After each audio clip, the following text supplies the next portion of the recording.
Amid the high hills *****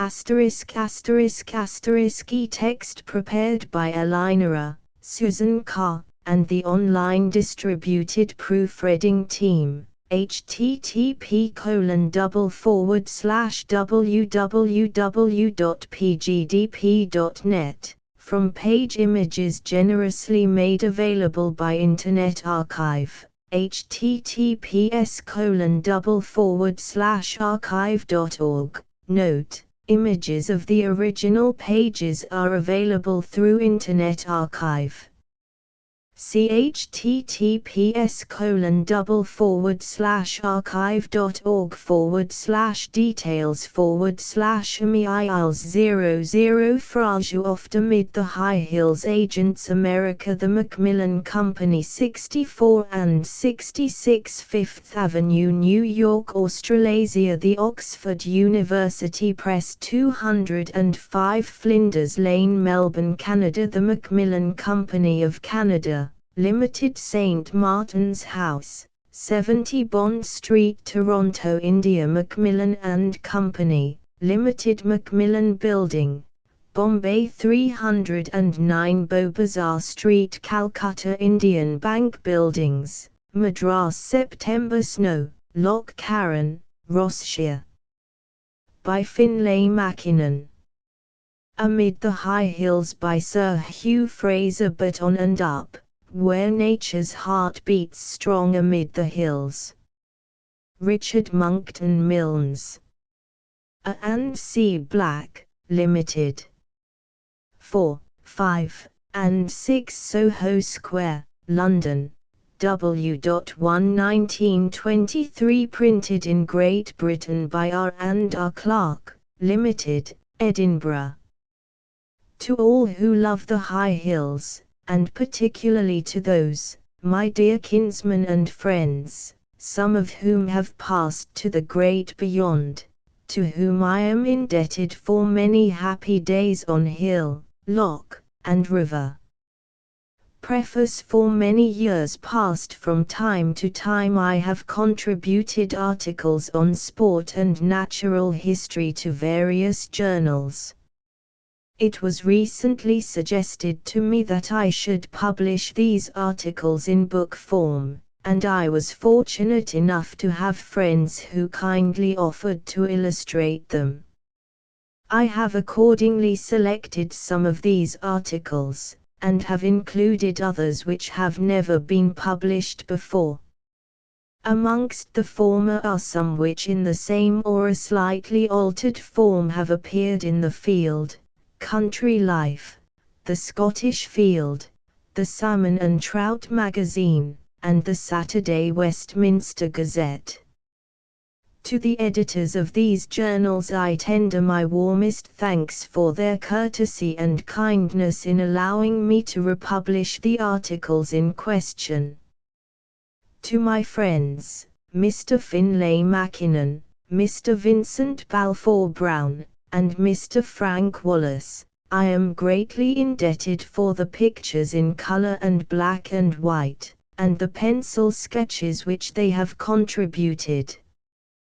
To my friends and neighbors, Lady Anne Murray of Loch Carron and Mrs. Schroeder of Attadale, my grateful thanks are due, to the former for the photograph, Winter Sunshine, Wild Geese at the Foot of Applecross Hills, and to the latter for the watercolor drawing, An Autumn Day, Loch Carron, Looking West. To my friend, Miss Diana Darling, I am indebted for the photograph, Among the Western Islands, and to my son-in-law, Mr. Noel Wills, for the pencil sketch of Donald McIvier, my gamekeeper and constant companion on the hill for many years. I wish to thank Mr. W. Arbusfield, K.C., F.R.S., for helpful criticism from the scientific point of view on my article Birds of Fastest Flight in the British Isles, and Mr. D. Bateson, K.C., for his kindness in reading the book in manuscript. In conclusion, I should like to say that, having derived so much pleasure from reading the experiences of others who love sport and natural history, I venture to hope that these pages may bring back to some of my readers recollections of their own delightful days amid the high hills. H. F. Stromy-Furry, Rossshire, the 7th of August, 1923. Contents page I. The charm of sport amid the high hills 1-2. Stalking in its most enjoyable form 6-3. A great fish and a greater fisherman 12-4. The birds of fastest flight in the British Isles 23-V. A good day in the forest of Coignathian 71-6. A stalker's peril 81-7. The luck of salmon fishing 85-8. A stormy week in the forest 97-9. A salmon lock in Sutherland 113x. The homing instincts of wounded deer 12311. The method by which eagles and hawks secure their prey 13612. Instances of wounded stags attacking stalkers 15513. Trapped 16514. The last stalk of the season 17015. The lock problem 18216. The surgeon of the deer forest 19717. The secret of the high hills 215. Index 221. List of illustrations *. Those marked with an asterisk are in color. * September snow, Loch Carron, Rossshire. Frontispiece by Finlay Mackinnon. Facing page *. The joy of watching deer when they have no suspicion that they are being watched 1 by V. R. Balfour Brown. Golden Days 4 by V. R. Balfour Brown. C. From the Tops the Mist is Stealing 6 by Finlay Mackinnon. The salmon leaped twice straight up into the air 16 by V. R. Balfour Brown. The Peregrine Falcon 26 by V. R. Balfour Brown. Winter Sunshine, Wild Geese at the Foot of the Applecross Hills 36 from a photograph by the Lady Anne Murray of Loch Carron. The Spine-Tailed Swift 40 by V. R. Balfour Brown. The Golden Eagle 64 by V. R. Balfour Brown. Where the Golden Eagle Reigns 68 from a photograph by Frank Wallace. Preparing for Battle 76 by Frank Wallace. Take the Fifth, He's the Best 80 by V. R. Balfour Brown. In the Forest of Fannick 82 by Finlay Mackinnon. He had the advantage of some inches over my little grandson, who was nearly 5 years old 90 from a photograph by Mrs. Noel Wills. Sligacorn, Isle of Skye 96 by Finlay Mackinnon. Lying on a ridge we spied some deer 98 from a photograph by the author. The Five Sisters of Kintail 104 by Finlay Mackinnon. Old Angus Nearing Home 110 by V. R. Balfour Brown.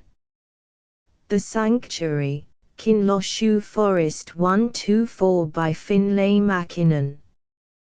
The Trusty Allies of Our Fathers on the Hill 128 by Philip Stretton. I was spying for some time 134 from a photograph by the author. The Applecross Hills, and a Highland Fishing Village 142 by Finlay Mackinnon. Death of the Mallard 148 by J. Wolfe. Among the Western Islands 166 from a photograph by Miss Diana Darling. Where Strome Castle looks over the sea to Skye 168 by Finlay Mackinnon. The Big Stag is Still There 176 by Frank Wallace. An autumn day, Loch Carron, looking west 184 by Mrs. Schroeder of Attadale. Sunset on the shores of Loch Carron 192 from a photograph by Miss Alexandra Fraser. On the edge of the deer forest 200 by Finlay Mackinnon. In Aignashelach Forest 204 by Finlay Mackinnon. Evening Glow, Poolywet, Ross Shire 212 by Finlay Mackinnon. The Morning Cometh 218 by Finlay Mackinnon. Also pencil headings to each chapter. The Joy of Watching Deer When They Have No Suspicion That They Are Being Watched. By V.R. Balfour Brown. Grazing deer the charm of sport amid the high hills. The fascination of deer stalking is largely due to the romance of the hill as it is known only to those who love it and understand something of its hidden mysteries. The long day, all too quickly ended, with the silent but sympathetic stalker, alone with nature in its most inspiring and elevating form, the ever-changing beauty of sky and hill, the joy of watching deer when they have no suspicion that they are being watched, the opportunities of seeing rare birds and finding rare plants, all these things apart from the difficulty and interest, and the greater the difficulty the greater the interest, of trying to outwit, in other words trying to get within shot of the particular stag one is after, go to make up the attractions of what some of us think is the very best of true sport. I well remember a famous statesman, who had himself owned one of the best deer forests in the Highlands, saying to me that the greatest attraction of stalking is that it takes one to places where otherwise one would never go, and enables one to see the most wonderful things which otherwise one would never see. Further, there is probably no form of sport where less pain and suffering are inflicted, assuming that anyone who stalks will take the trouble to know his rifle well, and will not take a long or risky shot. The shot itself after all plays only a small part in the pleasure of a day's stalking. I have friends, first-class rifle shots, who delight in stalking, and who, when they have arrived within shot of the stag they have stalked, will sometimes not shoot at him at all.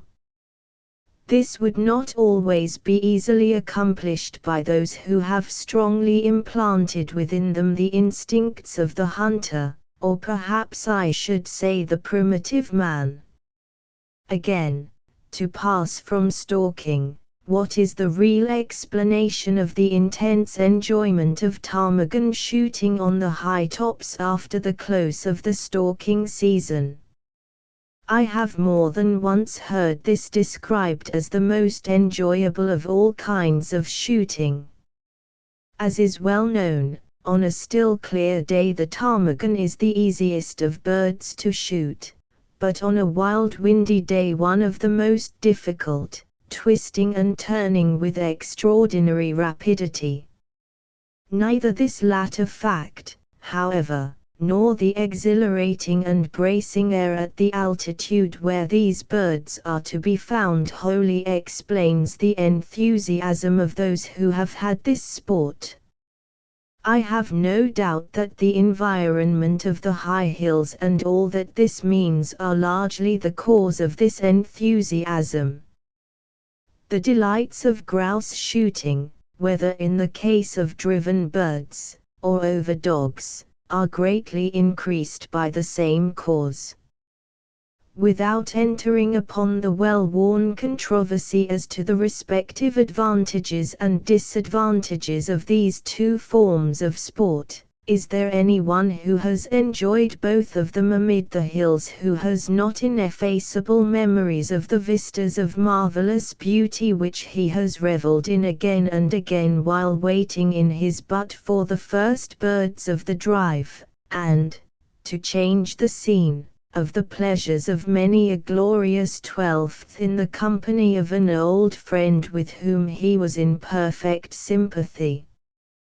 Watching the dogs at work amidst the purple heather on the side of the hill or along the heather-clad banks of a burn. It is true also of salmon and trout fishing in the highlands that the angler's sense of peace and contentment is largely due to the influence of the hills.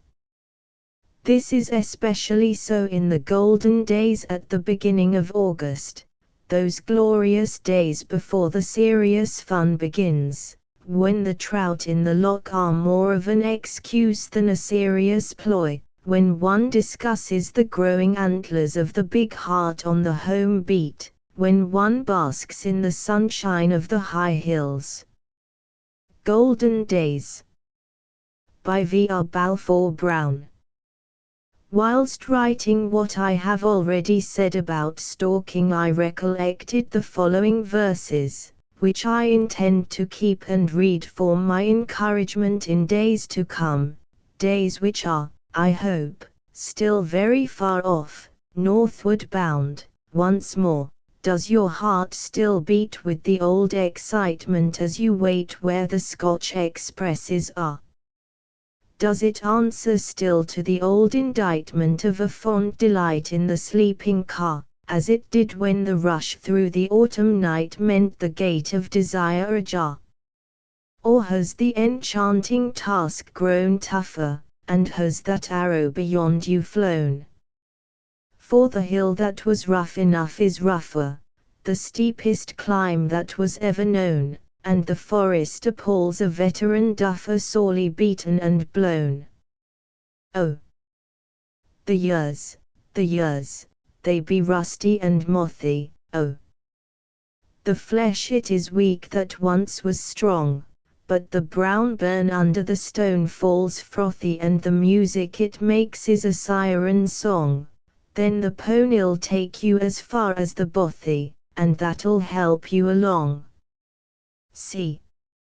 From the tops the mist is stealing, out with the stalking glass for a spy, round Craig and Erin an eagle's wheeling black in the blue September sky. A fig for the years! Why, youth and healing at the end of your journey lie. Reprinted from Punch, the 14th of September, 1921. By kind permission of the proprietors. Three-antlered deer too, stalking in its most enjoyable form. By far the most enjoyable form of stalking is to be one's own stalker, but this can only be done satisfactorily in a forest with which one is thoroughly familiar. It is astonishing what tricks the wind will play in certain corries, and as a result what mistakes even a good stalker will make in a forest which is new to him. Moreover, anyone stalking by himself, unless he has experience, may easily make another kind of mistake. He may think that he has missed a stag when he has in fact killed him. Anyone who has had experience in shooting deer knows that a stag when shot through the heart will sometimes gallop for 40 or 50 yards or even further and then fall down dead. See! From the tops the mist is stealing. By Finlay Mackinnon. Some years ago, preparatory to a few days stalking in a deer forest in Inverness-shire, I arrived one evening at the lodge, and later on about 10:30 there returned from the hill a guest in a state of great dejection who had never stalked until he went out in this forest a few days before. I felt very sorry for him, for he had been keen to secure a good head and said that he had had a splendid chance of a fine stag standing broadside at about 80 yards and had missed him. This was his last chance as he was leaving early next morning. 2 days later I was out on the same beat when the stalker suddenly grasped me by the arm and said, "There is a stag lying down there to the left of that hill below us. Are you seeing his horns above the ridge?" We went cautiously down in the direction of the stag, but had not gone far before we discovered that the stag was dead.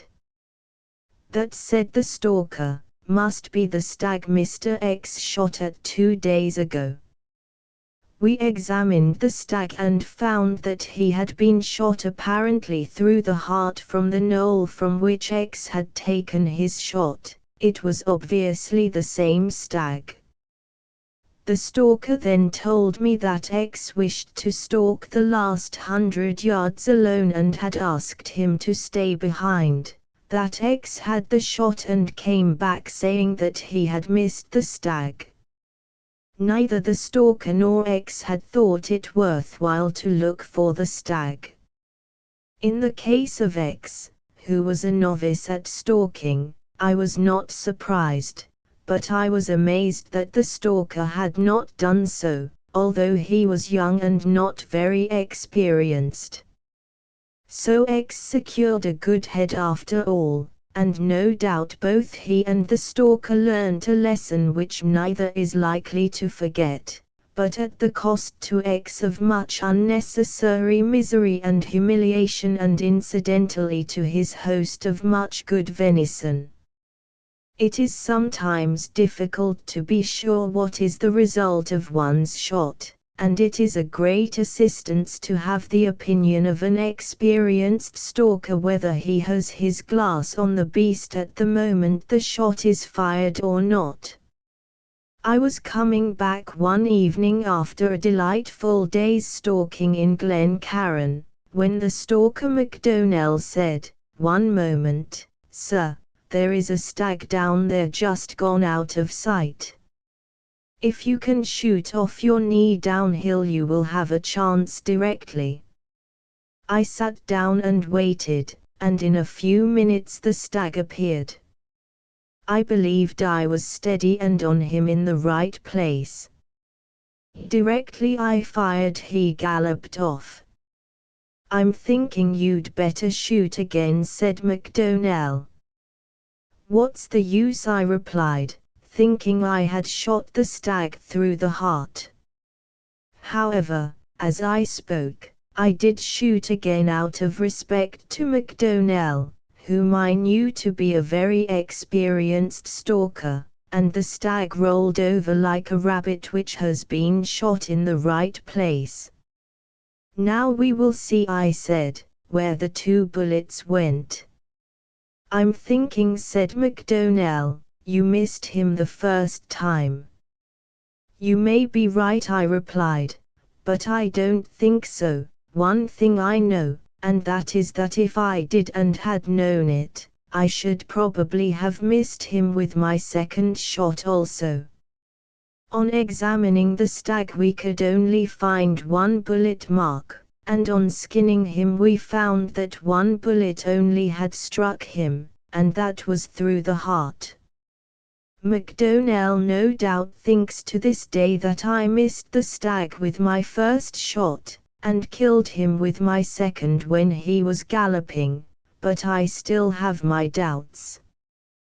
The moral is that though one sometimes hears the unmistakable thud of the bullet striking the stag, there are other occasions when it is difficult to be certain as to what has happened, and therefore it is always wise to satisfy oneself in the matter as far as possible. Still more is this essential when stalking alone. In stalking alone, there is this advantage, that one can always secure the best position in which to shoot, whereas if one is accompanied by a stalker, he sometimes takes that position himself and it is not easy to get him to move on, or, as is more often the case, there is no time for him to do so. Charles J. Murray of Loch Carron, to whose kindness I am indebted for many delightful days stalking, is particularly devoted to this form of sport. A few seasons ago I was obliged to come south before the end of the stalking season, and received from him a letter which describes, far better than I can, the pleasure of being out alone on the hill. "You are missing the west coast," he wrote, "at its weather best, for we have a spell of gloriously fine weather when the stag can hear a footstep half a mile off, and the wind is so gentle that it cannot make up its mind which way to go, but strays gently to and fro and round in little circles, stimulating evil words among the stalkers. Yesterday I was out alone and worked up to a pasha and his harem, the ladies between him and me, he just out of shot on a hillock behind them, approach from the front impossible, but just a chance, almost a certainty with a fair breeze, from a rock to one side, if he should come down to his ladies before they got a puff. I risked it and got a comfy corner in the sun and waited to see which would win, the affectionate impulses of the stag or the more wavering evolutions of the scarcely perceptible puffs of wind. The old lady 60 yards away looking serenely at the top of my head. Needless to say that after 2 hours, just when the stag stretched one forefoot and began to hum a love ditty, I felt a well-known cool feeling at the back of my neck, and the party adjourned the meeting. Luckily I am not bloodthirsty, but enjoy being among deer, and on these occasions driving snow and rain, or sunshine and a dry tussock to curl up on, make all the difference. The River Wye, a great fish and a greater fisherman. The River Wye goes out to sea by stealth, in silent secrecy, among the hills she wins and wends and wanders by the sombre woods, and cleaves her way in circling bends through mountain solitudes. 1. Towards the end of March 1921 I received an invitation to fish the River Wye, which, as everyone knows, is famous for its heavy salmon. My own rods and tackle were in the north of Scotland, and there was not sufficient time to send for them. I knew that in the spring the fishing in this particular river was almost entirely by spinning with the minnow. I arrived at my destination on Monday, the 28th of March, and had 5 days fishing before me. There had been a good deal of rain before I arrived, and the river was both too high and too much color. The fishing on my host's beat had so far been very disappointing. During the preceding 6 weeks the river had been fished almost every day by my host and one or other of his friends, but although hardly any fish had been lost, only 5 had been killed, all with the minnow, the largest being 29 pound. My kindly host, who is a past master of all things connected with salmon and trout fishing, fitted me up with first-class equipment. I had never used a Nottingham or Silex reel before, and it took me the greater part of my first day to acquire the art of throwing the minnow effectively. For the next 2 days I fished with the minnow from morning till night without getting a pool or seeing anything. I have been a keen fly fisher all my life and have killed a good many salmon and many trout, and on Friday morning, as the river had fallen considerably, I told my host that if I might do so I should like to try the fly. He readily assented, and said that I should have one of his own fly rods, and before we started he kindly gave me several salmon flies, and said that his butler, C., who was an experienced hand at gaffing salmon, should come with me. Among the flies which my host had given me was a March Lodge, size 4/0, and with this I fished all the morning and up to about 3 o'clock in the afternoon without, however, seeing or touching anything. C said that he was afraid the day was going to be a blank again. I said that I would like to try once more a particular spot below a rock in the upper part of a pool higher up the river, which I had fished in the morning and which I thought looked a very likely place for a salmon to lie. In order to fish this pool it was necessary to use a boat. It was a beautiful afternoon and the sun was still shining. We crossed over the river at the bottom of the pool and rowed up on the other side, keeping close to the bank so as not to disturb that part of the pool which I was going to fish. C worked the boat with great skill, and at my first cast I managed to place my fly exactly where I wished it to go below the rock. As the fly swung round with the current I suddenly saw for a second a huge silvery fish in the clear, transparent water upon which the sun was shining. At the same moment the line tightened. "I have him," I said, as the line went screeching off the reel. The fish ran straight upstream for about 90 yards, and then leaped twice, high into the air. It was by far the largest salmon I had ever seen, clean run and glittering like a silver coin fresh from the mint. This first danger safely past, I gradually persuaded him to come back again. C said, "He must be well hooked, and he's a very big fish." That fish of 29 pound. Which the Major got would look quite small beside him. For some time after this the fish moved about the pool, but made no attempt to run. He then made a violent rush of about 60 yards, and lashed about on the top of the water, once more showing himself and giving us a fair idea of his size. Again I got him well under control, and for a considerable time he adopted the same tactics as before, moving slowly and steadily backwards and forwards at varying depths.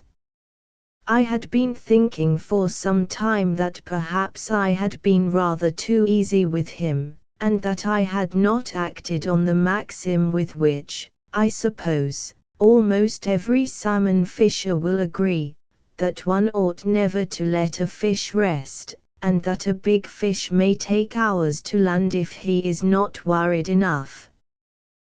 The line and cast had been thoroughly tested before we started, and I felt that I might depend upon them.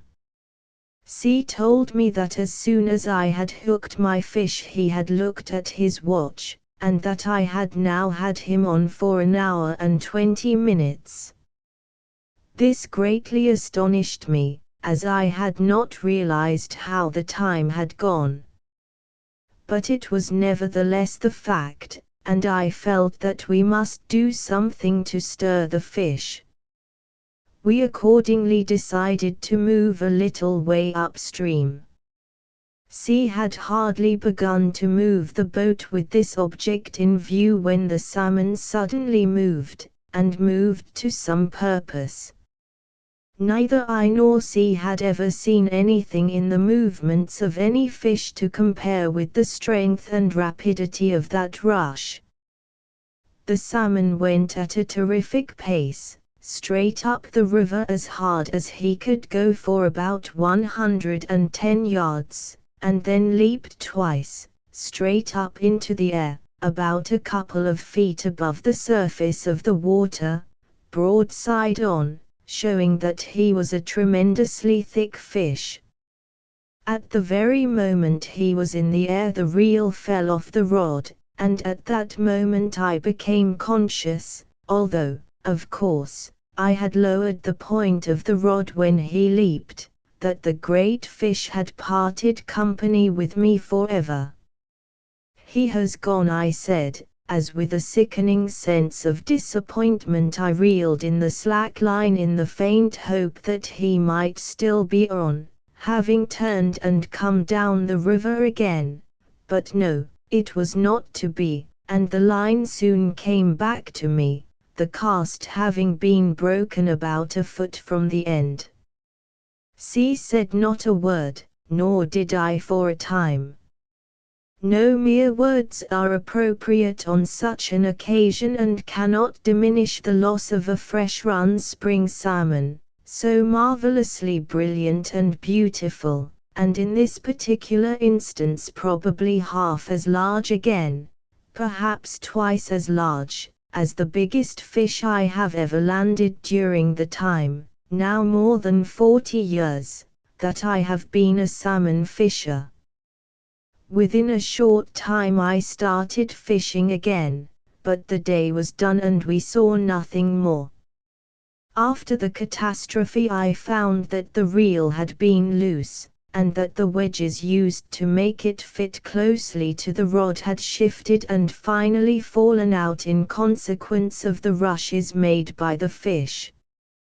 I also learned later on that the rod did not belong to my host, and that by a misunderstanding this rod, which happened not to have been taken down, but was among the other rods ready for use, was given to me.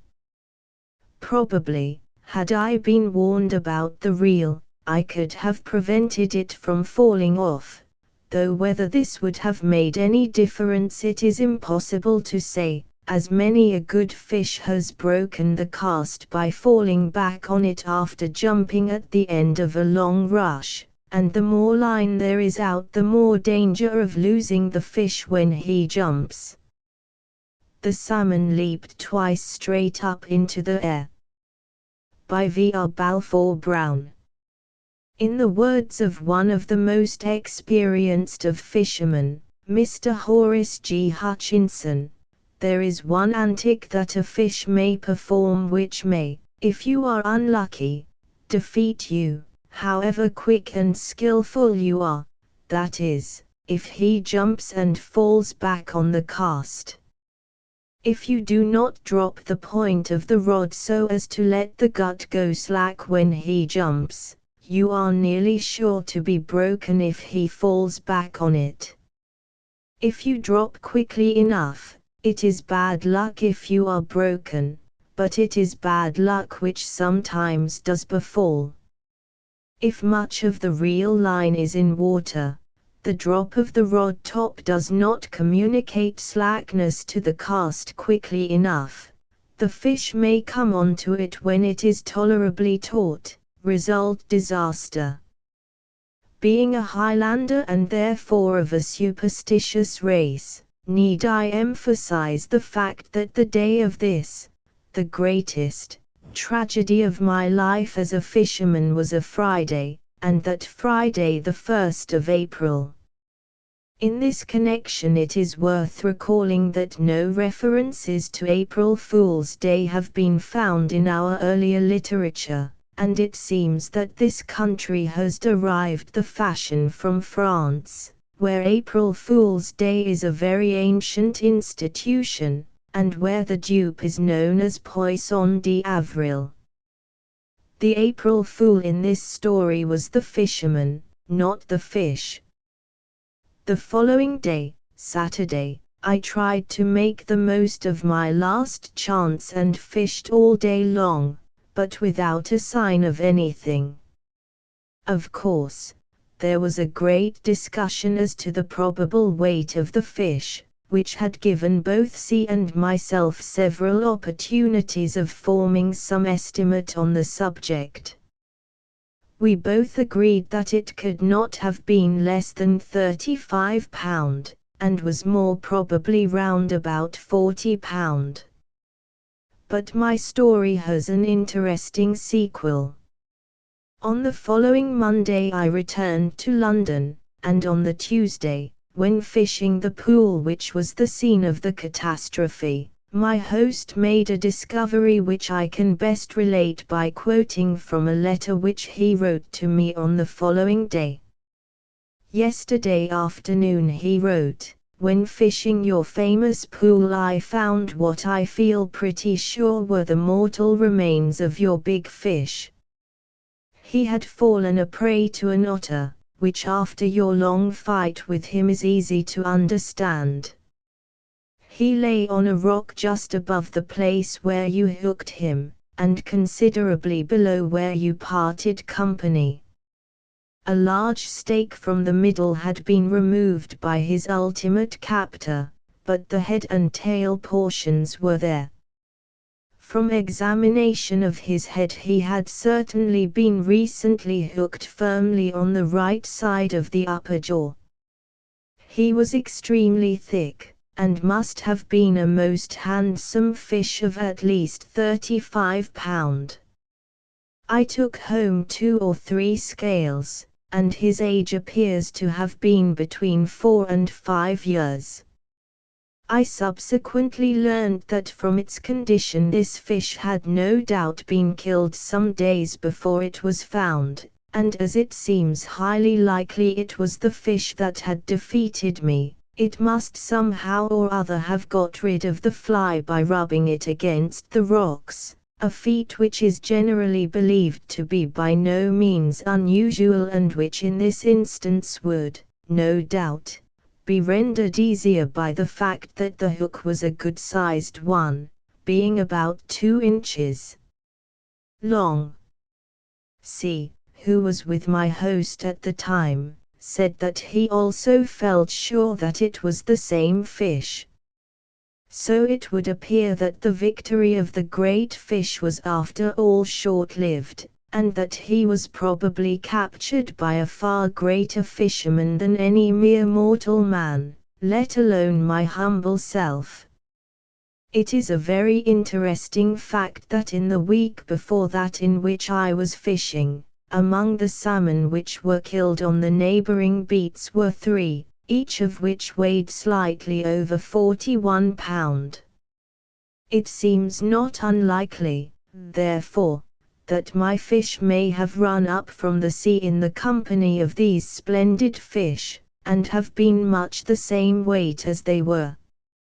Notwithstanding my great disappointment, I heartily agree with the words of Arthur Hugh Clough in Pesturus ad Smiley 2, "'T is better to have fought and lost, than never to have fought at all." On describing my battle to an old friend, who is himself no fisherman, but a great sportsman, he replied by quoting from a writer, whose name he did not know, the following lines, which I had never heard before and the authorship of which was at that time unknown to my friend also: "Upon the river's banks arena fisher sat where all was green and looked it. He saw when light was growing dim the fish, or else the fish saw him and hooked it. He took with high rected comb the fish, or else the story home and cooked it. Recording angels by his bed weighed all that he had done or said and booked it. 3. Flying birds fast enough for me. For the birds of fastest flight in the British Isles some little time ago, a correspondence appeared in the Observer, 4, and the Field, 5, as to which is the quickest bird in flight. Various correspondents, some of them well-known naturalists, writers of repute, and sportsmen of experience, expressed their views, by no means unanimous, on the question. I have always been greatly interested in the subject, and for many years past in the north of Scotland have been in the habit of watching bird life in some of the wildest and most inaccessible parts of the country. I have examined the evidence contained in the valuable and interesting correspondence mentioned above, and have also obtained all the information I could get elsewhere from books of authority and persons who have had special opportunities of observation. At the present day a valuable and novel class of evidence is available, that of observers in aeroplanes. Upon all the material thus obtained I have tried to form an impartial opinion. There appear to me to be 4 points to be borne in mind before arriving at any conclusion as to which bird is the quickest in flight, and the maximum speed of which each bird is capable. Emphasis is laid on the first 3 of the following points in some of the letters in the correspondence above referred to, but I think that the 4th point is of at least equal importance. 1. Ground speed must be distinguished from air speed. 2. The path of flight must be horizontal. 3. There must be something to show that the bird is flying at its maximum speed. 4. There must be a standard length of flight to which the test is to be applied. 1. Ground speed must be distinguished from air speed. It is not generally realized that a bird has 2 speeds, its speed relative to the ground and its speed relative to the air. Ground speed is air speed as influenced by the wind. In a perfectly still atmosphere ground speed and air speed are the same. To quote one of the writers in the field of the 11th of February, 1922, the wind has no effect on the speed at which a bird is capable of driving itself through the air. Take a parallel case. Substitute for the bird a caterpillar, and for the atmosphere in which the bird is flying a sheet of paper. The caterpillar can always crawl at a constant speed across the paper, although it is possible to increase the relative speed of a caterpillar to the ground by moving the sheet of paper. Or to put the same distinction in the words of another writer in the same number of the field, it is the speed of the object over the ground or still water that matters, and if the medium, i.e. air or water, in which the object under discussion is either flying or floating is also in movement, then the pace over the ground will naturally be correspondingly increased or decreased. Wind, of course, varies in 2 ways, 1. Direction and 2. Velocity, and is uniform only at a given height. The direction of the wind must necessarily be either along the line of flight of the bird, against it, or at an angle with it. In the first of these instances the speed of the bird over the ground is determined merely by adding the velocity of the wind to, and in the second by subtracting it from the air speed of the bird, in the same way as a swimmer's speed is increased or reduced by the speed of the current. The third case is more complicated, as in this calculation allowance must be made for drift, i.e. the tendency of a bird under such circumstances to deviate from its desired course. It is, however, unnecessary to say anything further as to this third case, as the comparison of speeds of various birds can only be made satisfactorily by ascertaining their speeds under identical conditions in horizontal flight.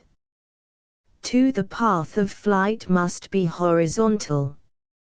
In the words, 6, of Captain C. F. Portal, DSO, if anyone has seen a peregrine stooping from 1,000 feet at between 150 and 200 miles per hour at a partridge, and has later seen the same peregrine chase the same partridge from a standing start, he will appreciate the importance of considering only level flight.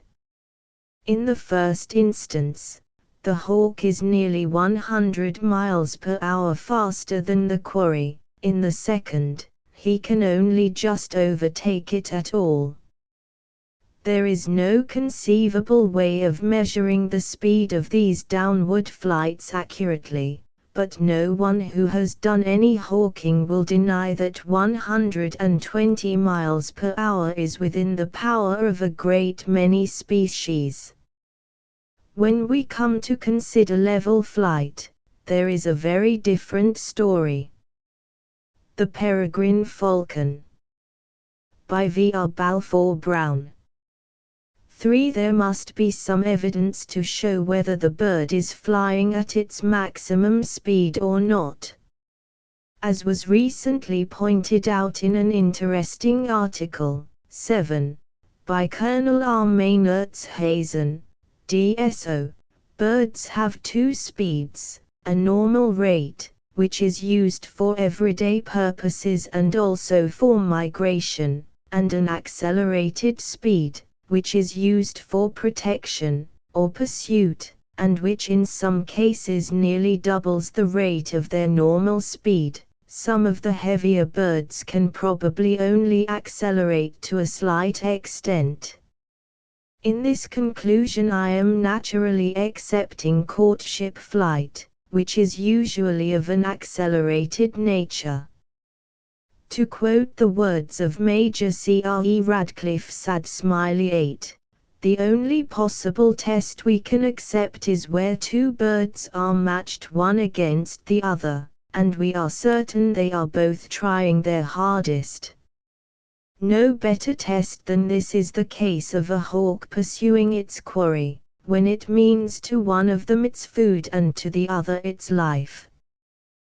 The same writer draws attention to a common fallacy. It is, he says, 8, purely a matter of optical illusion to imagine that a smaller-sized bird is flying faster than a larger bird of similar shape and make. For example, a snipe on rising ground seems to go much faster than a woodcock, similarly a teal than a duck, and possibly this may be so for a short distance, but put up the first two together, and also the last two, and let there be a peregrine after them, as I have seen many times, and the scene is amazing to a man who is not a falconer, as the smaller bird is overhauled first every time by the falcon, and presumably they are all trying their hardest.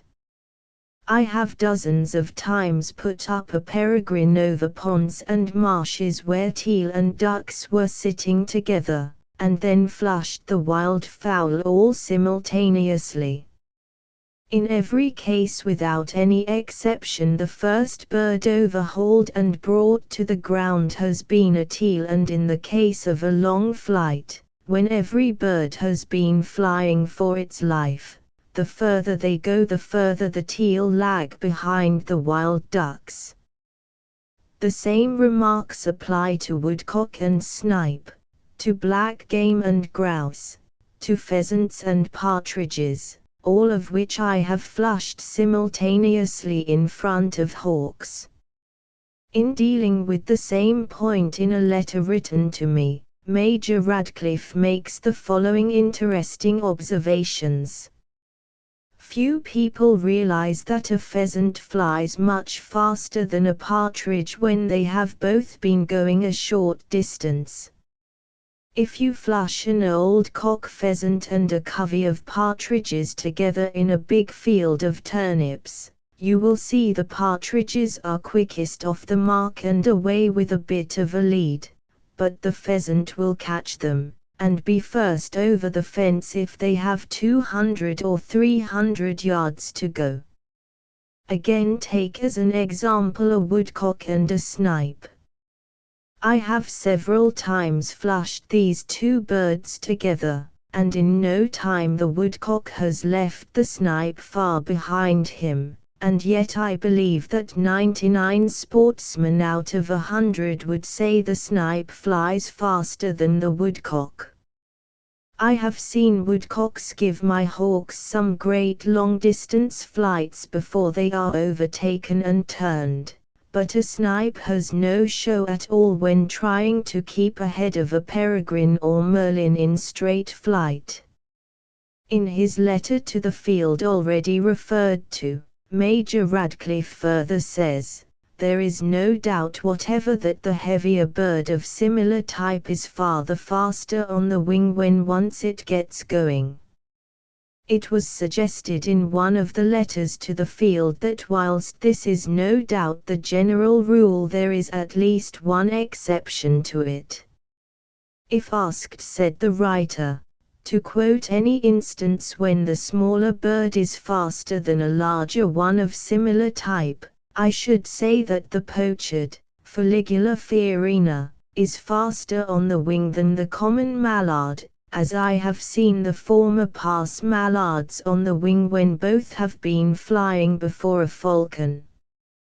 But from my experience of over 30 years as a falconer, a naturalist, and a shooter, I should say that the above case is one of the rare exceptions where the heaviest bird is not the fastest on the wing if each bird is trying its hardest and best. Colonel Maynard's Hazen, whilst agreeing that the heavier bird of similar type is the faster flyer once it gets going, has kindly sent me the following observations on the foregoing statements as to the pochard and mallard. The common pochard is not a bird of similar type to a mallard, the one being a diving duck and the other surface feeding. They differ in the proportion of wing area to body weight, also in bone structure. The pochard and all diving duck probably fly faster than surface feeding duck under similar conditions, having heavier bodies in proportion to the wing area than is ever found among surface-feeding duck. The eider duck, which is even heavier than the ordinary diving duck, Nyrica, probably flies faster than them all when once started. For there must be a standard length of flight to which the test is to be applied. If the question were asked, who is the faster runner, A or B, the reply would surely be to what distance are you referring? A short or a long distance? Applying the analogy, it is obvious that a bird might be much faster than another for a short distance, but if the flight has to be prolonged, may not have the lasting powers of another bird, and therefore would be beaten on the longer course. It seems likely that the fact of not considering one or other of these points may account for the difference in regard to some of the views held by observers of experience. For instance, may it not account for the fact that there is such a marked difference of opinion as to whether the peregrine is faster than the golden plover? May it not be true that for a short distance the latter bird may be the faster flyer, but that in consequence of its lack of staying power it is overtaken before it goes half a mile unless it can elude its pursuer by twists and turns? In this connection it is worth recalling the experiences of that acute and accurate observer Charles Street. John 9. The golden plover, he writes, is a favorite prey, and affords the hawk a severe chase before he is caught. I have seen a pursuit of this kind last for nearly 10 minutes, the plover turning and doubling like a hare before greyhounds, at one moment darting like an arrow into the air, high above the falcon's head, at the next sweeping round some bush or headland, but in vain. The hawk with steady relentless flight, without seeming to hurry himself, never gives up the chase till the poor plover, seemingly quite exhausted, slackens her pace, and is caught by the hawk's talons in midair and carried off to a convenient hillock or stone to be quietly devoured. Colonel Maynard's-Hazen has been so kind as to consider the observations I have made above, and writes, "I should doubt whether the golden plover has less staying power than the peregrine.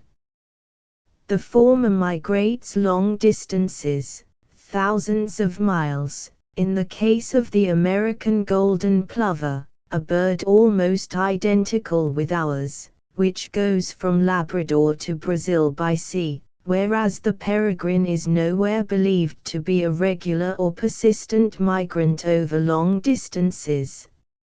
It is more probable that the peregrine is a faster bird than the golden plover and that the latter becomes exhausted by continued acceleration and fear, whereas the peregrine is accustomed to long periods of accelerated flight and is stimulated by hunger." Again, in reference to the difference of opinion as to whether the teal is faster than the mallard, may it not be possible that both views may be correct? In other words, that it depends upon the length of flight which the writer is considering. It may be noticed that Major Radcliffe in the passage which I have quoted above, p. 28, seems to consider it may be possible that for a short distance the teal may be faster than the mallard, though he has no doubt that the latter bird will very soon overtake the former. The falconer has certainly more and better opportunities of seeing birds flying at their maximum rate of speed than anyone else. He also has, to use Captain Portal's words, the advantage of possessing in his trained hawk a known quantity with which to compare the performances of other birds. Captain Portal has flown hawks at many different kinds of birds during the last 15 years, and has made certain estimates which have been arrived at after a great deal of comparison and analysis of data obtained while hawking, shooting, flying in aeroplanes, traveling in cars and trains, and walking in the country. He says, sad smiley 10. My figures cannot be correct for every member of each species, as I have seen one partridge in an October covey fly quite 15% faster than any of its companions when all were at full speed. All I have tried to do is to strike an average for the species, the speed given being the maximum pace at which the bird can cover the ground in level flight through still air. The speeds given for the peregrine and merlin are those of good trained birds, the wild ones are faster. Here are the figures: golden plover 70 miles per hour. Teal and blackcock 68, peregrine 62, pheasant and grouse 60, mallard 58, merlin and blue rock 55, partridge 53, green plover, jackdaw 48, wood pigeon 45, starling 44, kestrel 43, rook 40, landrail 35. The speed attained by golden plover when pressed has been estimated by airmen at over 60 miles per hour. 11.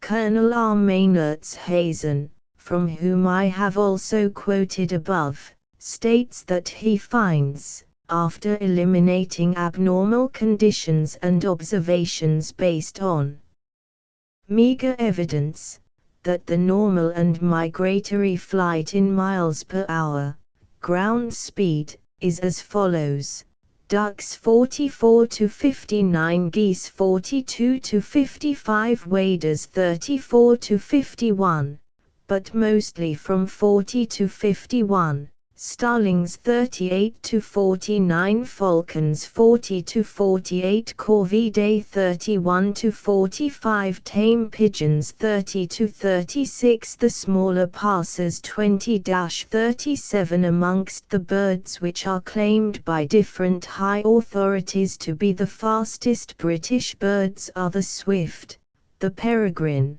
the golden plover, the teal, the wild duck, and the curlew.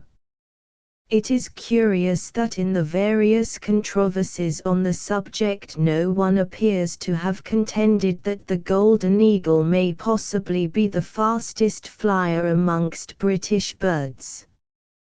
This may be because, except in certain parts of the country, the eagle is never seen, and there is necessarily very little opportunity of comparing his speed with that of other birds. In particular the falconer, whose opportunities of comparing the speed of birds are, as I have already stated, greater than those of any other class of men, has no opportunities in the case of the eagle. Moreover, the flight of the eagle, like that of some of the fastest flying birds, for instance, the blackcock, is very deceptive. He is in fact flying much faster than he appears to be. The eagle's flight, when passing from one point to another, is peculiarly expressive of strength and vigor.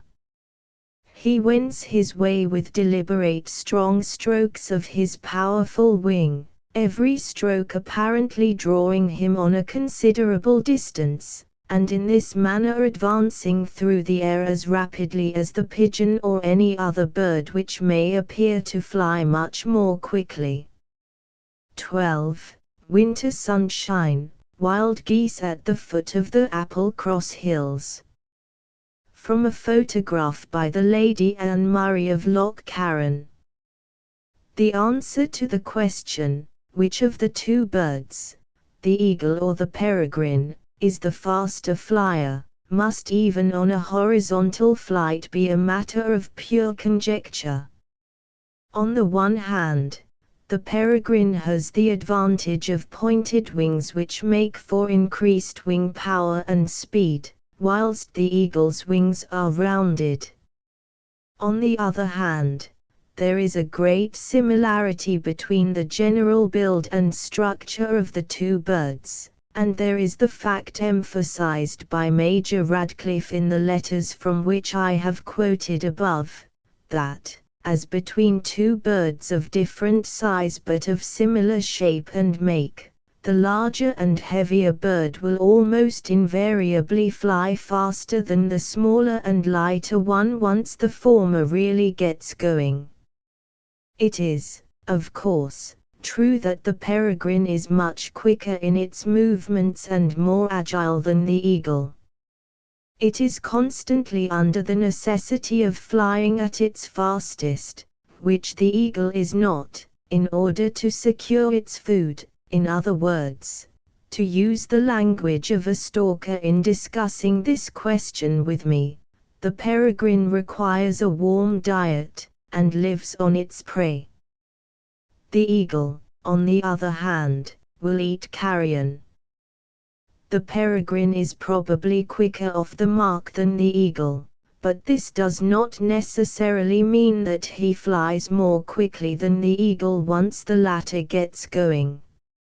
Stalkers have unusual opportunities of seeing these two birds in flight, and almost all those with whom I have discussed this question believe that on a horizontal flight the peregrine is faster than the eagle. This in my opinion is probably the correct view. It must not be forgotten that the northern falcons, or, as they are generally called, the geofalcons, are entitled to rank as British birds, although they are rare visitors to these isles. They are, 1. The geofalcon or Norwegian variety, Falco geofalco, 2. The Iceland falcon, Falco islandus, 3. The Greenland falcon, Falco candicans. The geofalcon is a very rare visitor here, 2 recorded specimens only having been obtained here, and one of these is doubtful. The Iceland falcon is a rare visitor also, although identified examples have been obtained here from time to time. The Greenland falcon is an irregular winter and spring visitor, but there are more recorded instances of this species than in the case of the Iceland falcon. The former bird, the prevailing ground color of which is white, is the most beautiful of all birds of prey. By some authorities it is considered merely a race of the Iceland falcon, which it resembles in size and habits. The eggs of the 2 birds resemble one another. All these northern falcons are about the same size and larger than, though very similar in structure to, the peregrine falcon. Speaking generally, the difference in length is about 5 inches, in wing 2 inches.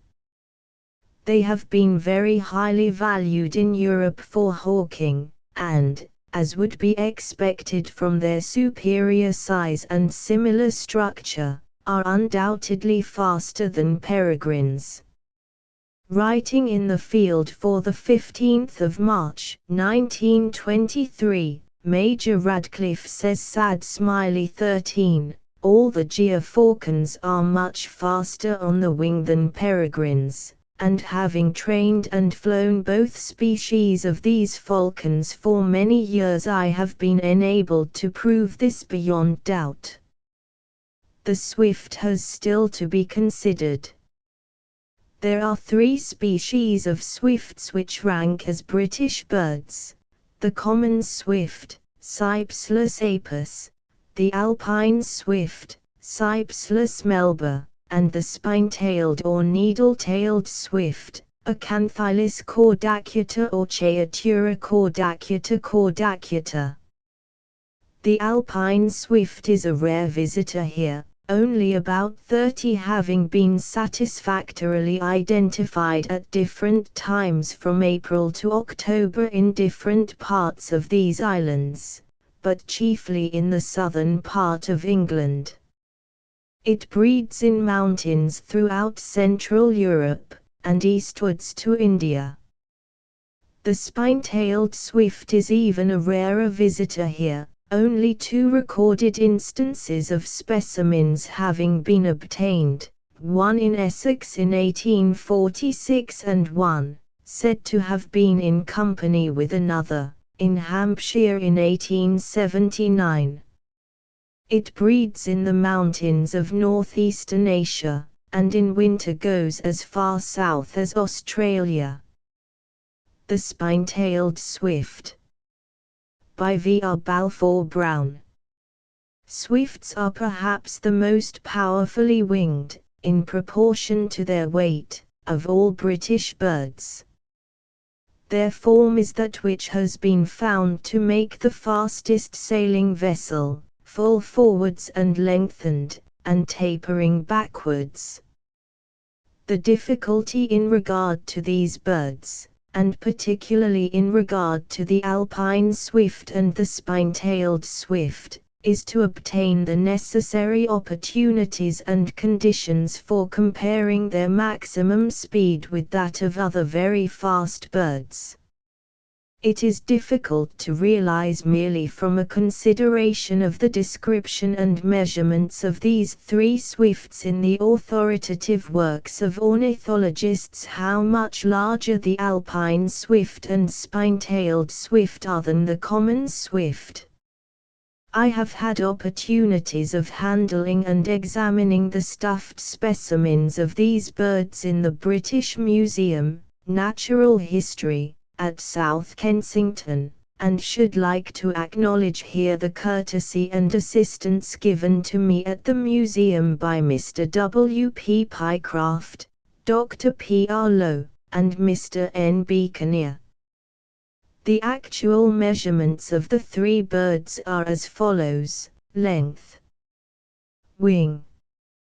Common swift 6 times 75 inches 6 times 8 inches Alpine swift 8 times 45 Needle-tailed swift 8 times 1 It is not generally realized that the common swift, so well known in this country, which looks so imposing in flight as it glides overhead with wings extended, is hardly so large, when plucked, as a man's thumb joint and weighs slightly over half an ounce.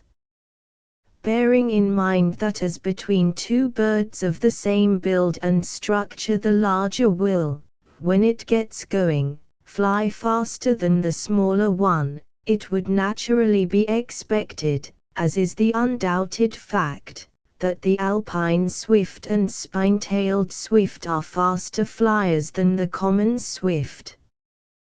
The falconer has in the case of the swift very little opportunity of comparing its speed with that of the peregrine. This is partly because the peregrine, whether it be the falcon, the female bird, or the tiercel, the male bird, will probably not attempt to kill the swift, it being too small a prey. There is the further difficulty that the swift rarely continues on a level flight. I have been so fortunate as to obtain the views of several well-known authorities on this difficult question, the comparative maximum speed of the swift and the peregrine. Colonel Maynard's Hazen says, "I should certainly say that the swift is the fastest British bird, both in its normal speed and accelerated. But any of the falcons could catch it, if caught unawares, by stooping, or perhaps two hunting together. If the swift had, say, 10 seconds warning, 14, I do not believe any falcon could touch it." As regards endurance, those birds with the greatest endurance are the swifts, swallows, petrels, and gulls. Swifts are probably endowed with the greatest powers, being denied by nature the advantages of perching, alighting on water, or resting on the ground. I have recently been studying the power of flight of various groups of birds, and find that the wings of the swift and petrel groups have wing outlines best suited for both endurance and speed. The falcon has a wing intended for short rapid flights and not for endurance. You have doubtless seen falcons hunting. When they set out on a regular hunt they are not usually much faster than their quarry, unless it is some unfortunate non-game bird, and they only gradually overtake it. But I think a falcon usually makes full use of surprise and force of gravity. If these fail, he often abandons the chase, recognizing that wearing a bird like a golden plover or teal down by sheer endurance and honest straightforward flying is a troublesome and not always successful task. Major C.R.E. Radcliffe writes, "The point you raise re the relative speed of swifts and other birds is a difficult one to decide. I have, however, a strong recollection of a brother falconer, I cannot remember who it was, telling me that his trained merlins could easily overhaul a swift, and he told me that once or twice they had killed them. But this was many years ago, and I am not able to remember all the facts. I have often stood on the bridges here and watched swifts passing in hundreds close past me. They appear to be moving very fast when hawking after flies near the surface of a river. There is a long stretch of broad water in the river in front of my house here, and often there are hundreds of swifts flying up and down it. They go about half a mile dead straight and then turn back over this stretch of the river. I have flown fast carrier pigeons along this same bit of water, and they seem to do it in less time than the swifts. Only last summer, at my place in Scotland, I was sitting on the banks of the river watching some swifts, when a pair of blue rock pigeons came from their nest in the cliff, going out to feed, and they went clean past the swifts going in the same direction. Of course, presumably the pigeons were in a hurry and the swifts were not, and unless we are certain that both birds are trying their hardest, you cannot accept these things as a test of speed. If I were asked to guess roughly at the 6 fastest flying birds in the British Isles, I should place them as follows: 1 the peregrine, 2 the hobby, 3 the merlin, 4 the golden plover, 5 the pochard, 6 the blue rock pigeon, and the fastest game bird is undoubtedly the blackcock. I do not know, however, if a capercaillie would not beat him if you could get them both to take a long flight across the open, because, generally speaking, in the case of birds of similar shape and species, the heaviest bird is the fastest flying one.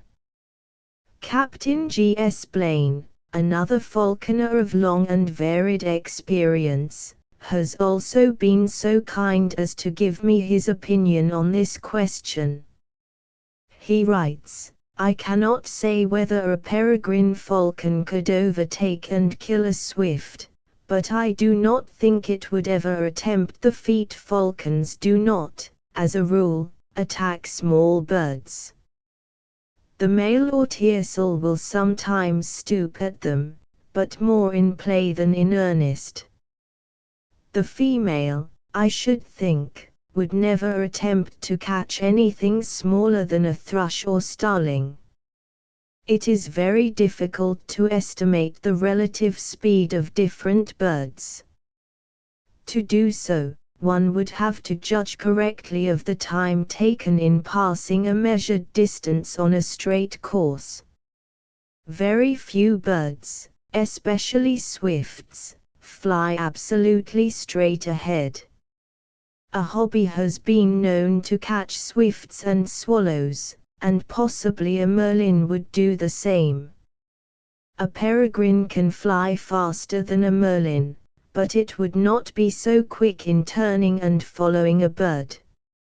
I think a peregrine can fly faster than a teal or golden plover, though, as you observe, the latter are quicker off the mark. There are very few recorded instances, as far as I have been able to ascertain, in which a hawk has killed the common swift. In 2 of these there was no evidence as to whether the hawk had not taken the swift by surprise. But there is at least 1 recorded instance in which a swift has been killed by a hobby in fair flight. This is to be found in that delightful book, Field Studies of Some Rarer British Birds, 15, by Mr. William Walpole Bond. The description of the race is so vivid that, with the author's kind permission, I reproduce it here. On the 14th of June, 1907, as I lay in a spacious clearing of a big Sussex woodland, a sudden swirl of wings gave me instant pause in my meditations. Looking up, my eyes were held by a swift coasting earthwards in frantic haste, hotly pursued by a hobby not many yards in his wake. I literally held my breath with excitement, for here was an occurrence of dreamland only. Speeding on about a level with the treetops, both birds measure the length of the long glade in fractional time, and the hawk gains almost imperceptibly. Then the pursued makes a mighty effort, he rises gamely, even slightly increasing his lead. Indeed it seemed he might shake off his deadly courser. Alas, my friend, it is to no purpose. The hobby has responded to your challenge, and now exhibits speed for which, glorious flyer though he be, I should never have given him credit. Mounting with ease above his prospective prey, the lithe hawk compels him to describe an arc and once again to start a life, or death, struggle in a headlong slant across the clearing. That flight is his last, the swift has shot his bolt. Now inches only separate the birds, you could cover both with a very large handkerchief. Next instant the hawk rises straight and stoops strongly, pursuer and pursued become one. Binding to his quarry the hawk is away over the trees at my back without so much as the most momentary pause in the continuation of his eminently successful shikar. Indeed, this continuity of action was possibly the most pleasing part of a praiseworthy performance, since you might reasonably have expected a break, however trivial, after what must have been a long and arduous chase. As a fact, the death stroke was so featly and rapidly administered that, except that where a moment before there had been two birds there was now only one, and that a muffled clap and a few small dusky feathers twirling aimlessly in the summer breeze suggested some sort of untoward happening, it was difficult to realize that anything unusual had taken place. I have seen the irresistible death stoop of the peregrine, the lightning rush of the tiny merlin, I have watched the earthward plunge after prey of buzzard, eagle, kite, and harrier, I have reveled in the agile snatch of the sparrow-hawk, in the silent hovering of the kestrel, and all have I enjoyed. Here was something quite different and even far better. Never have I seen skill so superb as was displayed by that hobby. It would therefore seem that the hobby, which is a peregrine in miniature, flies faster than the common swift even on a horizontal flight, but it is worthy of note that in both stoops referred to in this delightful description, the hobby gained by reason of gravity. True, he also gained altitude, but this may have been better maneuvering for position and not necessarily a greater speed. As the peregrine flies faster than the hobby, being a bird of the same structure but larger, the peregrine could no doubt overtake and kill the common swift if it would take the trouble to pursue so small a bird. Next, as to the alpine swift. This bird is much larger than the common swift, in length 8 inches as compared with 6 times 75 inches, whilst their wings are 8 times 45 inches and 6 times 8 inches respectively, and as the two birds are of the same structure, one would naturally expect that the alpine swift would be much the faster flyer. The flight of the alpine swift, like that of the blackcock, which is probably the fastest flyer amongst game birds with the possible exception of the capercaillie, is very deceptive.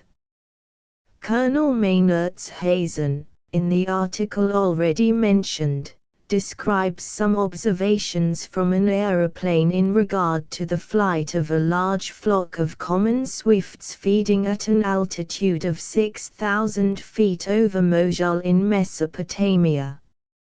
He describes how they circled round the aeroplane, which was flying at 68 miles an hour, and easily overtook it. In commenting on this case he says, the case of the Mojul swifts is interesting. The birds were probably not on passage but simply feeding. It is known that swifts travel great distances in search of food and ascend great altitudes. In the Middle Atlas of Morocco, in the Himalayas, in Crete, and Palestine, 4,000 or 5,000 feet and 50 miles or so in distance seems nothing to these incomparable flyers.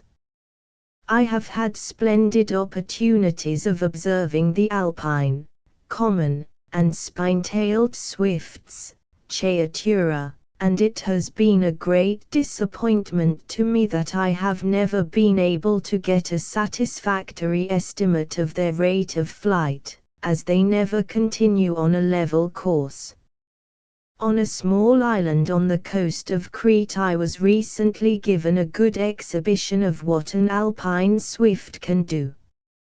I was watching some of these birds feeding round cliffs in which several pairs of Eleonora's falcons were about to breed. Now, this delightful falcon is no mean flyer, and as these swifts passed their cliff, the falcons would come out against them like rockets. The swifts would accelerate and would seem to be out of sight before the falcons were well on their way. So confident were the swifts in their superior speed, that every time they circled round the island they never failed to draw the falcons, and seemed to be playing with them. I may add that these same falcons have little difficulty in overhauling and striking a rock pigeon, itself no mean performer.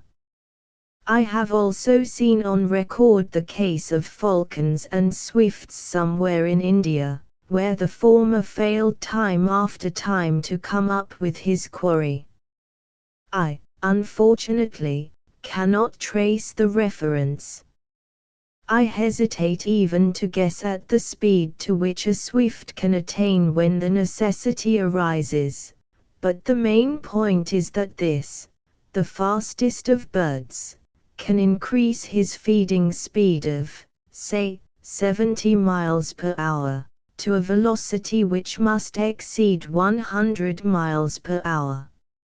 In the tables given above, 16, Colonel Maynard's-Hazen estimates the speed of the normal and migratory rate of flight of falcons at 40 to 48 miles an hour, whilst Captain Portal estimates the maximum speed of the peregrine falcon in level flight through still air at 62 miles an hour. Captain Portal adds that the speed given is for a good trained bird, and that a wild bird is faster. In view of Colonel Maynard's-Hazen's observations from his aeroplane and the figures given above, it would appear to be certain that the alpine swift is faster than the peregrine falcon in horizontal flight. We have now to consider the speed of the spine-tailed or needle-tailed swift. There seems to be no doubt that this bird is a much faster flyer than the alpine swift, though at first sight and without a careful examination of the skeletons, it is difficult to state why this should be so. I have compared various specimens of the two birds, and there appears to be little difference in their size. Colonel Maynard's-Hazen, who has been so kind as to discuss the subject with me, agrees that the spine-tailed swift is the faster flyer, and tells me that he thinks it is probably the heavier bird of the two, and that this may account for its greater rapidity of flight. The wing of the alpine swift is 8 times 45 inches, that of the spine-tailed swift is 8 times 1 inches. The length of both birds is 8 inches, 17, although Dresser, 18, gives the total length as 8 times 5 and that of the spine-tailed swift as 8 times 1 inches. The genus Chaetura, to which the needle-tailed swift belongs, is easily distinguishable from the genus Apus, to which the common swift and alpine swift belong, by the wedge-shaped tail in which the shafts of the feathers are longer than the webs and protrude like spines. The tail in the only species, Chaetura caudacuta, occurring in the British Isles, compared with that of the alpine swift, is very short. It is almost square, and has 10 feathers, which are very stiff and the shafts of which project 4 to 6 mm. Times 156 times 234 inch, beyond the web in a stiff point like that of a needle or spine. 19. The shafts of the primaries are very strong and the wings very long. Gould, 20, says, in reference to the spine-tailed swift, in a passage which is quoted in Seebohm's Sad Smiley 21, the keel or breastbone of this species is more than ordinarily deep and the pectoral muscles more developed than in any of its weight with which I am acquainted. Probably the last mentioned facts largely account for its superiority in speed over the alpine swift. In an article entitled The 12 Swiftest Birds of Australia, 22, in which Mr. E. S. Sovenson gives the views of himself and various friends of his as to the relative speed of Australian birds, he says that after long observation he and they have no hesitation in stating that the spine-tailed swift is the swiftest Australian bird, and states that its speed has been computed at 180 miles an hour. Besides its swiftness, he writes, it is almost tireless of wing, being second only in that respect to the frigate bird, the bird of eternal flight. Both have very long wings in relation to the body, an indication of rapid flight. The swift, a bird of passage which crossed the wide sea after breeding in Japan, is not known to alight in Australia, where it spends a considerable time hunting its insect prey in the upper air. In A History of the Birds of Europe, 23, Dresser writes, the present species, Acanthylus caudacuta or Chaetura caudacuta, and Acanthylus gigantea are said to be the swiftest birds in existence. Tickle says that he never witnessed anything equal to the prodigious swiftness of its movements. Chaetura caudacuta cochinensis, which is to be found in Malacca, Sumatra, and Cochin China, is a form of the spine-tailed swift allied to that species, Chaetura caudacuta, which is so rare a visitor here. I have examined and compared numerous specimens of these three species of spine-tailed swifts, and it would seem practically certain, in view of their similarity in size and structure, that their speed must be similar. Mr. E. Stuart Baker, who has made experiments as to the speed of the Chaetura nudipes and the Chaetura cochinensis, writes Sad Smiley 24, both these species have a normal flighting speed of something very nearly approaching 200 miles an hour, enormously in excess of the powers of any other bird with which I am acquainted.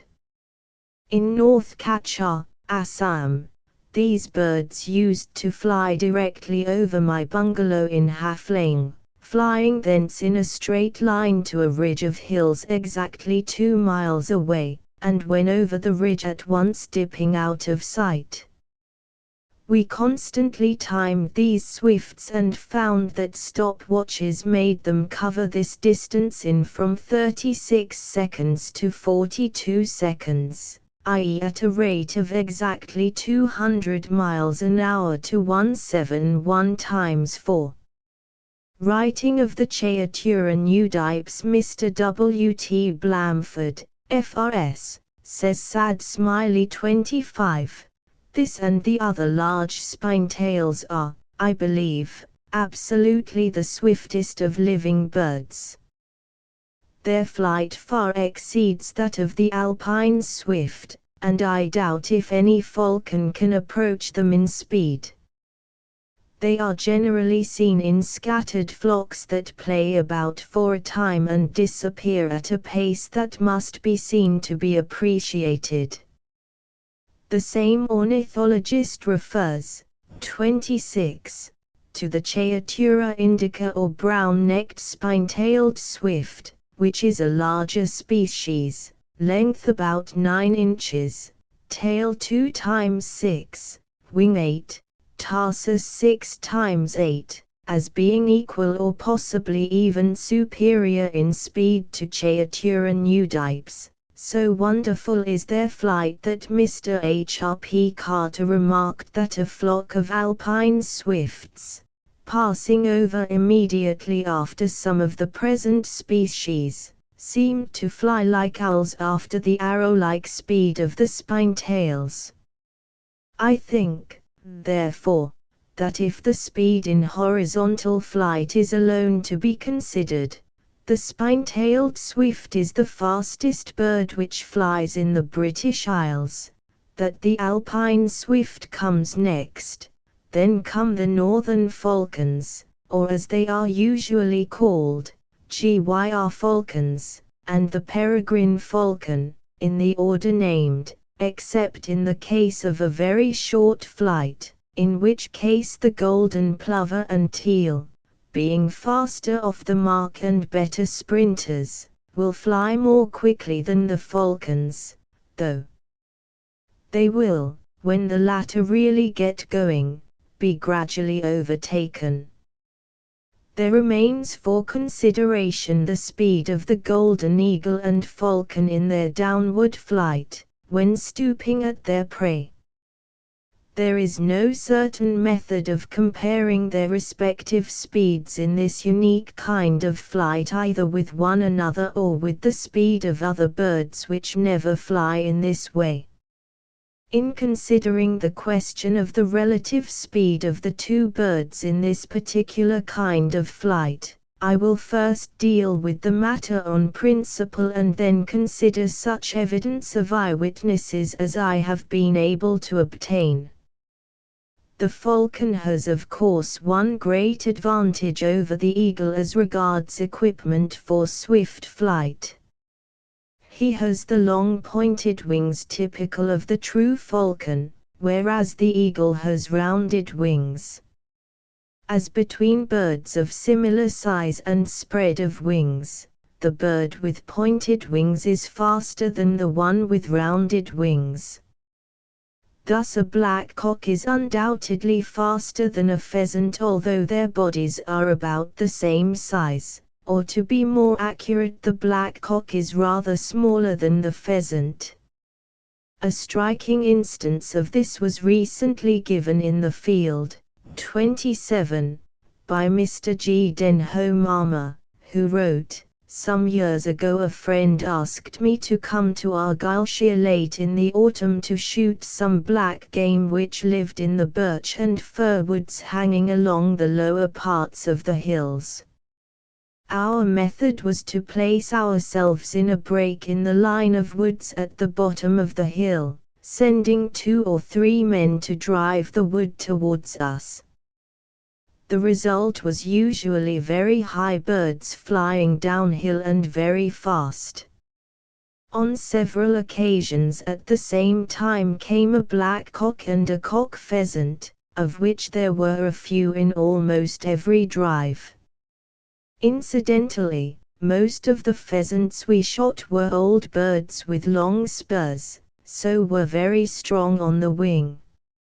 In each case, and I noticed several, the blackcock outflew the pheasant by what seemed to be about 50% in pace, leaving him as a racing car would a runabout. The chance of comparison was very interesting, being between birds of much the same weight and size. Both started under the same conditions, and I think doing their best. Had the blackcock come alone, I think his much slower wing beat would have made one think him the slower flyer of the two. The blackcock and grouse have wings exactly alike, but the blackcock is heavier than the grouse and much faster. With the exception of the difference in the wings mentioned above, the structure of the eagle and falcon is very similar, and as has been pointed out, the larger of two birds of similar structure once it gets going is almost invariably faster, owing no doubt to its superior muscular power and driving force. In comparing the downward flight of the eagle and falcon, it is also necessary to recollect the advantage which the former has by reason of its much greater weight.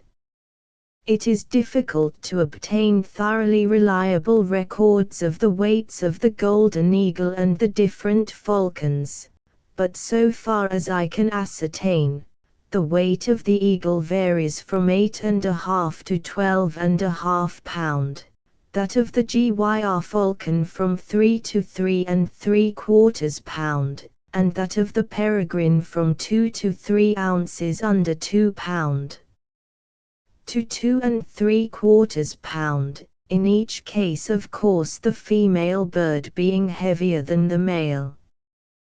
But for the resistance of the air, all bodies, light or heavy, small or large, would fall at the same rate.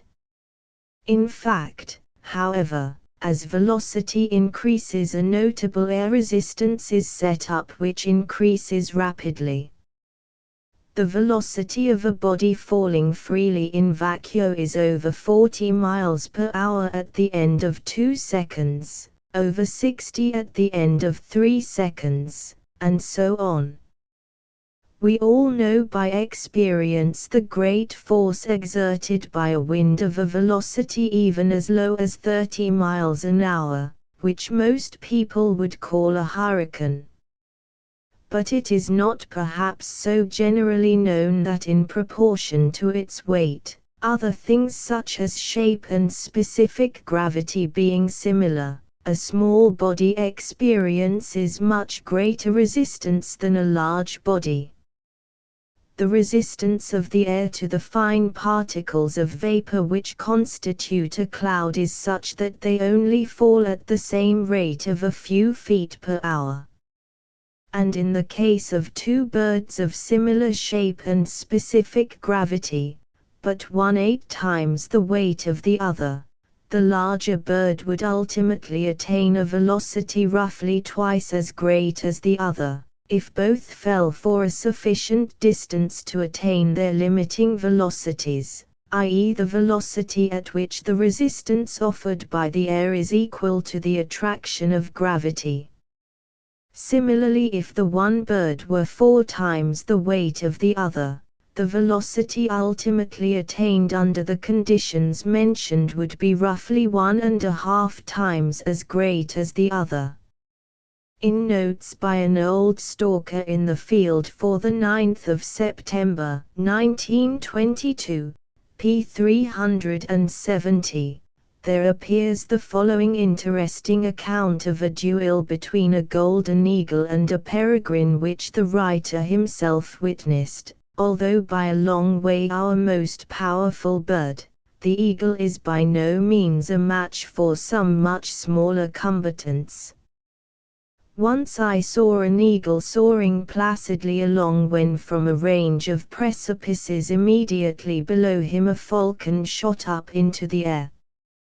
Without a moment's hesitation he attacked the giant bird. The eagle at once joined combat, and through the telescope I could see his efforts to hit his adversary with beak and wing. One blow from either and it would be all over with the falcon, but the latter evidently realized this and regulated his tactics accordingly. The movements of the eagle were slow and cumbrous compared to the rapid action and lithe activity of his adversary. Every time he dodged the eagle's stroke and, wheeling rapidly, got in his blow before the huge bird could recover himself. That the eagle was in a great rage was evident, for I could hear him emitting sounds that resembled nothing so much as the bark of a terrier. Finally, realizing the hopelessness of the contest, he took to flight. I previously knew that the eagle was fast on wing, but the speed he now exhibited was a revelation to me. With half-extended, half-curved wings, showing never a tremor, he cleft the air straight as a bullet. The falcon pursued, but, being left hopelessly behind, soon gave up the chase. The flight of the eagle here described was obviously a glide or downward flight, when, as I have pointed out, gravity would assist his speed to a greater extent than it would in a bird of less weight, the peregrine. In the case of a bird of prey descending from a height on its quarry, the nearer its downward flight is to the vertical, the faster will it descend. In coming down on its prey, neither the eagle nor the falcon completely closes its wings, probably because if it did so, it would lose control. This is also true of the gannet or solan goose, which has been described as the largest and noblest looking of our seafowl. The great speed which a bird of large size can attain in downward flight can to some extent be realized by watching the gannet when he drops head first as he descends perpendicularly onto the fish in the water. I have carefully examined and compared the skeletons of the eagle and peregrine and have tried to form some idea as to the relative muscular power and driving force of the two birds, and bearing in mind the facts stated above, and the greatly superior size and weight of the eagle, it seems reasonable to conclude on principle that the eagle is probably faster than the gyr falcon or peregrine in a downward flight, assuming that both birds are putting forth all their powers. As regards the evidence of eyewitnesses, I have discussed this question with many stalkers. The majority of them have never seen the eagle stoop at its quarry and strike it a blow which sends it to the ground as the peregrine so often does, though they have seen the eagle seize its quarry in the air or pounce on it on the ground and carry it off. Only a few of these, however, have any doubt as a result of what they have heard from other stalkers and keepers that the eagle on occasion does adopt the former method. It is, however, an undoubted fact that although the eagle generally captures birds which he is pursuing by seizing them in his talons or, to use the falconer's term, binding on them, he occasionally stoops on and strikes them in the air, sending them hurtling to the ground in the same way as the peregrine does. The reason why the eagle so rarely adopts this method is probably because it can secure its prey without doing so, and further if it were to exert all its powers when descending from a considerable height at an angle near the vertical on a grouse, blackcock, or ptarmigan, which do not usually fly very high above the ground, it would incur a serious risk of injury in consequence of being carried on by its impetus and dashing against the rocks or ground after striking down its prey. The Golden Eagle by V.R. Balfour Brown. The interesting, and I think significant, Fact is that although some of these stalkers with whom I have discussed the question think that the peregrine probably flies faster than the eagle, every one of them who has seen the eagle kill its quarry in this way, and I know several, has told me that in his opinion the eagle in its final rush is faster than the peregrine. It is also important in this connection to bear in mind the fact on which Major Radcliffe lays such stress, that it is an optical illusion to imagine that a smaller-sized bird is flying faster than a larger bird of similar shape and make, and that, as he says, 99 sportsmen out of 100 would probably tell you that a snipe flies faster than a woodcock, whereas the converse is true.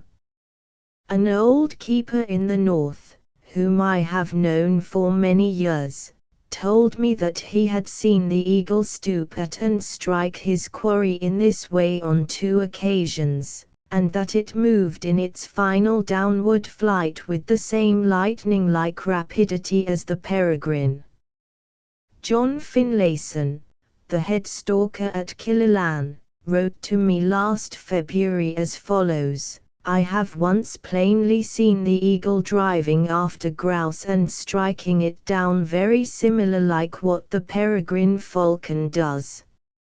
It happened at the north end of Corryake. I was going up to Pat from Mulby Way. A covey of grouse came tearing down from the low end of Aonachby in front of me, about 300 yards away, and an eagle in hot pursuit, wings gathered up, and making a swishing noise. Going through the air it struck one down, with a cloud of feathers knocked out when it did so. The eagle glided up a little, then balanced and dropped down where the bird fell. It was a little over a ridge out of my view. When I got up to the place I saw the eagle well up the glen going fast with the bird in its talons. My gamekeeper, Donald McIvor, who has lived all his life in Rossshire, on one occasion saw an eagle strike and kill a blackcock. This is his account of it. In the forest of Strathconan, where I was for a number of years, I once saw a very fine sight of an eagle pursuing a blackcock. The blackcock got up at the head of a very deep corrie and came over at a very great height. The eagle was about and soon after it. I could see him overtake the bird, and I would say that he struck him the same way as the peregrine does with his claw. I saw something drop, but could not make out what it was at the time. Then the eagle doubled in the air and caught the bird before it reached the ground. None of the other eagles I have seen after their prey have struck it like this in the air. They have always clutched at their prey, but this time the eagle struck the bird and went right past him. I was not far off, and could hear a tremendous noise of the wings. When the eagle doubled back and caught the bird in the air, I would judge that the bird would be as high up as 300 feet, and when he doubled back I should think he was not 50. Perhaps the narrowness of the corrie might be the reason for him taking the bird in the way he did. I went to the place and found the head of the blackcock. There was about 3 inches of skin hanging to the head, a tear like what would be done with the claw. This is the only time I ever saw an eagle kill a bird in the air, but it was a grand sight. This happened in January 1895, in Corryvullen, Strathconan. This amazing feat in aerial gymnastics is no doubt also performed on rare occasions by the peregrine. One of the most experienced of living falconers wrote to me as follows: I have seen a very celebrated falcon which I owned for years bring off a remarkable trick several times. She used to strike at the back of the grouse's head, and I have seen her just scalp the grouse, taking a piece out of its skull not as large as a pea, and thus killing the bird in midair just as if it was shot. Often, when the grouse was high above the ground, I have seen the falcon then take a sharp turn in the air as the grouse was falling, like a spinning leaf, and pick it up in her feet before it could touch the ground, a very wonderful sight.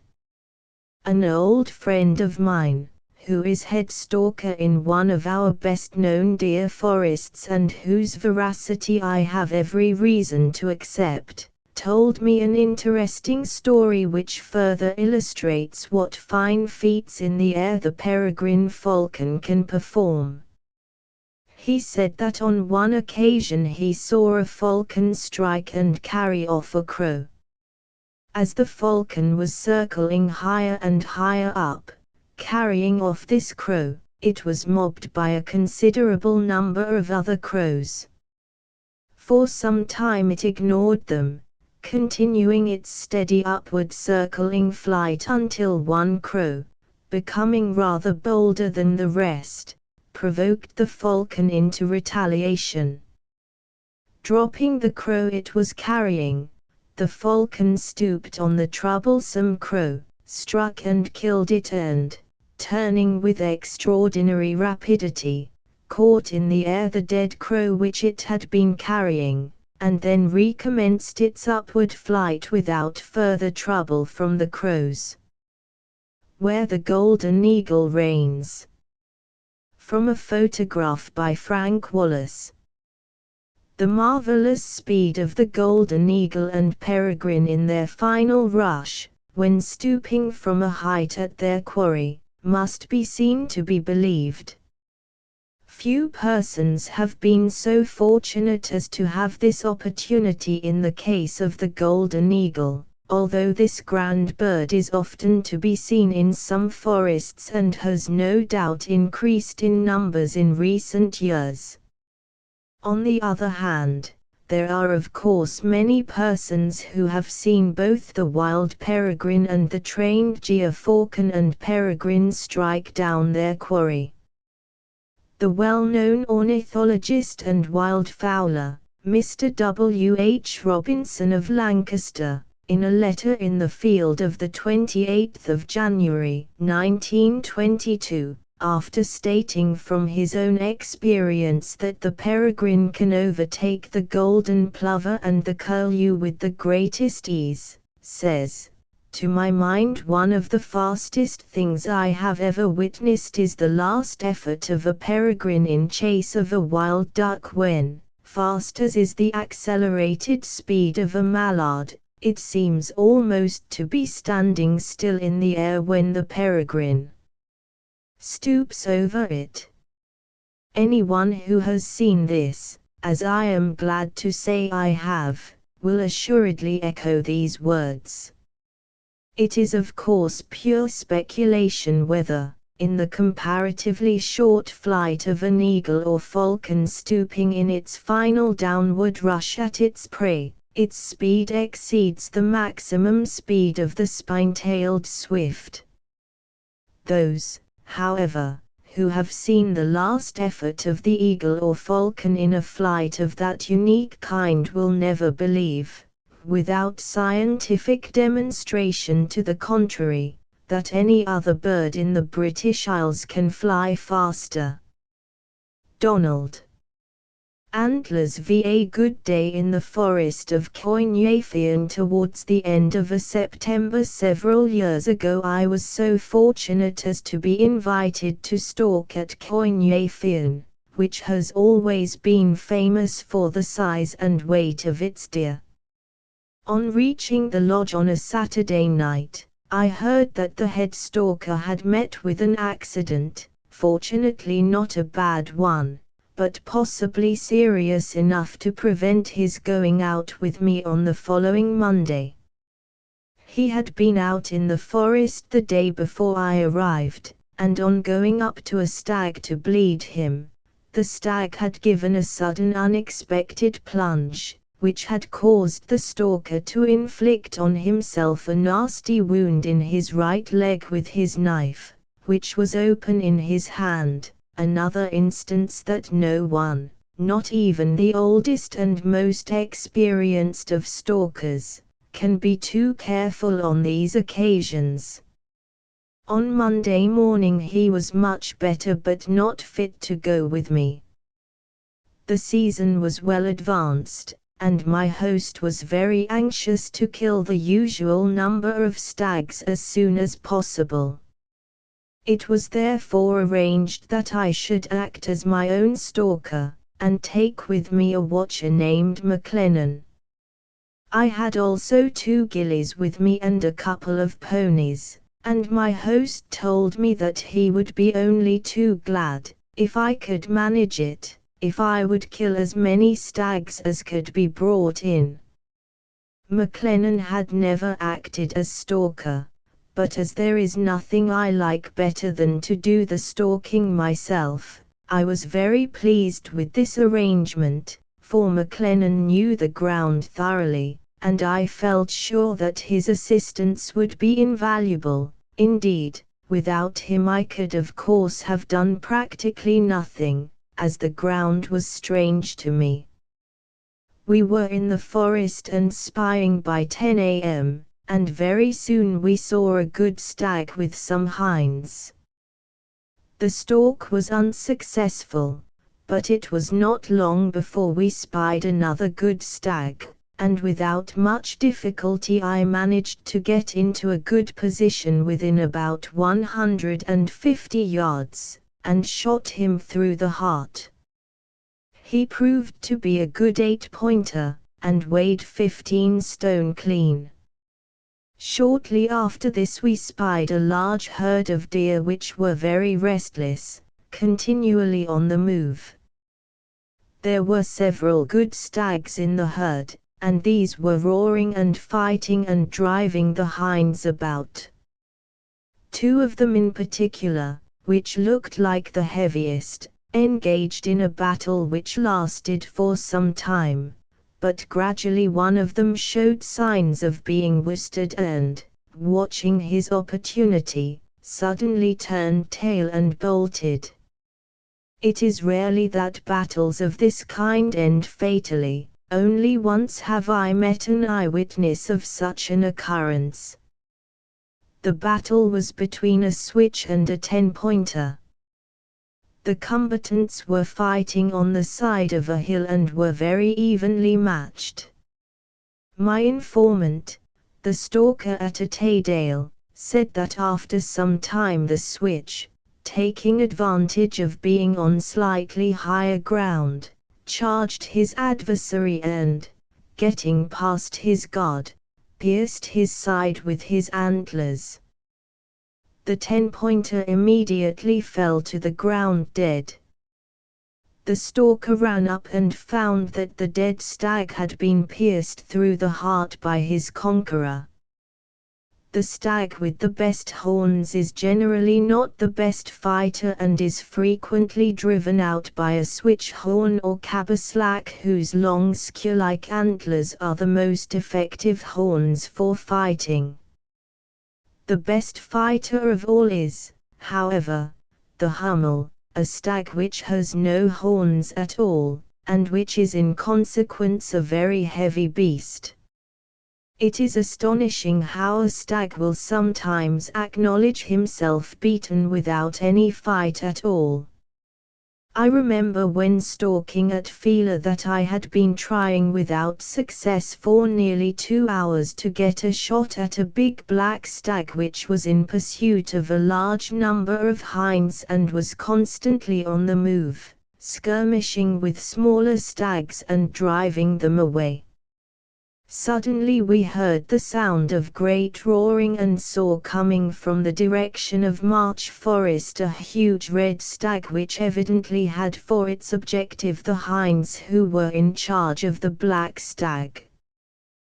The newcomer kept running for a short distance and then stopped to roar and grunt. We thought that by running hard we might reach a point near enough to get a shot at him. We accordingly ran as fast as we could in order to try to cut him off, but in vain. Before we could get within shot of him he had passed this point we were making for.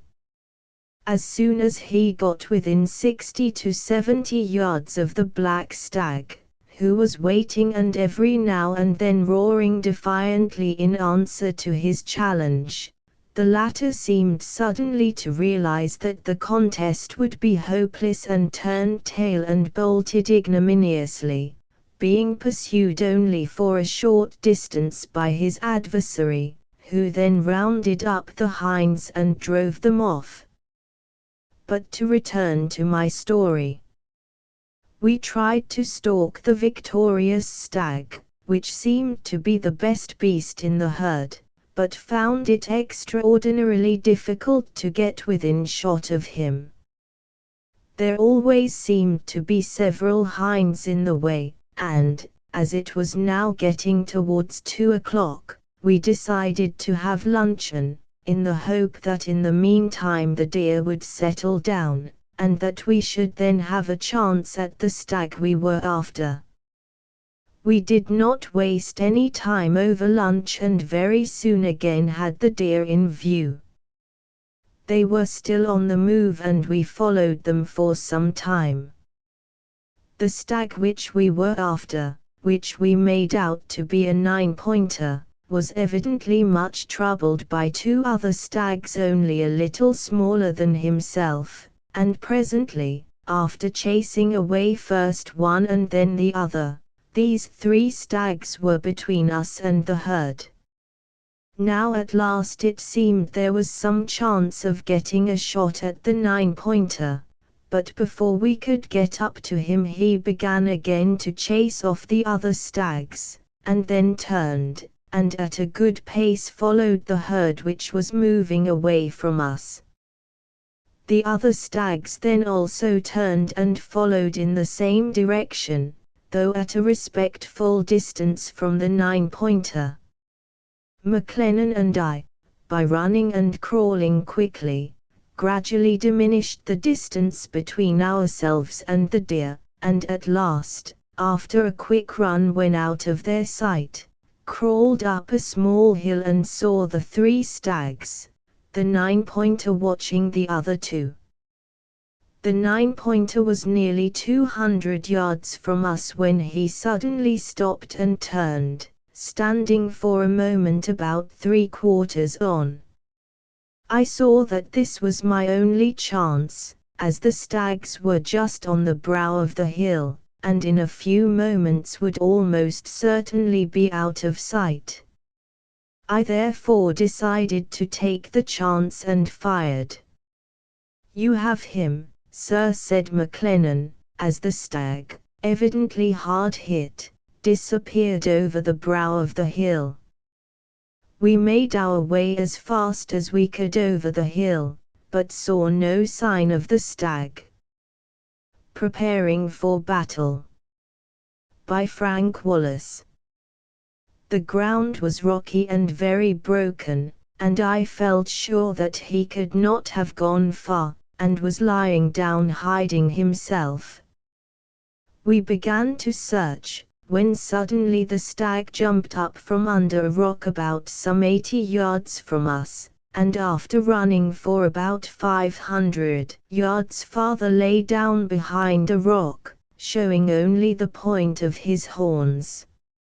I had not shot at him again, as he was end on, and was evidently in such a condition that he could not go very far.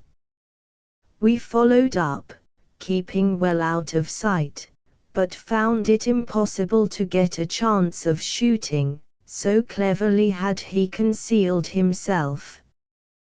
Whilst hesitating as to what would be the best course to take, the stag suddenly got up again and bolted, but this time he gave me a fair chance of a shot, and I killed him before he had gone more than a few yards. On getting up to him, we found that my first shot was not sufficiently forward, but was a raking shot through the body, and the stag could not in any case have gone very far. He was a good beast with a strong horn, and later turned the scale at 16 stone 9 pound. Clean. After greloshing the stag, one of the gillies went off to signal to the ponyman, and McLennan, the other gilly, and I proceeded to work our way back to the lodge, hoping to get another shot on the way home. We soon spied a good stag with a number of hinds, and, after a long stalk, I got a good chance of taking a quick shot at a little over 100 yards and fired. The stag disappeared. McLennan thought I had hit him, but I was very uncertain, and think I must have shot over him. A long and careful search on the ground, which was very broken, showed nothing. There was no sign of the stag, nor were there any marks of blood to be seen, and I felt satisfied that I must have missed him, though McLennan and the gilly had thought otherwise. We again started to work our way back, and had not gone very far before McLennan suddenly stopped and brought his glass to bear on the face of a hill about half a mile away. He then said there was a stag with a fine white head lying down, and that we ought to be able to get close to him without difficulty, as the ground was very broken. I proceeded to stalk this stag, and got without great difficulty within about 180 yards of him, when I saw that he was up and looking very suspicious, and that I should have to take my shot as soon as I could. We quickly got the rifle out of the cover, and crawled to another hillock about 100 yards from where the stag was. Arrived there, I pushed the barrels of my rifle over the top of the hillock and slowly raised my head. The stag was standing nearly broadside on, looking straight at me. I fired. There was a thud as the bullet struck him, and he turned and galloped off, disappearing round a corner of the hill. I felt confident that the bullet had gone home, and we found the stag, who had been, as I thought, shot through the heart, lying dead about 60 yards from the place where he had been standing when I fired at him. He was a 10-pointer, and had a fine white head with a good horn, and when we got him home we found, curiously enough, that his weight was exactly the same as that of the first stag that I had shot, 15 stone clean. Leaving the gilly to grelock the stag, McLennan and I now proceeded homewards, keeping a sharp lookout, and presently we saw a considerable number of stags, which were moving across the valley from one hill to another. We saw that if they were not disturbed they would probably cross a little hill not far from us, at a point from which we could, if we moved quickly, get to within shooting distance. So, running and walking quickly, we reached a spot about 140 to 150 yards from the point at which we expected the stags to pass, and arrived just in time. The stags were moving slowly almost broadside to us in single file, and were passing over a little knoll, at which point I had a fine chance of a shot. "Take the second one, sir," said McLennan, who had his glass on them. I was just about to fire when he said, "No, not that one, but the third, he's better." Again I was on the point of shooting when McLennan said, "Wait, sir, wait, take the fifth, he's the best." Directly the stag topped the knoll I fired, and he ran a few yards and fell down. On coming up to him I found it necessary to give him another bullet through the neck. We found that this stag was by far the best we had seen that day. He was a royal, in splendid condition, and weighed 17 stone 6 pound. Clean. He had a magnificent head, with very thick black horns, and long points with white tips. After greloshing him, and tying a handkerchief to his horns to scare the eagles and foxes, we made our way back to the lodge. I had several good days in the forest subsequently, with one or other of the regular stalkers, but none more enjoyable than this one, in which, without the assistance of a regular stalker, I had the good fortune to kill 4 stags averaging over 16 stone clean, without heart or liver. Take the 5th, he's the best.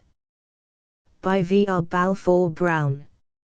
On the top 6 a stalker's peril. The accident to the head stalker which I mentioned in the preceding article shows that stalking, like almost every other sport, has its dangers, and everyone acquainted with the pursuit of deer knows the necessity of exercising great care in approaching them after they have been shot.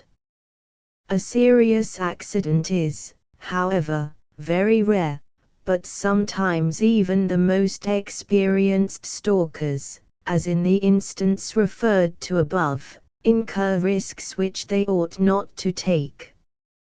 Far more serious than the accident which I have described was one which occurred several years ago, recorded by a former neighbor of mine in the north, the owner of a well-known deer forest. I give the story in his own words, as well as I can remember.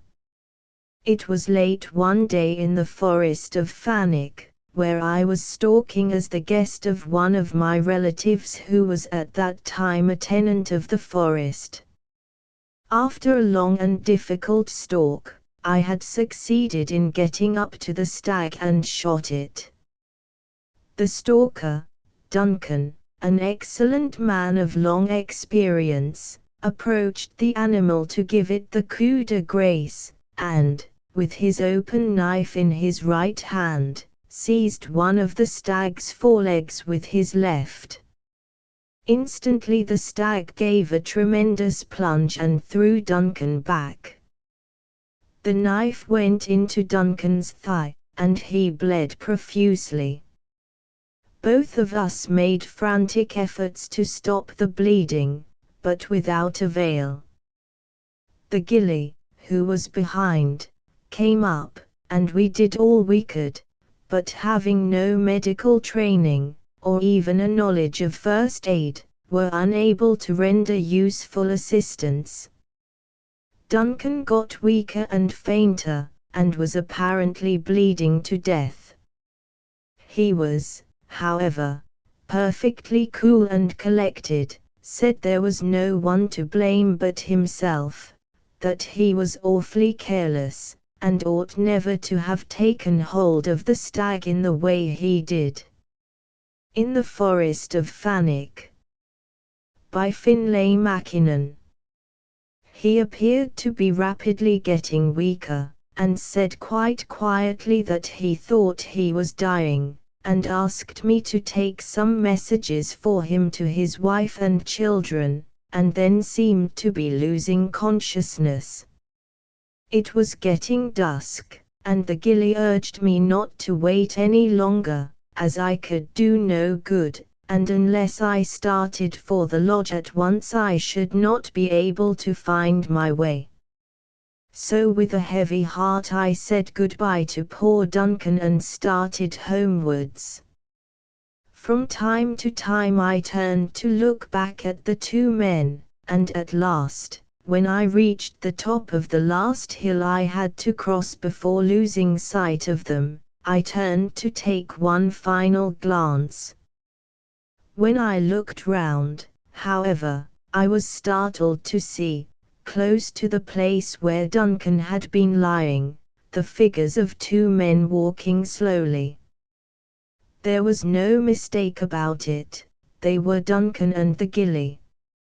I ran back again, and found that soon after I left them the bleeding had stopped quite unaccountably, and Duncan, though still very weak, had gradually revived and finally insisted on trying to walk.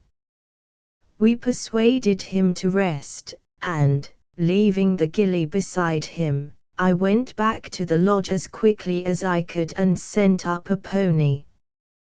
Duncan got safely home, and when the doctor saw him he said it was a marvelous escape, for if the knife had gone into Duncan's thigh 2 inches from the spot where it entered, nothing could have saved his life. Chapter 7 Nearing the End.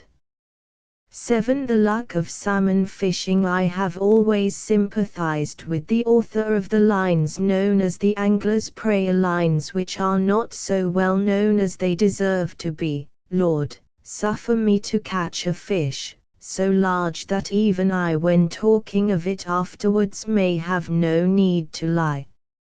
In the spring of 1921 came the tragedy of my life as a fisherman. I had 5 days fishing in the famous River Wye.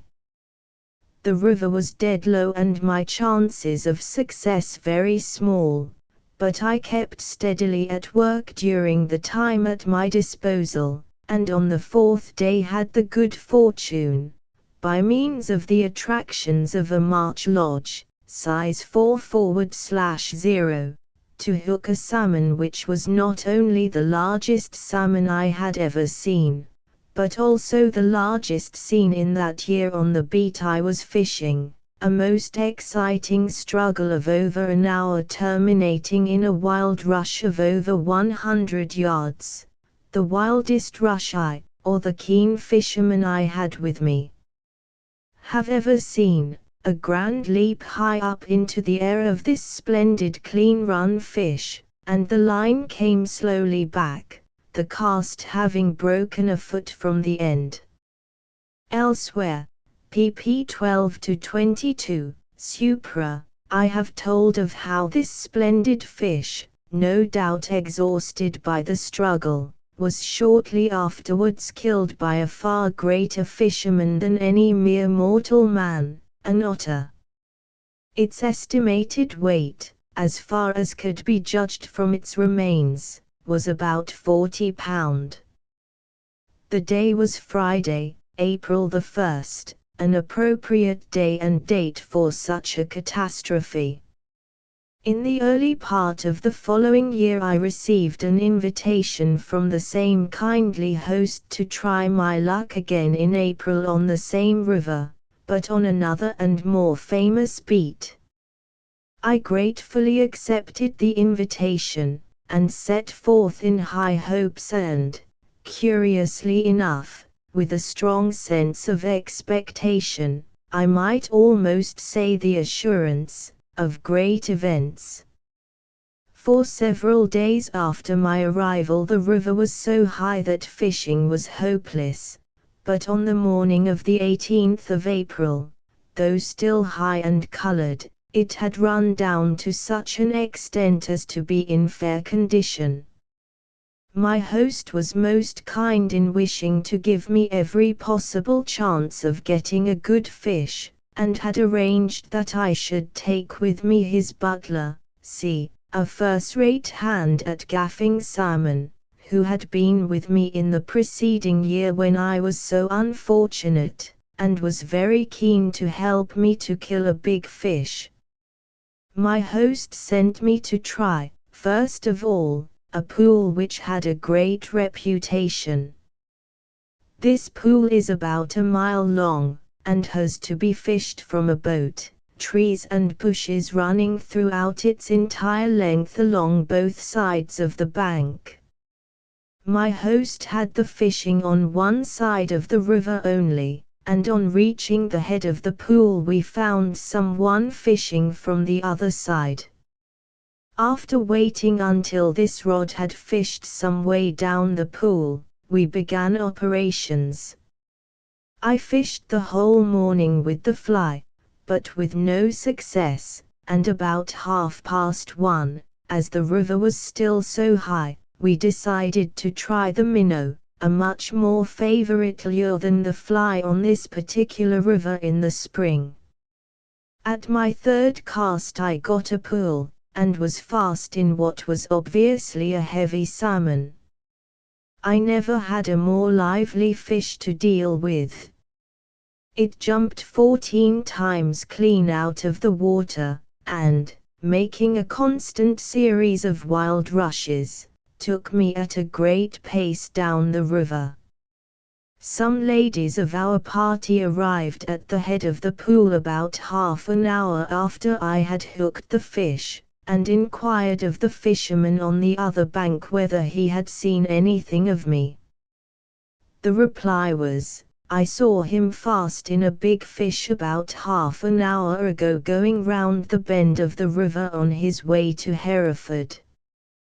Though I did not get to Hereford, which was nearly 30 miles distant, the fish took me about 3/4 of a mile down the river before I succeeded in killing it, after over an hour's battle.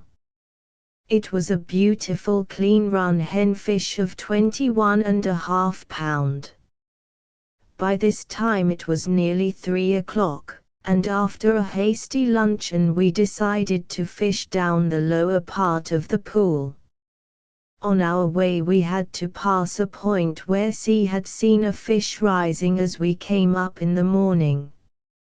I fished this place with great care, and about my second cast as the minnow swung round I got a pull and hooked the fish. I had a good deal more of my own way with this fish than with the one I had previously killed, and in about 20 minutes it was in the boat. It proved to be another clean-run henfish, and weighed 18½ pound. The question now was whether we should fish another pool lower down the river or try the head of the same pool again. I decided in favor of the latter course, and we accordingly rowed up to the top of the pool. It was by this time 6:30. My third cast I was into another fish, which did not show itself for a long time. It took me down the river like the fish I had hooked in the morning, but was not nearly so lively in its movements. It kept low down in the water and adopted boring tactics. After rounding the corner, as my fellow angler would have said, bound once more for Hereford, the fish made a violent rush and plunge, showing itself to be a very big fish and looking not unlike the fish I had parted company with a year ago. We continued to go steadily down the river, the fish making strong rushes, but keeping down and moving about in a stately, heavy fashion. We gradually reached the spot where we had gaffed the 21½ pounder in the morning, our movements being watched by the ladies of our party from the opposite bank. The fish showed little sign of giving in, and about 8 p.m. the spectators on the bank, seeing no likelihood of the battle being ended at present, went home. About 10 minutes later the fish began to show unmistakable signs of exhaustion. After it had turned on its side 2 or 3 times, I managed to bring it near the boat, which C had moored near the bank. Just before the fish came within reach of the gaff it made another short rush, and once more turned on its side. Again I coaxed the great fish towards the boat. Nearer and nearer he came, and then in a moment C had the gaff in him, and with a mighty effort lifted him into the boat. The fish was a cockfish, and weighed 38.5 pounds. After examining him, we came to the conclusion that he was about the same size as the one I had lost in the preceding year, but probably longer. He had evidently been wounded in his side by a seal a fortnight previously, and though this wound had healed, it must have caused the fish to lose several pounds weight. When hung up beside the other fish of 21.5 pounds and 18.5 pounds, he looked huge, and had the advantage of some inches over my little grandson, who was nearly 5 years old. His length was 50.5 inches and girth 24 inches, and had it not been for the wound inflicted by the seal he would, no doubt, have turned the scale well over 40 pounds. So ended what was for me a day never to be forgotten. I had 6 more days fishing, and killed 5 more fish, 2 of them with the fly. The other 5 fish weighed 22.5 pounds, 17.5 pounds, 17.5 pounds, 16.5 pounds, and 15.5 pounds, respectively. He had the advantage of some inches over my little grandson, who was nearly 5 years old. From a photograph by Mrs. Noel Wills. Strange that I should have had such good luck.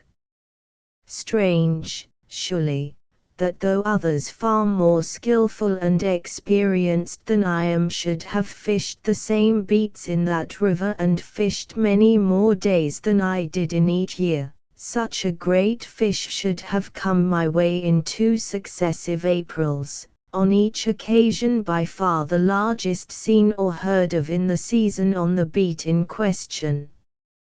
An old friend of mine, who has fished the same river for many years, and is an angler of great experience and success, told me that he has never killed any fish in that river or anywhere else larger than 25 pounds. Surely, indeed, I was the spoiled child of the fishing deities. At the close of this red-letter day 2 thoughts crossed my mind. First, whether the fact that so many of my kind friends had earnestly wished that I might on this occasion kill a fish as large as the one I had lost a year ago had really been a factor in my good luck. Who can tell? The other thought which crossed my mind last year also when the great fish parted company with me was that every fisherman must surely be a man that fortune's buffet and rewards has ta'en with equal thanks.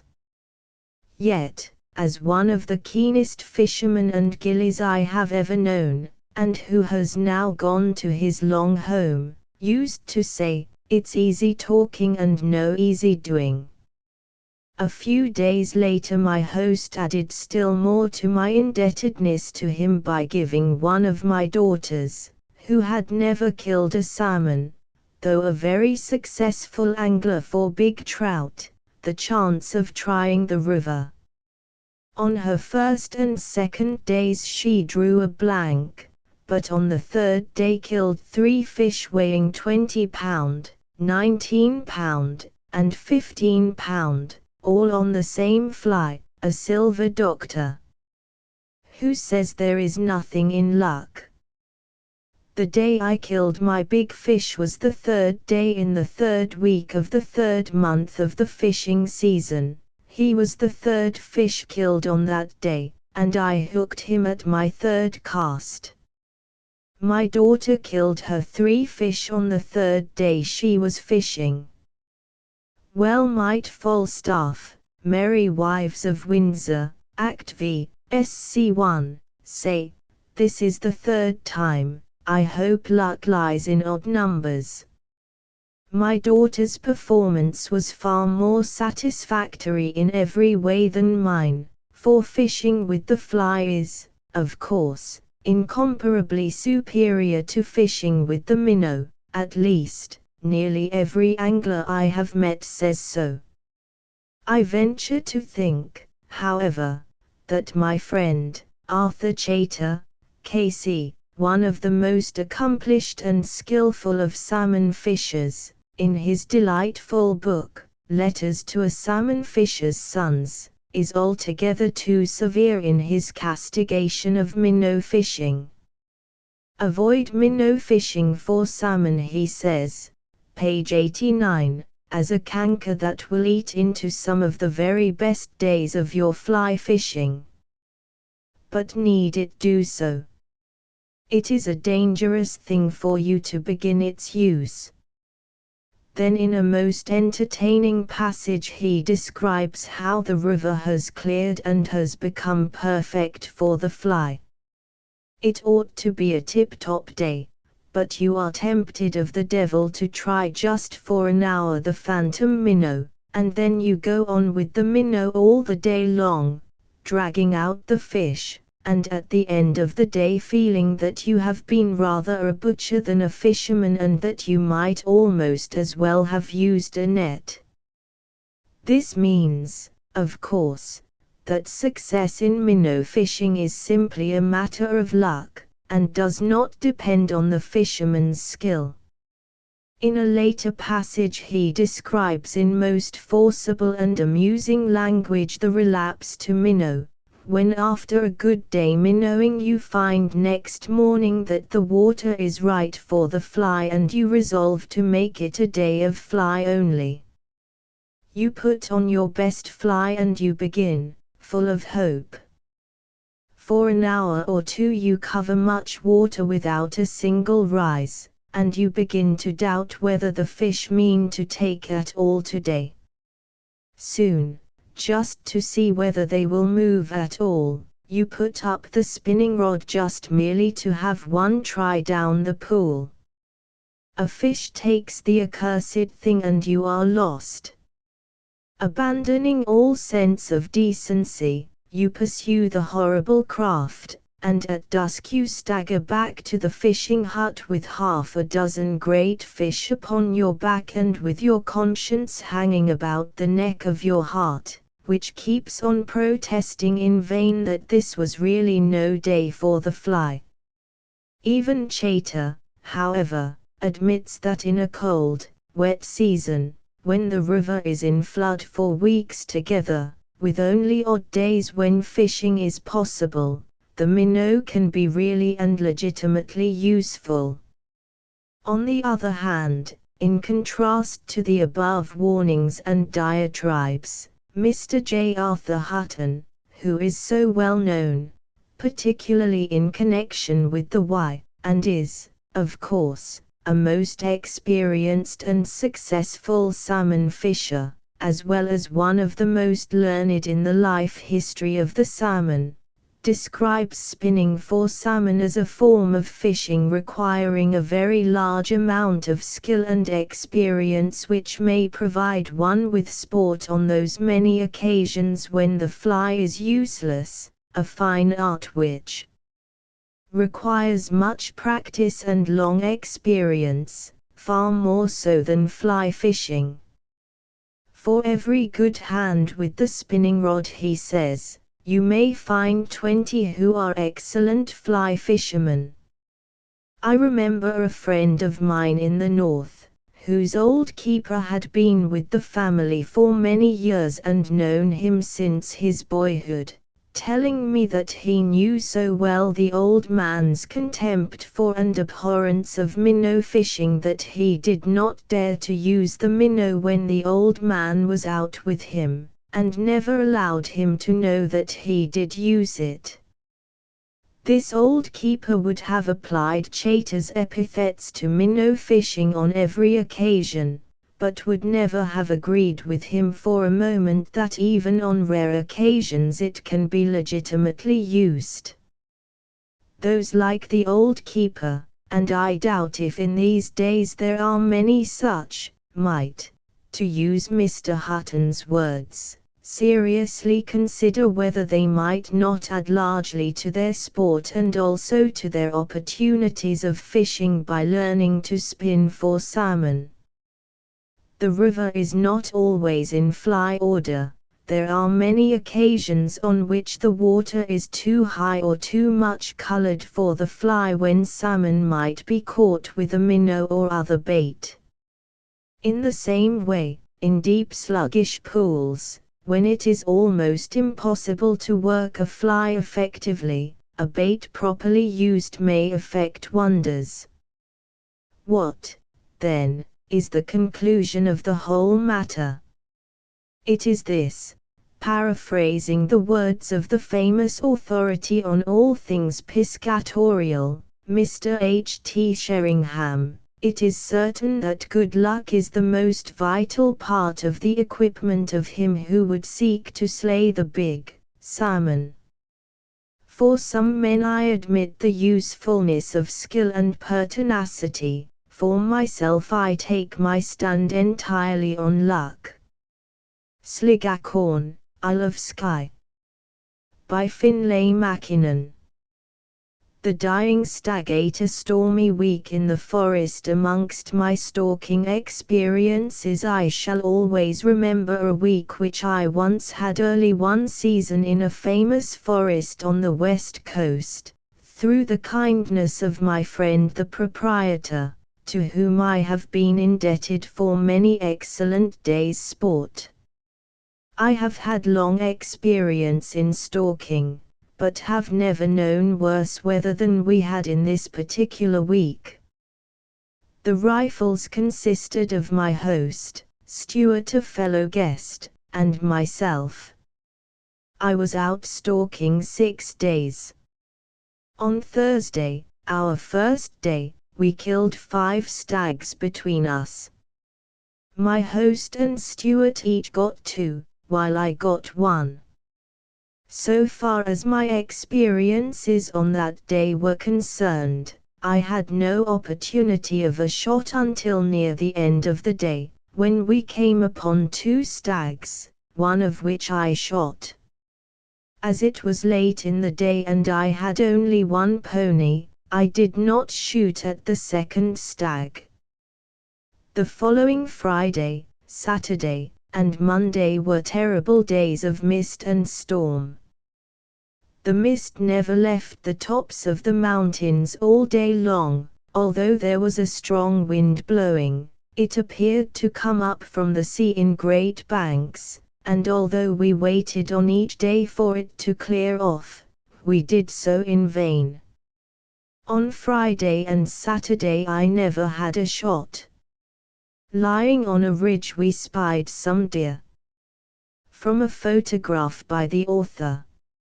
On Monday, until late in the day, it looked as though I was to have the same experience. About 4 o'clock, however, having been lying on a ridge overlooking a wide, deep corrie, the mist suddenly lifted for a very few minutes and we spied some deer moving downwards on the far side of the corrie, and amongst them what appeared to be 2 or 3 good stags. There were also a number of hinds rather nearer to us than this lot of deer. We decided that the only way in which we should be likely to get a shot at the stags would be to go right round the upper edge of the corrie and try to get in between the hinds and the other lot of deer amongst which were the stags. This entailed a most uncomfortable walk. The wind was so strong that one could hardly stand. It was quite impossible to keep a cap on one's head, and it rained or hailed incessantly. At last we got round, and went down to the lower ground. We then managed, with a good deal of difficulty, to crawl safely past the hinds, and found that the other lot of deer were moving slowly, feeding downwards. After a time the deer lay down on a small hill in a sheltered place, and we crawled up to the top of an adjoining hill about 140 yards distant. We there made out that there was one good stag, an 8-pointer, who was lying down, and whose horns only could be seen from the place where we were lying. I got into position to shoot in case the stag should rise and give me a chance. It was now about 5:30, and we thought, considering how late it was getting and the conditions of the weather, that we should not be kept waiting very long. The stag, however, did not move for about half an hour, when he got up and turned round, and immediately lay down again. Time went on, and what with the cold and wet I began to shiver, and felt that I must do something to alter the condition of things. It was close on 6.30, and we were 5 miles from the point where it had been arranged that Stuart and I were to meet the car, if possible, at 6 o'clock, and in any case not later than 7. I told the stalker that he must get the deer up somehow or other, and that he had better whistle them up. He strongly advised me not to do this, but to wait a little longer, as, if we did so, they would probably bolt and not give me a chance to shoot. I, however, persisted, and said we could not keep Mr. Stuart waiting any longer. Besides, I was getting colder and colder. I therefore whistled. The deer took no notice. A little louder, said the stalker. I whistled louder. 2 of the smaller stags got up, and then the 8-pointer on the far side of the hill slowly got up, looking in our direction, and exposing his body over the edge of the hill, a fair broadside shot, at about 140 yards. I fired. Just over his shoulder, said the stalker, and the stag still stood, as stags often will do when the bullet passes over them. I fired again and the stag instantly fell. Good shot, said the stalker. I unloaded the rifle and handed it to the stalker, who began to put it into its cover, when suddenly the stag jumped up and galloped off. The bullet had no doubt grazed the spine, causing temporary unconsciousness. When a stag drops instantaneously, as this one did, he is often only stunned, and it is well to be on the alert and get up to him at once, ready if necessary to shoot again. This was no new experience to either of us. The old stalker had been over 50 years in the forest and had seen the same thing happen many a time, nor was it new to me. We watched the stag as he galloped away, apparently none the worse for his narrow escape, and I certainly felt very foolish. The old stalker kindly began to make excuses for me. The line was right, but you were just a little high, he said. Your position was not good. You had been lying long, cold and shivering, in the wet. Yon cartridges are lighter than your regular ones, and that is why you shot over him. No, I replied, I missed because I could not shoot straight. It is a bad business, anyhow. It is better than having wounded him badly and then lost him. It is a comfort to think he is really very little the worse. Now we have got to get back as quickly as ever we can. And then in the gloom and mist, running and walking and tumbling, away we went. The last mile was down a hill path filled with loose stones. At last we reached the end of the road, and saw the car coming up from a point about a mile lower down the road where Stuart had arranged to meet us. Well, I said, I hope at any rate that Mr. Stewart has got a stag, if not two." The stalker had been looking carefully at the road. "No," he said, "Mr. Stewart has no stag the day." I said, "How do you know that?" "Oh," he said, pointing to the marks on the road, "his ponies have gone home trotting, look at the marks of their hoofs, and if Mr. Stewart had got a stag the pony would be walking." As soon as the car arrived we found that the stalker was right, and that Stewart, who had only arrived at our meeting place a few minutes before, had got no stag, never having had a shot. On reaching the lodge about 8:30 p.m. we found that our host had not yet returned from the river, where he had gone to try to get a salmon, and it was not until an hour later that he returned.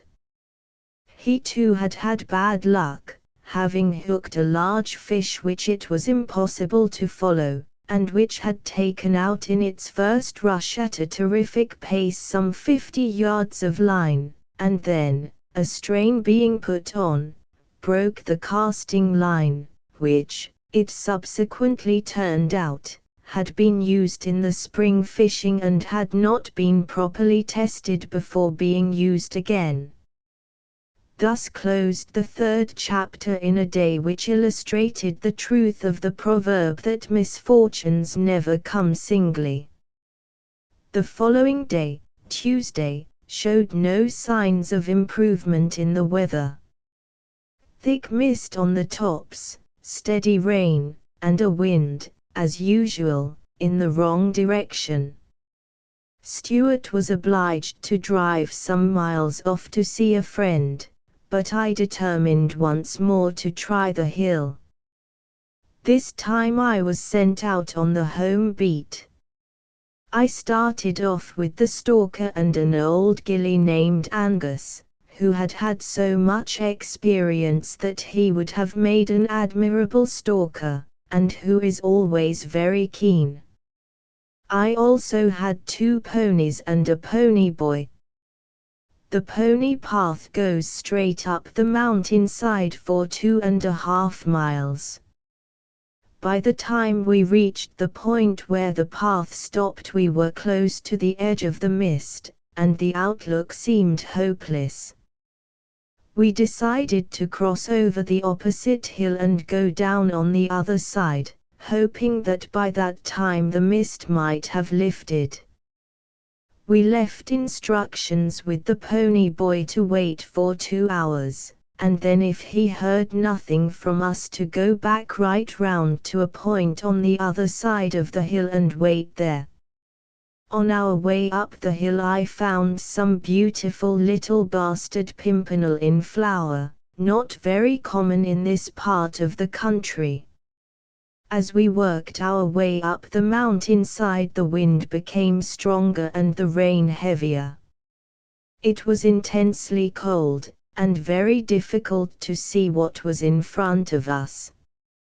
Having arrived at the ridge, nearly 3,000 feet up, we tried to spy the corrie below. What with the tremendous wind and driving rain this was a matter of the greatest difficulty, and in conditions of this kind I always think there is a better chance of picking up deer with first-rate field glasses than with a telescope. I managed, with my field glasses, to discover 2 stags feeding in a sheltered part of the opposite side of the corrie, and, after shifting our position in order to get a better view of them, we found that there were some hinds feeding below them. We came to the conclusion that the only chance of obtaining a shot at the stags was by getting in between them and the hinds. After some trouble we succeeded in doing this, but old Angus, who knew the corrie well, said that the wind at this place was very uncertain, and that it was a question whether the stags would not get our wind. He had hardly uttered this warning before there was a fatal puff in the wrong direction, and away went the stags long before we were near them. We decided to go on and try the next corrie. It is difficult to imagine a greater contrast than the comparative warmth and peace which we were now enjoying as compared with the strife of the elements outside the corrie. The rain, too, had stopped, and I said to the stalker, "No wonder the deer came here, what a haven of rest." The Five Sisters of Kintail, by Finlay Mackinnon. We now worked our way across the ridge, and then spied the big corrie below. We discovered 2 lots of stags. Those in the first lot were moving on. The others were lying down in a place where they could be stalked without much difficulty. We therefore crawled some 400 or 500 yards, and, creeping cautiously up to the top of a little hill, saw the stags had got up and begun to feed.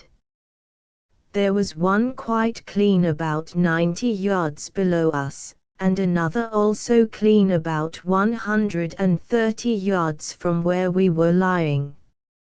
I fired at the near stag, who fell dead at once. I then covered the other stag and pulled the second trigger, result a misfire. I hastily reloaded and fired, killing the stag.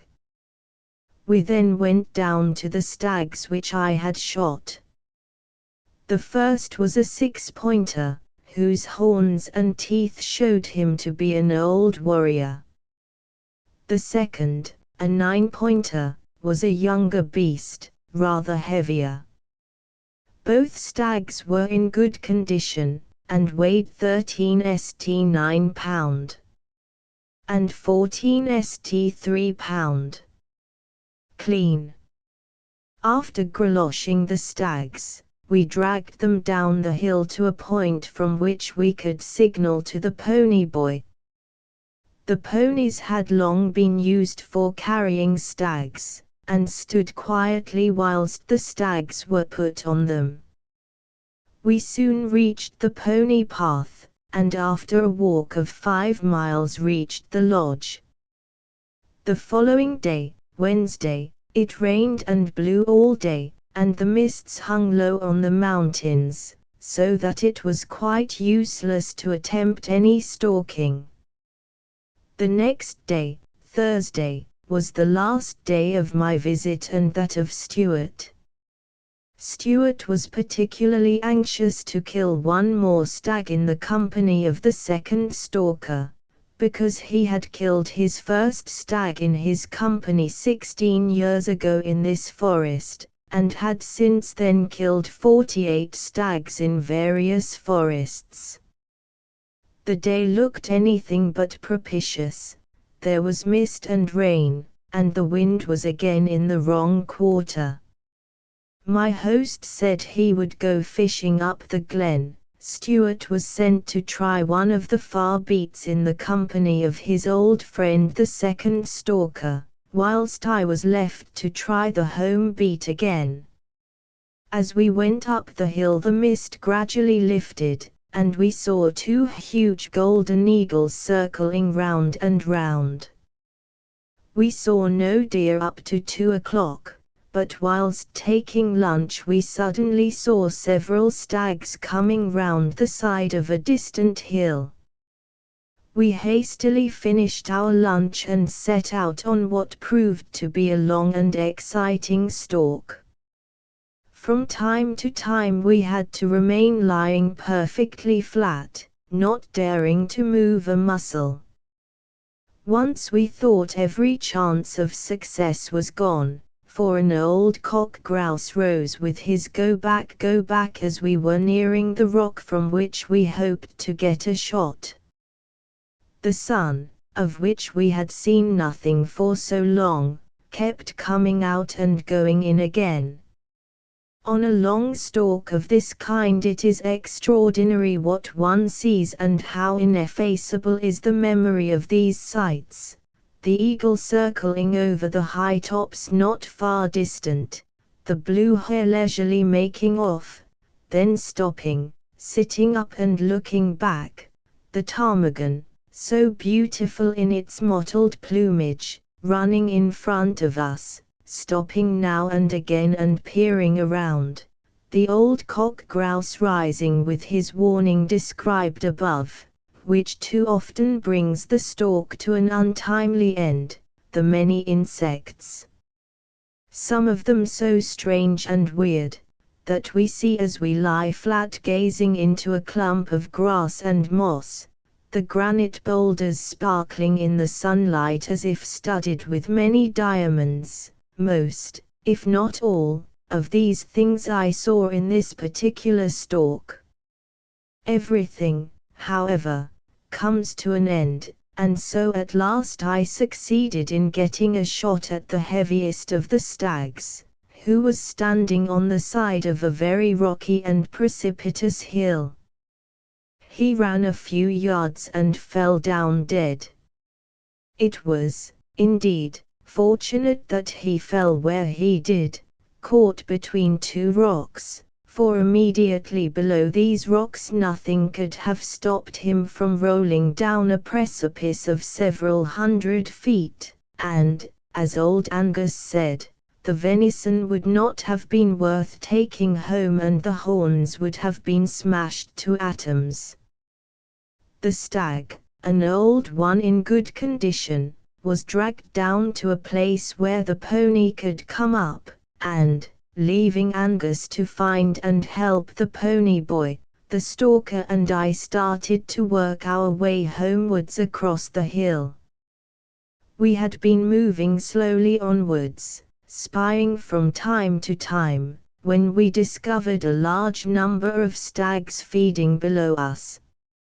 A circuitous stalk brought us up to them, but in a very awkward position. It was impossible to get a shot, except by coming up to a point at the top of the hill below which they were feeding, and we should then be much too close to them. There was, however, no choice, and after a cautious crawl we reached a point from which we could see the horns of stags moving away from us, at a distance of not more than 30 yards. Crawling as flat as possible to the top of the little hill, the stalker slowly raised his head, and as slowly lowered it.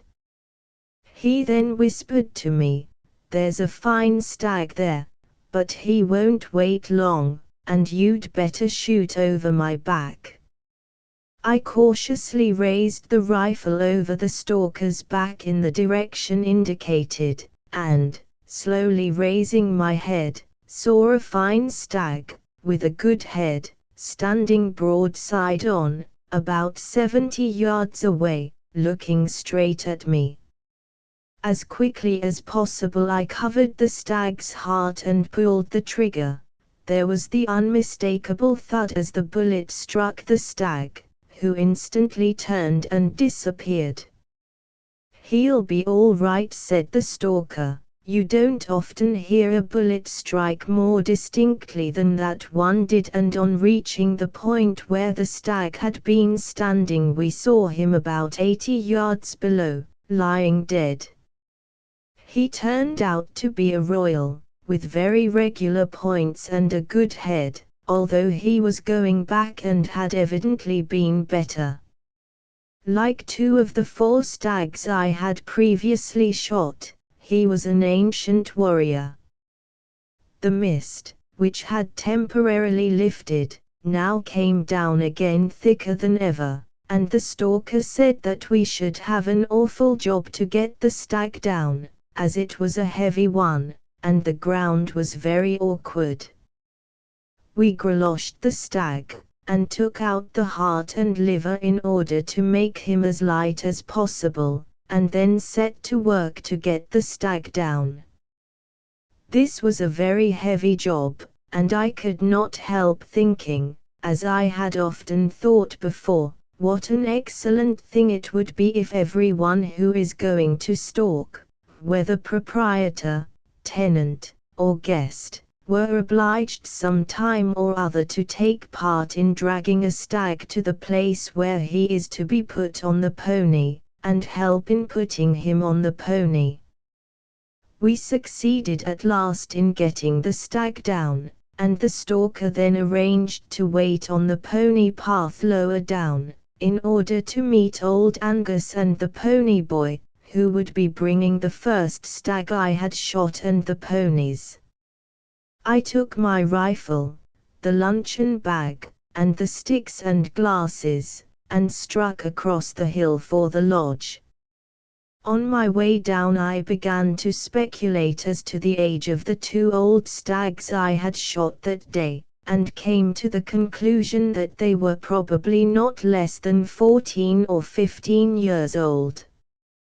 The old Gaelic saying, which shows how little was formerly known as to the age of a stag, came into my mind: Treoes coin, Aoes ich, Treoes ich, Aoes duin, Treoes duin, Aoes fi, Treoes fi, Aoes fire in, Treoes fire in, Aoes dbareich, which may be translated: thrice dog's age, age of horse, thrice horse's age of man, thrice man's age of deer, thrice deer's age of eagle, thrice eagle's age of oak.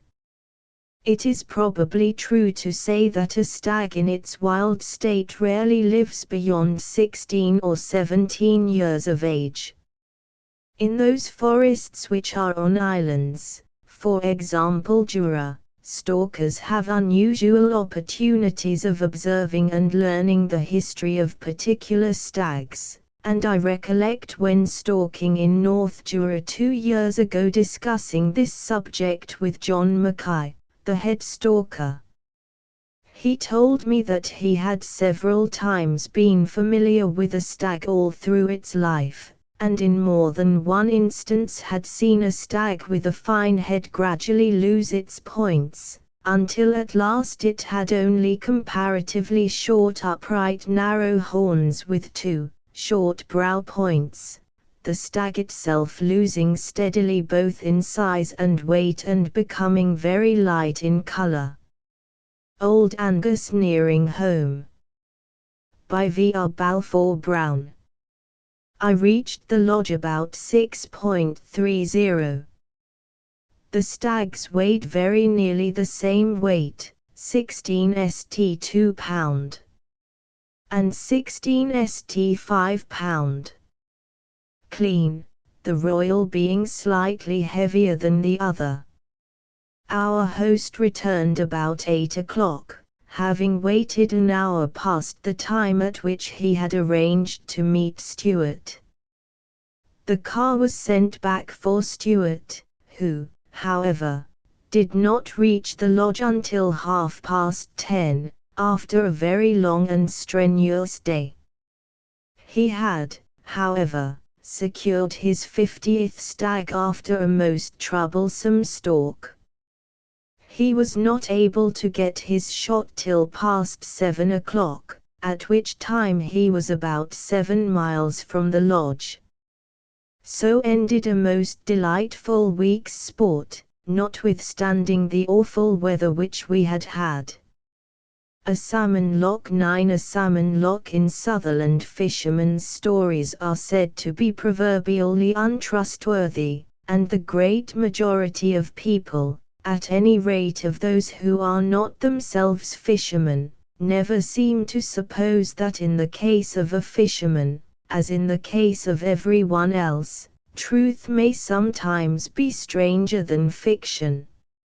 I have been a fly fisher since my earliest days, and have had many good days both with the salmon and the trout, but I have never had a day full of such surprising contrasts as the day which I had with a brother of mine many years ago in the early part of September, on a lock through which flows one of the best of the smaller salmon rivers in the north of Scotland. Strange as were the events of that day, I can vouch for the absolute veracity of the following story. The loch in question is not very large, and is not deep in any part. It contains a good many trout, about 3 to the pound, and at certain periods of the year many salmon. We had a long drive from X, where we were staying, and reached the loch about 10 a.m. We had with us a gillie, a salmon fisher of long experience and a typical Highlander, in height about 6 feet 3 inches, whose name, like his hair, was Sandy.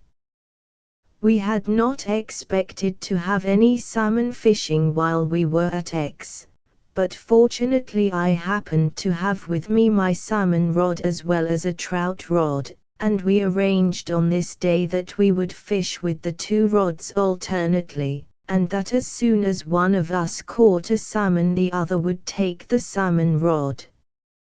When we arrived at the loch there was a good breeze blowing from the west, with no sun. We put a medium-sized jock scot on the salmon cast, while on the trout cast we put, as a tail fly, a queer, nondescript fly, which Sandy fancied, and, as a bob fly, a March brown. These 2 latter flies were the ordinary medium-sized loch trout flies, and we thought it wiser, as we knew that there were a lot of salmon in the loch, to put only 2 flies on the trout cast. My brother began fishing with the salmon rod in the stern of the boat, while I tried in the bow for trout. I very soon rose 3 or 4 trout, and managed to secure 2, but my brother had no luck with the salmon. We had not been fishing for more than half an hour when the wind went down and the sun came out. The surface of the loch became absolutely calm, just like a sheet of glass, and fishing appeared to be hopeless. The salmon now began to jump in different parts of the loch, and, although Sandy said it was perfectly useless, we kept trying to cast over them.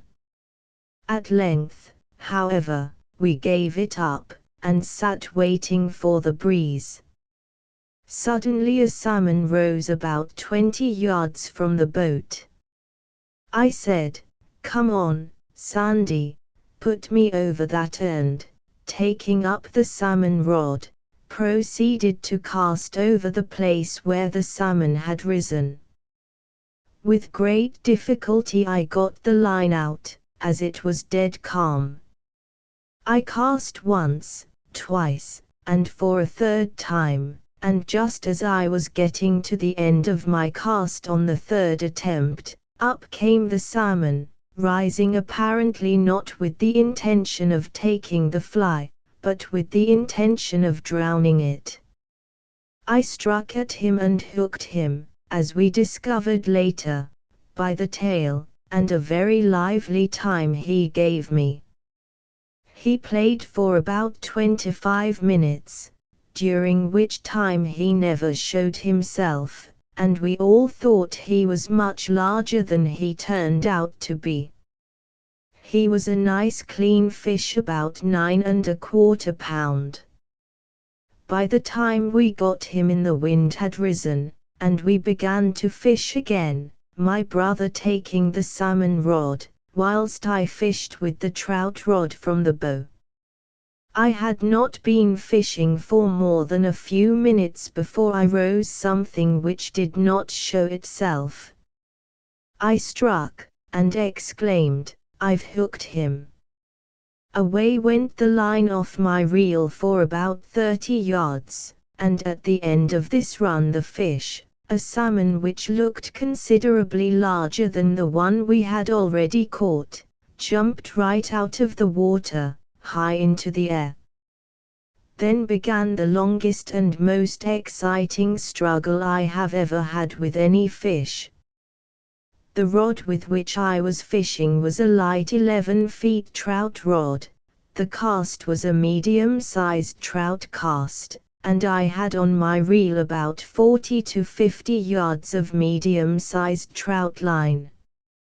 There is no doubt that I should have several times lost the fish had it not been for the extraordinary skill and speed with which Sandy followed him and managed the boat. 3 times nearly all my line was taken out, and once I had only a few inches left on my reel. After his first rush the fish plunged deep down, and for a time adopted boring tactics. I was able to recover most of the line he had taken out, and then he made another run and a jump, and for some time after that we followed him over the loch. On 2 occasions he made the most determined efforts to get into some weeds, and it was only by keeping a very severe strain upon him that I managed to keep clear of them. I never played a fish which jumped so many times or sulked less. On one occasion, after taking a large amount of my line, he suddenly turned and headed straight back again for the boat, and although Sandy did all he could to keep out of his way, the fish startled us at the end of his mad run by jumping suddenly clean out of the water within 3 or 4 yards of the boat, and falling with a tremendous splash. Do what I could, I did not seem to have any real effect on the fish, who seemed to do almost exactly as he liked with me, except on the 2 occasions when he tried to get into the weeds, when, expecting every minute that we might part company, I was determined, whatever happened, that he should come where I wished him to come. We saw that the fish had taken the bob fly, and this added to my apprehensions, as I was afraid, particularly as I knew the loch was not deep, that the tail fly would catch in something at the bottom of the loch, and there would then be a catastrophe. Time wore on, and my back and arms began to ache most prodigiously. Still the fish seemed as strong as ever. My brother said he must have some lunch, and whenever Sandy and I got the chance we managed to eat some sandwiches. I began to wonder how much longer the fly would hold, and whether this fish would prove to be one more of the many good fish lost through the fly working out at the end of a long fight. I could do nothing except hold on for all I was worth, keeping as tight a line as I could, and, of course, lowering the point of the rod whenever the fish jumped, as he frequently did. As time went on, however, the rushes made by the fish were not so long, and he seemed, at last, to have abandoned his leaping tactics, which had given me so much anxiety in the earlier stages of the struggle. The fish was gradually becoming exhausted, and the strain on the rod and line seemed to be much greater. "He'll be turning soon, I'm thinking," said Sandy.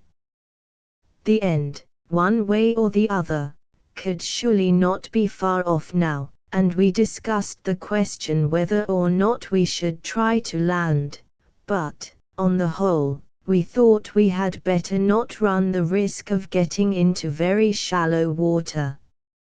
At last the fish turned on his side, though he quickly righted himself and made another short run. Sandy had got the boat in about 3 feet of water, a few yards from the bank. He handed the oars to my brother, seized the gaff, and got out of the boat. I slowly reeled in my line. There was another short rush from the fish, and again I reeled him up. Nearer and nearer he came to the boat, and again turned on his side. Suddenly, in less time than it takes to tell, Sandy had the gaff into him, and was struggling to the shore. Safely landed, the fish was speedily given his coup de grace. He was a very red male fish, weighing rather over 10¼ pound, and I had hooked him in the hard part of his upper jaw, which accounted partly for the fact that I had so little power over him, and also for the fact that the hook had kept its hold so well. "Now then, Sandy," I said, as I got out my flask, "if any man ever deserved a drop of good whiskey, you do." "Schlaint, Gaelic for your good health," said Sandy. "It was a grand fight, sir, I've never seen a better." "How long do you think you were playing him?" said my brother. "Somewhere about an hour, I should think," I replied. 4 hours and 6 minutes, he said. "I looked at my watch when you hooked him, and it was then just a minute or two before 1:30, and I looked at my watch when Sandy gaffed him, it was then 25 minutes to 6. I counted the number of times the fish jumped, and it was 17. I don't suppose you noticed it," he added, "but there was a cart going off with peats, near the lock, soon after you began to play the fish, and it came back again not long ago. We heard afterwards that the men in the cart thought I was playing another fish when they passed us on their return journey." The light was going as we pushed the boat out again. I handed the salmon rod to my brother, and he began to fish from the stern of the boat, while I fished again from the bow with the trout rod. Sandy allowed the boat to drift slowly along the edge of some weeds. I do not think that I had more than 3 or 4 casts when, just as I was nearing the end of my cast, a salmon, which looked as bright as silver, and about the same size as the one we had just killed, rose at my tail fly, with a head and tail rise as if it meant business, and, as it turned to go down, I felt the hook go home. The fish did not run, but worked about near the surface of the water, close to the weeds, as if it did not realize that it was hooked at all. "Back the boat quickly, sir," said Sandy, handing the oars to my brother, and seizing the gaff. My brother took the oars and backed the boat quickly in the direction of the fish. I reeled up my line. There was a momentary vision of about 3/4 of Sandy leaning out of the boat, a tremendously quick lightning-like movement of the gaff, and the salmon, gaffed with extraordinary skill behind the shoulder, was in the boat. I do not think that more than 4 minutes could possibly have elapsed from the time that I hooked the fish to the time it was in the boat. It was a beautiful, clean-run female fish, with a small head, and in perfect condition. It was very lightly hooked, and if it had run or jumped at all it would almost certainly have got off. It weighed within a few ounces of the weight of the fish which had given me such a tremendous battle, and yet, owing to the extraordinary skill of Sandy with the gaff, and the speed with which my brother had acted, this fish occupied us only as many minutes as the other one had hours. We continued to fish for a short time, but it became dark so rapidly that very soon we had to stop, and without a further rise of any kind. deer in the valley. The homing instincts of wounded deer. In these days one hears so much of the homing instincts of animals and birds that the two following authentic instances of deer, whose habits are not so generally known as those of some other animals, may be of interest. Stalkers, and those who know the habits of the red deer, know well that a stag when wounded will seek what he knows from experience to be a haven of safety. Thus, if he has come in the rutting season from his native forest and is wounded on other ground, he will assuredly make for the sanctuary in that forest. So, too, if he has been born and reared in a particular part of the forest and has come to regard that place as his home, he will struggle to reach it if wounded. One interesting illustration of this has come within my own experience, and another was related to me by the stalker who was with me on the occasion referred to. I was stalking in a forest upon part of which unusual conditions prevailed. That part which was nearest to the lodge was enclosed by a deer fence, but, owing to careful management, and the introduction from time to time of fresh stock, there are some very good heads in this part of the forest. I always prefer, however, when I have the chance, to stalk on the open ground outside the fence, although it means harder work, as it is the far beaten part of it is on very high and precipitous ground. It has, however, this great fascination, that one never knows what sort of stag one may find there. The forest itself is an exceptionally good one, and marches with several of the finest forests in the Highlands. The Sanctuary, Kinlochew Forest. By Finlay Mackinnon. On the day in question I was on the far beat and secured a good stag after an exciting stalk. After seeing the stag safely put on the pony in charge of the gillie, the stalker and I set off towards the farther end of the beat in the hope of getting a second stag. Not far from the march, on precipitous ground covered with rough boulders of rock, we spied a good stag with a large number of hinds. The deer were in an awkward position, and we found that it was impossible to get nearer to them than about 200 yards. The day was getting late, therefore this was probably our only chance. The stag was moving about and might very soon be over the march, so that there was no time to be lost. Getting quickly into the best position I could, I fired, and evidently hit the stag very hard.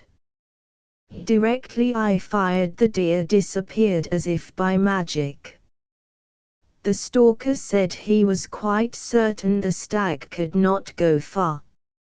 On reaching the spot on which the stag had been standing when I fired, we found marks of blood, and had no difficulty in following these for some 50 yards, by which time we were close to the march, and in full view of a large corrie and other ground, all of which was in the neighboring forest.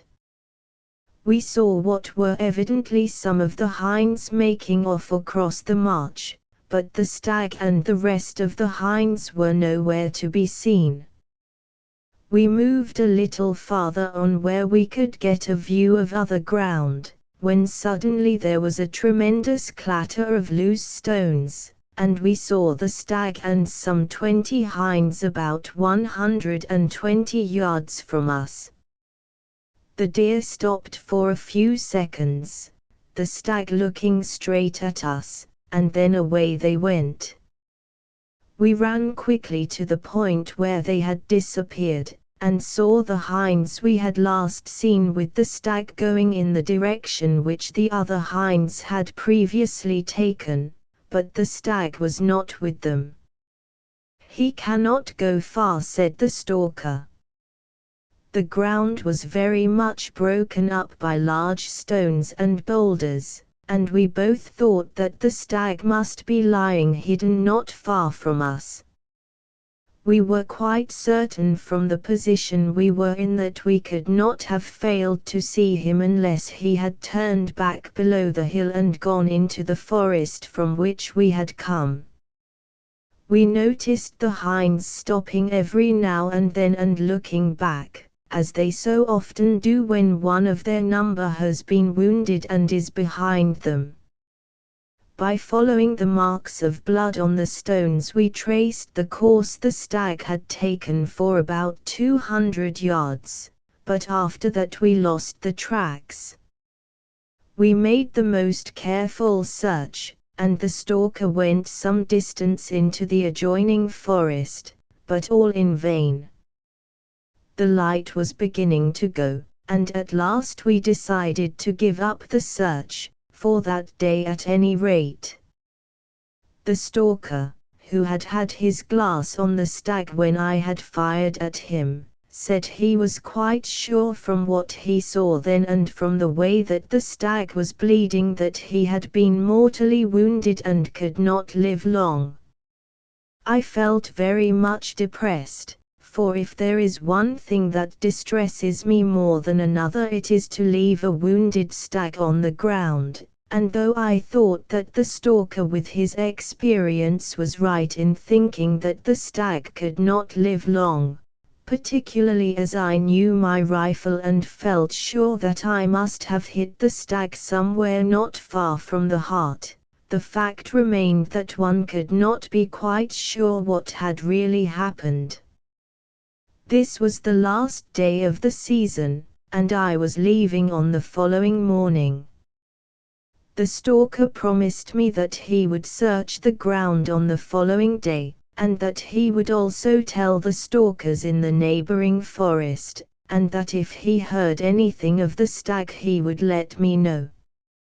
"I shall certainly know the head if it is ever found," he said, for when the stag looked straight at me I could see the space between his forks at the top. It was a 10-pointer, I think. The points were very regular, but as far as the head goes it is not much to grieve over, for it was on the narrow side. "Still, it is a bad business," I replied. "If we only had had a tracker we should certainly have got him without any trouble." A really reliable tracker is indeed invaluable on an occasion of this kind, but it is only in a few forests that dogs are now used in following wounded stags. The noble deerhounds which were the trusty allies of our fathers on the hill have during the last 40 or 50 years been replaced in those forests where dogs are still used by the golden retriever, or more often by the collie, the two dogs last mentioned having been found more suitable for pursuing wounded deer. The deerhound was so high-couraged that he would not bay the stag, but would pull him down or be killed by him. A further objection was that he would hunt by sight rather than by scent, it not being in his nature to put his nose to the ground, and it was therefore practically impossible to train him as a tracker. The trusty allies of our fathers on the hill.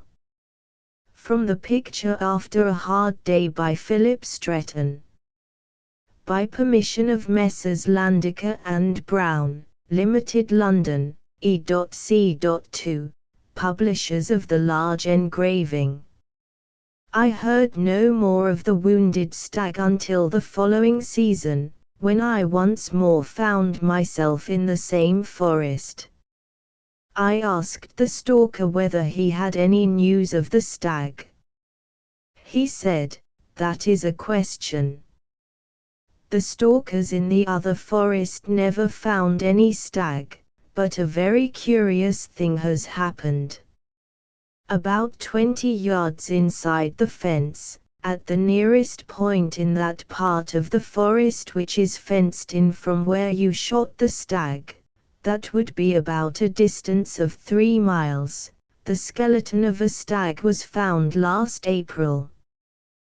The head stalker on that part of the forest tells me he is quite sure it was not a stag that was shot inside the fence. I have got the head here, and will show it to you. I examined it carefully.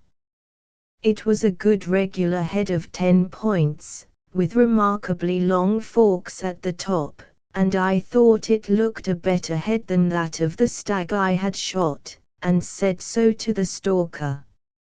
He replied, "It is the same shape," and I well remember noticing the space between the forks at the top. Not only that, but in April when we found him there were no stags on that part of the ground and had not been for some time. Also by the bleached condition of the horns, I am quite sure he must have died in October or early in November, and he could not have died a natural death after the winter was over. And as to his getting through the fence, at that season of the year stags have a wonderful way of getting through a fence if they want to do so. If he was mortally wounded after he got outside, he would be sure to go back to the place where he was born and knew he was safe, and depend upon it he would find his way back through the fence where he got out. One can never be sure, but on the whole I think he is the stag you shot. You see, the only way he could have gone that day without our seeing him was out of sight round that hill in the direction of the fenced-in part of the forest. I am sure he was mortally wounded. He had seen us, and after seeing us, being wounded, he would go straight on, as you know, so long as his strength would carry him, and he would go straight to his old home. They are wonderful in that way, dear. I shall never forget how I was taught that years ago when I was out with the young chief at X. I asked the stalker to tell me the story, which I give in his own words. About 12 years ago, when I was a gilly at X, I was out one day with the chief's son late on in the season, about the end of the first week in October. About 2 o'clock in the afternoon we saw a royal stag and some hinds above the black shed, between the lodge and the second stalker's house, and after a successful stalk, he fired but wounded the stag, just grazing him in the lower part of the body. The stag did not give the rifle another chance, but turned his head fair south, towards the top of the sea. We watched him crossing the top, then we made for where we saw him crossing, and we saw him about 300 yards away as he was going down the opposite side, and he was still going south, then getting out of view, into a hollow. The stalker did not lose his chance, but made a sprint to get up to him, which he managed to do. But the wily fellow was always keeping his back to his enemy, and making fast for some private corner, where he hoped he would be safe. The trigger was not pulled for him. Being in plain ground there, and the royal stag fast on the move, we could do nothing but wait and watch where he would cross the next ridge, which was fully a mile away. Once the stalker saw him cross, we made at once for the spot he went out of our view, getting there as soon as our legs could carry us, and after spying that part of the ground very carefully, we failed to pick him up. That was in the center of the glacier, a piece of ground about 1.5 miles square, very level, with shallow peat bags, and guarded on 3 sides with slightly rising ridges. The distance between where the stag was wounded and where we lost him was about 7 miles. By this time the light was failing, so we had to make tracks for home.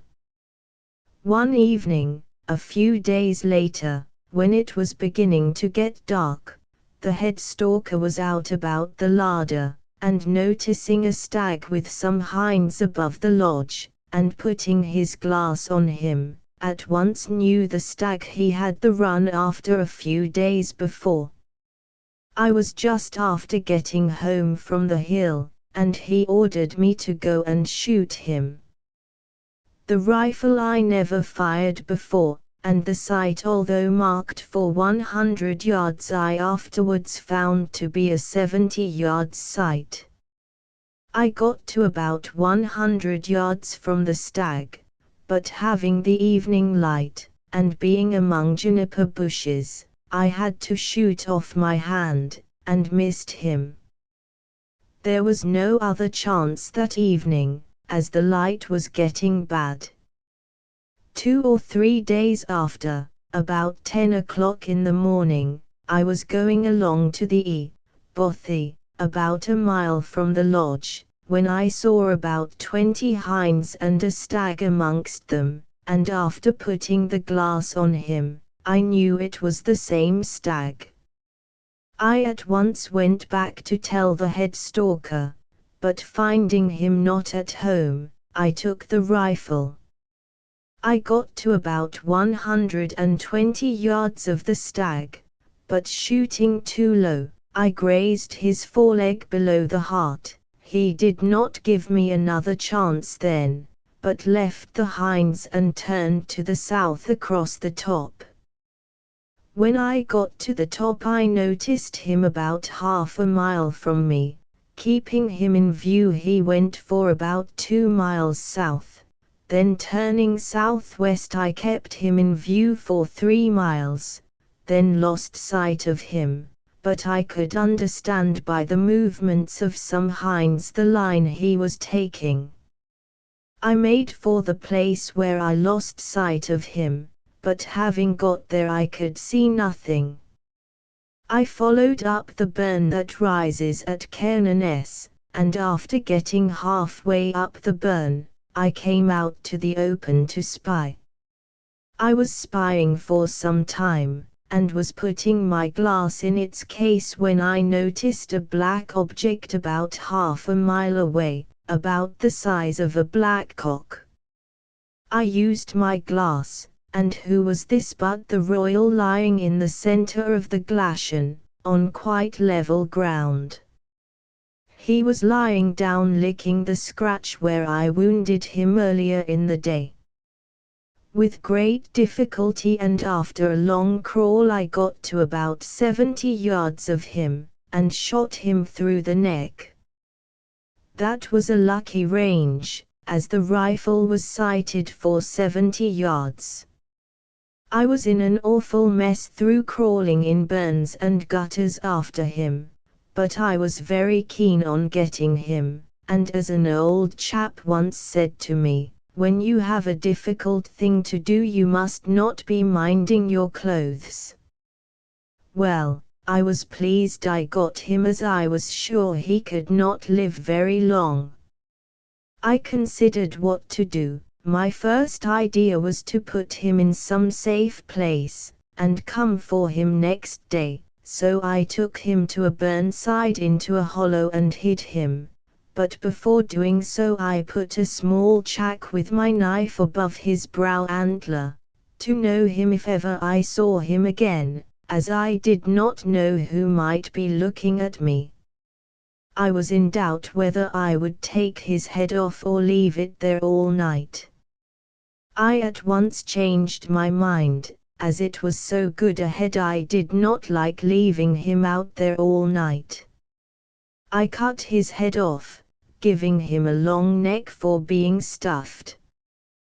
That finished, I shouldered the royal head, took him back 5 miles to the bothy, left him there that night, and took it 2 miles further to the lodge the next day, and today it hangs in the chief's mansion. The young chief was very glad to get it. The head was a very good royal, thick horns, points equal and well shaped. The distance between the place where I shot him through the neck and the place we lost him the day the young chief wounded him is hardly half a mile apart. That day the stag was first wounded, he went whatever a distance of 6 or 7 miles to that quiet spot in the center of the glacier. The day I shot him through the neck I followed him for about 8 miles from the place where I grazed his foreleg below the heart. He never saw me, he never stopped, always making for that private spot, the place in the center of the glacier. So this stag went 2 times to that same place, as he hoped he would be safe there, and possibly that stag might have been lying in the same bed both nights. This shows the distance a stag will go for safety, and that he goes back to his old home, the spot where he thinks he is safe. And so I believe that my friend the stalker must have been right in thinking that the stag he had found in April was the stag I had shot in the early days of the preceding October. I was spying for some time. From a photograph by the author. The High Hills 11. The method by which eagles and hawks secure their prey as is well known. The eagle lives largely on carrion such as dead deer and carcasses of sheep, differing in this respect from the peregrine falcon, which lives exclusively on what it kills. Generally speaking, the eagle secures its prey by pouncing on it on the ground and carrying it away in its talons. He swoops down at a great pace in a slanting direction, and in this way not only captures hares and rabbits, but also grouse and ptarmigan on the ground and young ducks on the loch. It is very interesting to watch the great bird searching slowly along the side of a hill, about 50, 100, or 150 yards above the ground. Then he suddenly pounces, and in a moment is up again and away with his prey in his talons. So regularly does the eagle adopt this method of capturing his prey on the ground, that I have met stalkers who have told me that they do not believe that an eagle can overtake any swift-winged bird such as grouse or black game. This is certainly wrong, for the eagle does sometimes, though comparatively rarely, adopt the other method of securing his prey, the method which I have already described, CP 64, supra, that of pursuing and catching his prey in the air, and in this way without doubt captures blackcock, grouse, and ptarmigan. I have already stated, CPP 57-70, supra, that in my opinion the eagle in his downward flight is faster than the peregrine. Even in his horizontal flight, once he gets going he can fly very fast if he chooses, but of course is not nearly so agile and cannot turn and twist with the rapidity of the peregrine, and the result is that when he overtakes his quarry he frequently misses him. Nearly 100 years ago one of the most acute observers amongst ornithologists wrote as follows: in another part of the Western Highlands of Scotland we had an opportunity of witnessing the powers of flight of this bird in pursuit of its quarry. An old blackcock was sprung and was instantly pursued by the eagle, who must have been on a neighbouring rock unperceived, across the glen, the breadth of which was at least 2 miles. The eagle made several unsuccessful pounces, but as there was no cover and the bird large, it probably fell a victim in the end. 28. Lastly, as I have already said in the pages just mentioned where I have fully discussed the matter, the eagle on rare occasions swoops down at a terrific pace on his prey in the air, striking it to the ground but not clutching it or, to use the falconer's phrase, binding on it. The eagle has a great partiality for hares, cats, young fox cubs, and young lambs. I remember James Mackintosh, head stalker at Loch Rosk, telling me that on 2 occasions whilst waiting at a fox den he had shot an eagle. He added that, whilst the old foxes are away, the cubs, when they get hungry, sometimes make such a noise that they can be heard at a considerable distance, and that he believed this attracts the eagles, particularly if their eyrie in which they are rearing their young happens to be in the vicinity. He went on to say that he thought this accounted for his sometimes finding fox dens containing only 1 or 2 cubs instead of the usual number of 3 to 7. There is no doubt that eagles sometimes attack deer calves, fixing their talons in their victim's neck or back and striking the calf with their wings. They frequently hunt in pairs, and have been seen to drive the calf over a precipice. On rare occasions eagles have been known to attack a full-grown stag. In certain parts of the highlands they have lately increased in numbers, and perhaps as a consequence, their ordinary food not being so plentiful, have become bolder. Only last year I was stalking in a forest where a few days earlier a stalker had witnessed a most unusual incident. The following is his account of what he saw. A gentleman and I were out stalking on the 25th of September, and while the gentleman was having lunch, I went off about 200 yards to have a spy. I got a stag lying at the foot of a rock. While I had the glass on him, an eagle suddenly swooped down and attacked him. The stag went headlong into a bog, but managed to get up.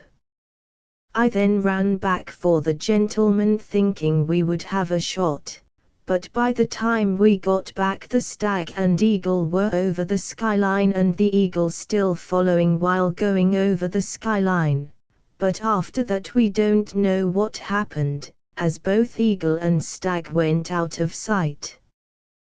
Donald Matheson, who has had a lifelong experience in the forest and has only recently retired after having been for many years stalker at Glen Shieldaig to Mr. C. J. Murray of Loch Carron, told me that on one occasion, but on one occasion only, he saw an eagle attack an adult stag. It would be, as far as I remember, he said, between the 6th and 10th of October in the year 1888 when I was spying one morning at the forest stables.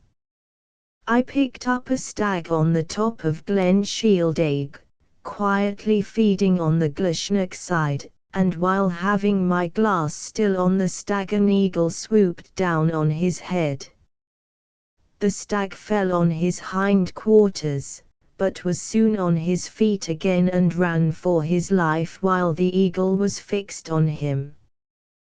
The stag made for a thick clump of birch trees, and immediately the stag got under cover the eagle could not keep its hold, owing to the thick branches of the trees, and left the stag. The eagle kept hovering for some time above the wood where the stag was concealed, but at last flew away. Whilst stalking in the neighbouring forest of Applecross 2 years ago, Colonel the Honourable Claude Willoughby had a most interesting experience, a description of which he has kindly given me permission to reproduce here. On the 30th of September, 1921 he writes, "I was stalking with Alick Mackenzie on Applecross. We had come through Corrie into Corrienana and spied a stag with hinds on the west face above the loch.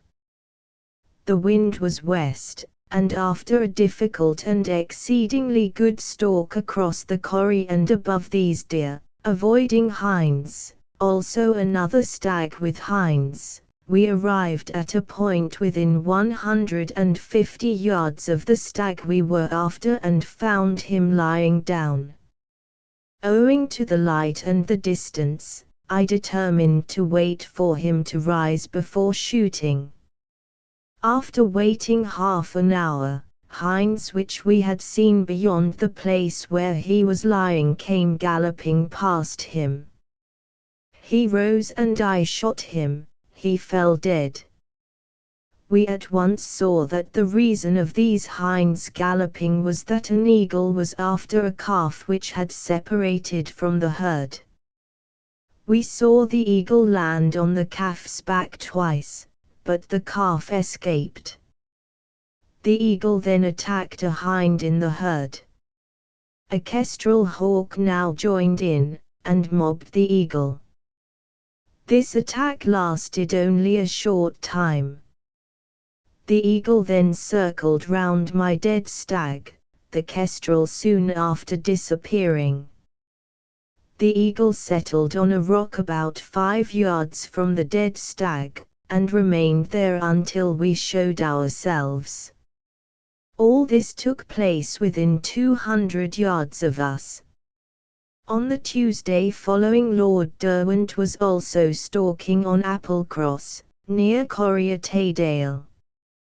He and the head stalker Finlayson saw an eagle attack a calf, which it knocked down twice, but the calf escaped. The Applecross Hills, and a Highland fishing village. By Finlay Mackinnon. There has been much difference of opinion, and from time to time considerable controversy as to how the peregrine kills its prey. Some stalkers and ornithologists believe that it is done with the edge of the wing, a smaller number with the beak, whilst others think it is done with the talons. The last mentioned view is that which is, I believe, universally held by falconers, who after all have many more opportunities of seeing how it is done than any other class of men.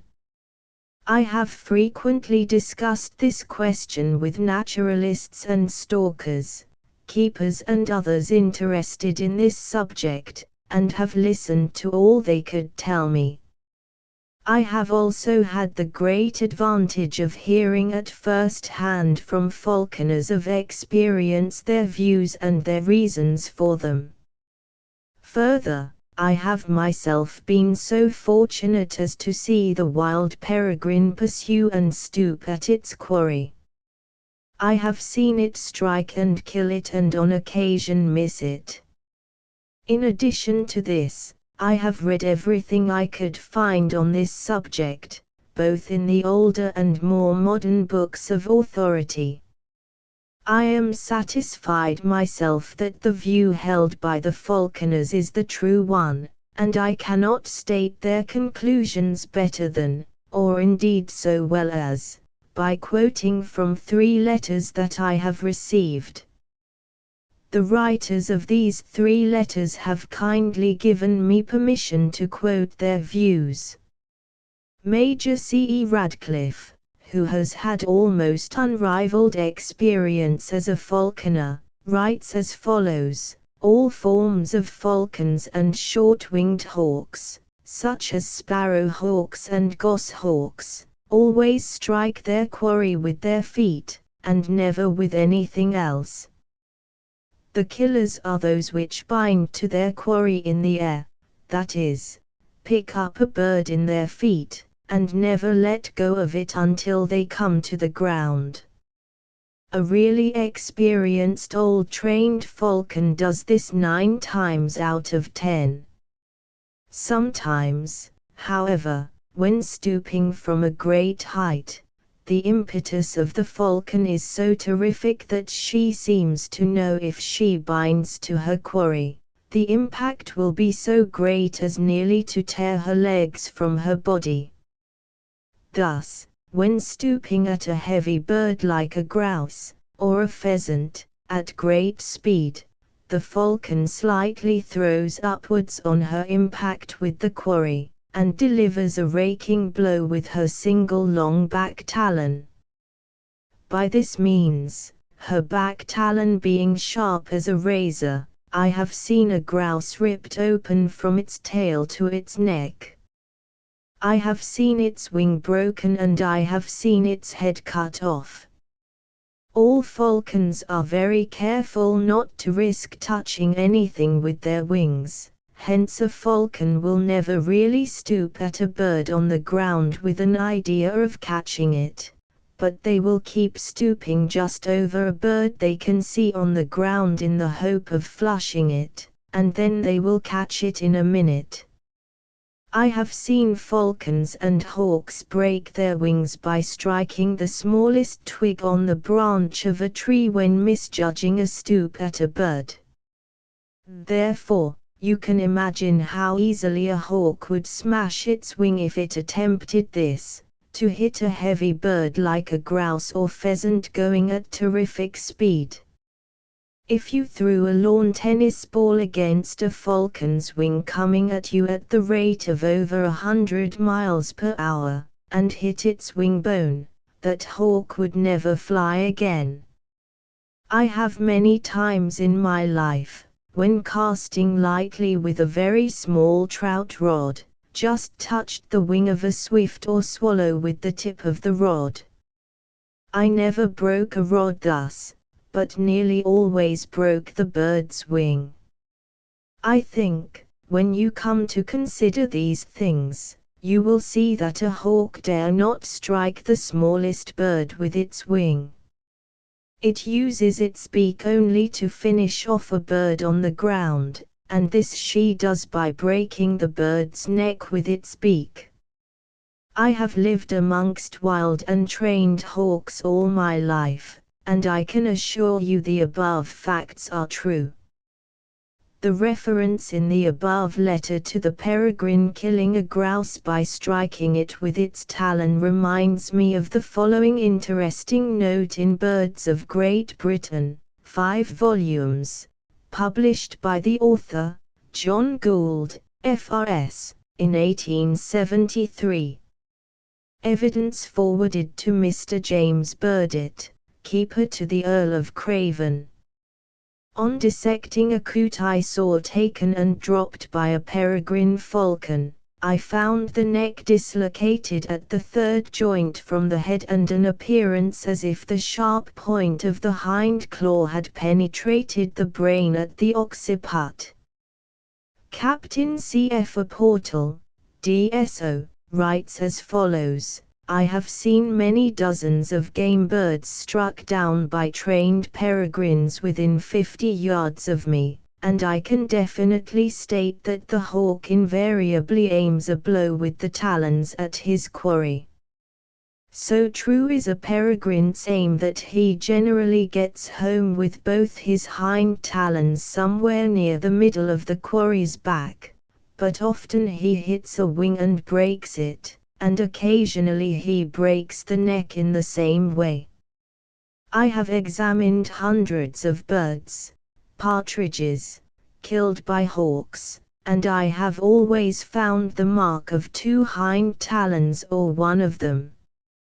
The decapitation is generally performed within a few seconds of the hawk's alighting on the dazed or crippled victim. It is performed by one powerful wrench of the beak. No peregrine will eat or even pluck a living bird. In my experience, it is a rare thing for a peregrine to strike a bird dead in the air. It does occasionally happen that the blow falls on the head or neck, but what generally happens is that the bird is thrown violently to the ground with a wing broken or the back dislocated. The concussion with the ground dazes it, and the hawk quickly drops down upon it and kills it with its beak. The merlin often kills comparatively large birds, for example the thrush, fieldfare, golden plover, etc., by strangling them, as its beak is not strong enough to break their necks. It kills larks, etc., in the same way as the peregrine kills his quarry, that is, by sudden dislocation of the neck. The sparrowhawk kills its prey by gripping it with its feet and driving the claws into its body. This is a slow death sometimes, and the sparrowhawk has none of the true falcon's scruples about plucking, and even, I fear, beginning to devour a living bird. I do not like the sparrowhawk for this reason, though, of course, the falconer can generally prevent cruelty by killing the quarry himself. Captain G.S. Blaine, another falconer of great experience, also has no doubt on the matter. In a letter to me on this question he writes, "A peregrine strikes with its talons only. Of this I am certain, having seen the blow given to countless quarries at close quarters. How the other idea, that of striking with the wing, could possibly have originated I do not know. It is quite obviously impracticable. If a peregrine administered the terrific blow which she delivers when striking a quarry with her wing, breast, or beak, she would be knocked out at once, and permanently injured. A peregrine can easily, after recovering from her stoop, turn over again and catch the quarry in the air. I have seen this often done, when the bird had been struck high up in the air. If near the ground, it would fall before the hawk could get hold of it. Many also often catch and hold a quarry without knocking it down. This is the way most successful game hawks catch grouse or partridges. When struck, the blow is delivered on any part of the body. It may be the head and it may be the back or the wing which may be broken. Death of the Mallard by J. Wolfe. Reproduced by kind permission of Messrs. Oliver and Boyd, Edinburgh, from Game Birds and Wild Fowl, by A. E. Knox. In Reminiscences of a Falconer, John Nimmo, London, 1901. Major C. H. Fisher writes, "The blow is given by the falcon's strong and sharp hind talon of each foot, usually sharp as a needle and driven at great speed by a bird weighing over 2 pounds. As illustrating the falcon's stoop, Major Fisher describes how he saw a wild falcon strike a grayan twice. He says, p. 97, as illustrating the force of a falcon's stoop, I may mention an incident which occurred to me on the banks of the river Orrin when fishing. From some bracken I put up 3 grey hens. Down came a wild falcon from the sky at the middle bird. I saw and heard the blow. The grayan staggered on, leaving the usual tribute of feathers behind her. Up rose the falcon in the grand and stately style so few trained hawks can ever adopt or regain, so much do they lose by captivity. Over and down she came, and down fell the quarry, as dead as though shot by a bullet. Down too went my long rod and off went I. On this occasion I took possession of the wild hawk's prey. On examining the effect of her 2 blows, I found that 3 ribs on one side were clean cut through and separated from the backbone as by a chop with a heavy knife and strong hand, and 1 talon had entered and split the base of the skull, from which the brains were protruding. One of the foremost advocates of the contention that the fatal blow is inflicted by a stroke of the wing is Mr. Tom Speedy, who deals with this subject in his Natural History of Sport in Scotland with Rod and Gun, pp 102, 103. He bases his argument first on the supposition that when the fatal blow is struck on the back of the quarry, the skin is only bruised and not torn. He writes, "A keeper friend of mine near Kingusie witnessed a grouse struck down by a peregrine, and as there was not a mark on it he sent it to me. Carefully plucking it, I noted that with the exception of a bruise along the spine there was no other mark on it, yet the blow had been sufficient to cause instant death. This comports with my own observations, and it is difficult to understand how this blow could be struck by these terrible talons without the skin being torn.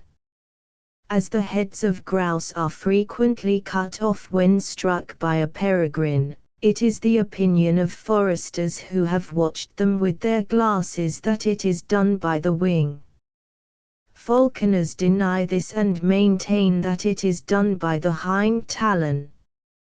How, then, it may be asked, can this be done when there is not a scratch on the victim, but only a bruise indicating where the blow was struck? The answer to this argument is that there is absolutely reliable evidence to the contrary, in other words, that sometimes the skin is torn. Major Radcliffe in his letter referred to above writes, "I have seen a grouse ripped open from its tail to its neck." Captain Portal says, "I have examined hundreds of game birds killed by hawks, and have always found the marks of the 2 hind talons or one of them. Sometimes, no doubt, as in the instance referred to by Mr. Speedy, there is a bruise along the spine and the skin is not torn, but this is no doubt to be explained, as is pointed out by a writer cited below, by the way in which a falcon shuts its feet when stooping, the hind talon on each foot closing over the 4 talons, thus forming a kind of keel, and the bone on the back of the grouse is strong enough to prevent more than a severe bruise." Mr. Speedy continues, "It is argued that it is impossible the bird could be killed by a blow from a hawk's wing, as the wing would certainly be injured. I have seen a retriever stunned by a blow from the wing of a swan, and but for my being in close proximity in a boat it would certainly have been drowned. Those who have put their hand into the nest of a wood pigeon are familiar with the blow even a half-fledged bird can give with its wing. I have been struck with the fight a wounded wild goose can put up, and the blows it can inflict on a retriever with its powerful wings.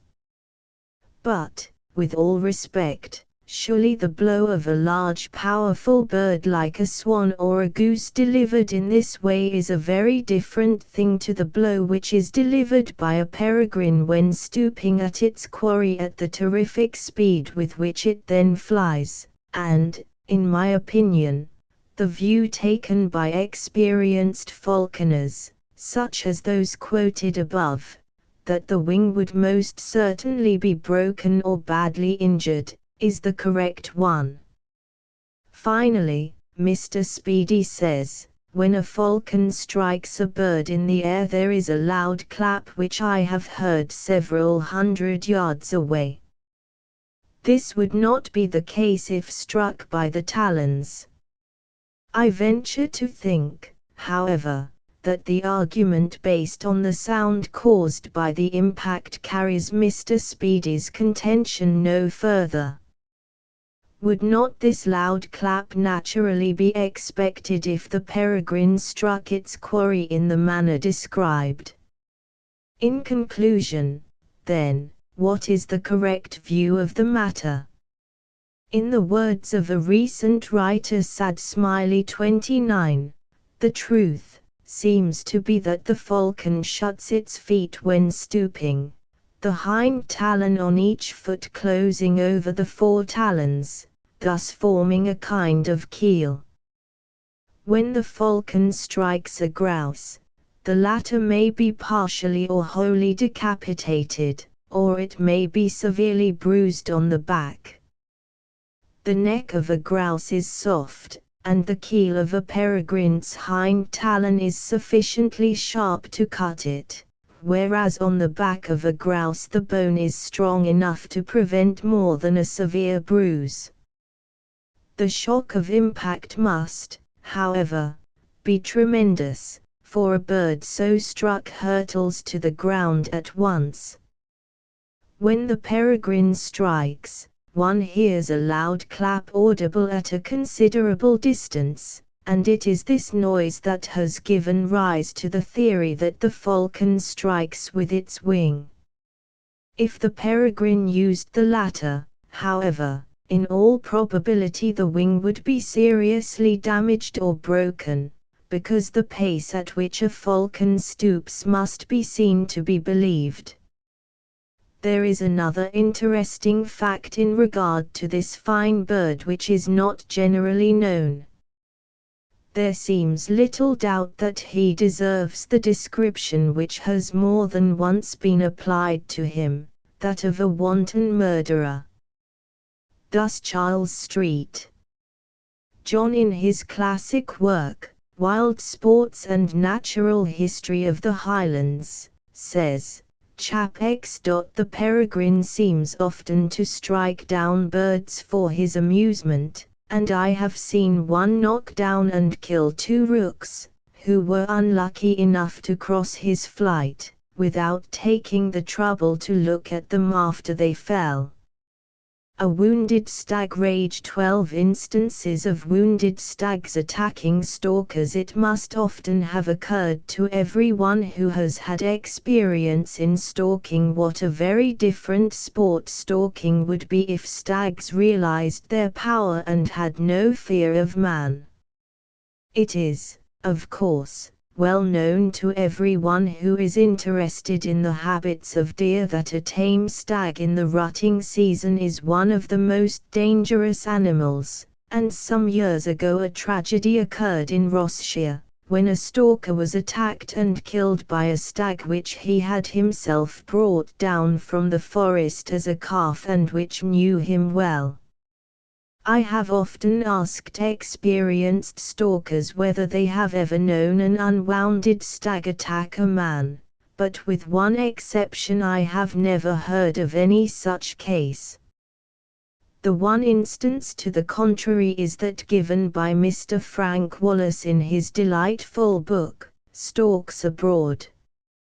In describing his stalking in New Zealand, Mr. Wallace gives what he describes as the only really well authenticated instance which he can vouch for of a wild stag attacking a man, and adds that most likely the darkness and time of year had something to do with the stag's boldness.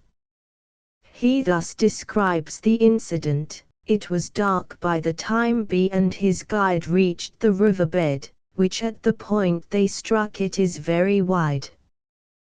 They had scrambled along over the boulders and rocks with which their course was strewn for some distance, when they saw a dark object lying on the stones in front of them.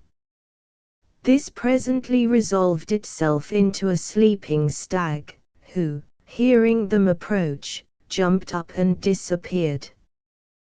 They had not seen the last of him, however, for a little later they encountered him again, apparently very annoyed at having been aroused from his beauty sleep and determined to wreak vengeance on someone. Seeing them, he seemed to think they would be suitable objects on which to make a start, and advanced with lowered head. B threw a stone and hit it in the flank, but this had no effect, and the animal advanced a few paces nearer and stood swaying its head from side to side a few inches off the ground. As someone had to go and the stag seemed disposed to give no quarter, B fired a shot, but without effect. The stag still advanced, until a second shot took him in the chest and finished him off. I saw him the next day where he had fallen. He had a small head of 6 points, and was obviously a young beast. There are no doubt rare instances of a wounded stag attempting to attack a man. 30. I myself have never known such an instance, and, although I have often asked old stalkers whether they have ever known of anything of the kind, I have only once met with anyone who has had such a personal experience. The head stalker of a well-known forest recently told me that on 2 occasions he had known of wounded stags attacking a man. The story of his experiences interested me so much that I asked him to write it down in his own words. This he did, and the account he sent me was as follows. I enclose here a long detail about the only time I happened to see wounded stags attacking. You will find it a long story, but it so impressed itself on my mind I could not help giving the movements of each day in full. Twice in my experience of 24 years I have seen a wounded stag attacking a man. The first happened on the 25th of September, 1902, when I was stalking with Mr. A. In our start in the morning to the first spying place we usually on the way moved some hinds, but did not trouble about this, as seldom stags were seen so low down till October and stormy weather came. But this morning, when near the spying place, what was my surprise to see to our right lying on a flat, mossy bank a fine big stag with 10 points. He did not see us, and we were preparing to stalk him when some of the hinds we moved past a little beyond and carried him away, so we sat down and kept our glasses on them for a long distance till they settled and began to feed. But the stag kept on walking slowly and climbing till he went out of sight over the ridge beyond. We had to make a long detour to get past the hinds, and when we got to the top and spied we found our stag some 2 miles away lying with a few small stags close to the march in a position fairly easy to stalk if he waited for about half an hour. We at once dipped down into the corrie at his right and moved along till opposite him. We then climbed till within 80 yards, he was still lying, so Mr. A came to the conclusion to take him before getting up in case he would lose him on the march. Mr. A fired, and hit high near the spine. The stag got up, but fell without making a step. I ran up to bleed him, and, crossing below, I noticed his head up again, and hurried up, when he made a straight bolt at me. With a quick jump to one side, I got clear of his head by a few inches. He toppled down the face and fell in a hollow. I think it was then he broke his back, as he could only raise his forepart. I called on Mr. A to come up and finish him, as he was a dangerous beast.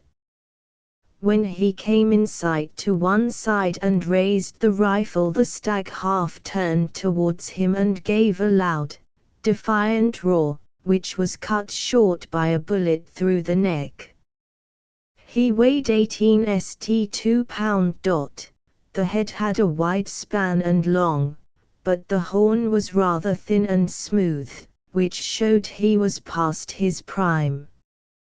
Whether he roared because he could not manage to get at the man or with fright when he saw the rifle, it is hard to guess, but I remember thinking how like his roar was to the roar of two stags at each other on opposite sides of a corrie. The second time was in 1907, about the 1st of October. This season we got some heavy stags on my beat. The heaviest was 20 st 5 pound, and Mr. B, with whom I was then stalking, was keen to make a record average weight. One day we were spying near the far end of the beat, and saw a stag travelling onto our ground. At first we could not make out what he was, until he joined a bunch of hinds and showed us his broadside, when at once we saw he was a fine big beast, and, although neither of us said so, I believe we both thought at the time it was bigger than our 20-stoner. The day was getting late, and it was hard to stalk him where he was, and so near the march, if a failure, so we left him in peace, hoping for favourable wind and weather next day. Next morning we were early on the move and over the tops at best pace till we came to the spying point. We saw the same stag and hinds on the same face, but lower down, and, if anything, harder to get at. We went round the top of the corrie to get straight above them.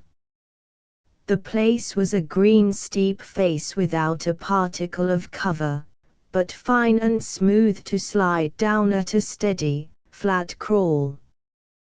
When within 300 yards I raised my head up to spy out the best way. What did I see right in our path and under a small bank, and not over 5 yards away, but a small knobber. To pass to either side without him seeing us was impossible. I turned to Mr. B and asked him what he proposed we should do, but got no answer, and I then said I would pitch a small stone to make him move somewhere. I saw Mr. B nodded assent. Then, after having a look to study the little stag's position, I lowered down and pitched a stone on a guess, when I heard a sharp click like as if I hit him on the horn. He got sharply up and ran down at a terrific pace towards the near hinds, and they ran for a short distance down, when they suddenly all stopped and began to look sharply up towards us. I may admit I got palpitation, and from what I heard at my back I was getting no praise for my aim. Then we noticed the big stag, which was lying below and on the far side, rise, and, giving a loud roar, he made straight for the knobber, and drove him out and up towards us. But the little fellow got round him, and ran again into the hinds with the big stag in hot pursuit. The big stag drove him down and across the river, which was the march. He stood on the bank and gave a parting grunt, and then began to drive his hinds up towards us. We at once began to crawl slowly down so as to get the cover of a small hump that was between us, which we managed to do in good time and get the rifle ready, for shortly we saw the first of the hinds appearing about 15 yards to our left. They at once noticed us, but as we were then turned into two stones they only shied off a little and moved slowly uphill, except one, which began to circle round to get into our wind. I kept my eye on her to see when she would give the alarm, when we were to move over the hump and chance the stag being within shot. But before anything happened I felt a touch from Mr. B, and, looking round, saw the top of the big stag's horns appearing quite close. When he noticed us he stood with a ferocious look towards us. Mr. B quickly took aim and fired. I saw the blood gushing from the stag's throat, low, and near his foreleg. He staggered and fell. Mr. B getting up suddenly threw his rifle down and ran over to bleed him. I went to pick up the rifle, and then, turning to have a look at our trophy, lo! There was the stag up and Mr. B holding on firmly to both horns, his arms well out and rigged and kept well back close to his shoulders, the stag giving nasty digs and always trying to get into him. I saw at once that things were not looking well, so I loaded the rifle so as to disable the stag by shooting him through the haunches. When I stepped near for fear of accident they began of a sudden a merry-go-round and round, so fast that I dare not shoot. They went round and round 6 or 7 times. I saw something would have to be done quickly, so, putting the rifle away, I stepped close and plunged in on the opposite side, taking hold of his horns, so with the weight of 30 st between us we pulled the noble brute down, when Mr. B managed to put the knife into his throat. Now this stag was losing a lot of blood all the time, and must have been losing his strength, which I consider saved us, and in my opinion the stag was keener to get into the man than to get away, for I noticed he always circled towards him. Mr. B, as a rule, always bled his own stags, and this time, after taking hold of the horn to bleed him, the stag got up suddenly, and Mr. B stuck to him, and then Mr. B found he could not safely let him go, as he saw at once the stag would turn on him if he got the least chance. He said to me after it was all over, "That was a very near thing," and so it certainly was. My friend Vincent Balfour Brown has reminded me that the latter instance of a wounded stag attacking a man is similar in some respects to Charles Street. John's thrilling story of the Muckle Heart of Ben Moore in his Wild Sports and Natural History of the Highlands, in which case, to use Balfour Brown's words, the stag was certainly keener to get into the man than to get away. Flying ducks 13 trapped. I never hear anyone mention springtide without thinking of an experience which I had whilst duck shooting on the northwest coast of Scotland. On the afternoon of a certain autumn day I went out to try to shoot wild duck, the plan being that I should be landed with my gun and spaniel on a rocky islet in a certain sea loch, and that I should wait, taking what cover I could amongst the rocks, whilst the boat from which I was landed should be rowed up to the head of the loch in order to flush the wild duck, of which there were always numbers there at that time of the year. It was known that on being disturbed the duck would fly down the loch towards the open sea, and some of them would probably cross the rocks on which I was waiting. It was a fairly quiet though misty day when we set out, but there were clouds gathering in the east, and it looked as if there would be a storm before long. In due course I was landed on the little island, which was quite small and consisted of low-lying rocks. I said to my old fisherman, who with another man was rowing the boat, "Are you sure that these rocks are never covered by the sea?" And he replied, "Ake, no, it is all right." Away went the boat, and in it besides the two men rowing were an old friend of mine, who was a cautious Scot, and two ladies. Among the Western Islands. From a photograph by Miss Diana Darling. Not long after it was out of sight the wind rose and rain began to fall. After a time some duck passed out of shot, then a single bird which I killed, then after another interval a big lot well out of shot, and then at intervals two single birds, one of which I brought down. The spaniel had enough to do to retrieve the birds with the strong tide and high wind. Just after this a storm of wind and rain swept down the loch, and the sea became very wild.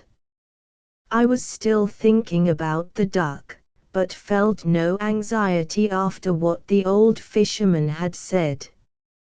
After a time, however, I began to feel some apprehension, as the tide was rising very rapidly and there was only a comparatively small part of the island uncovered.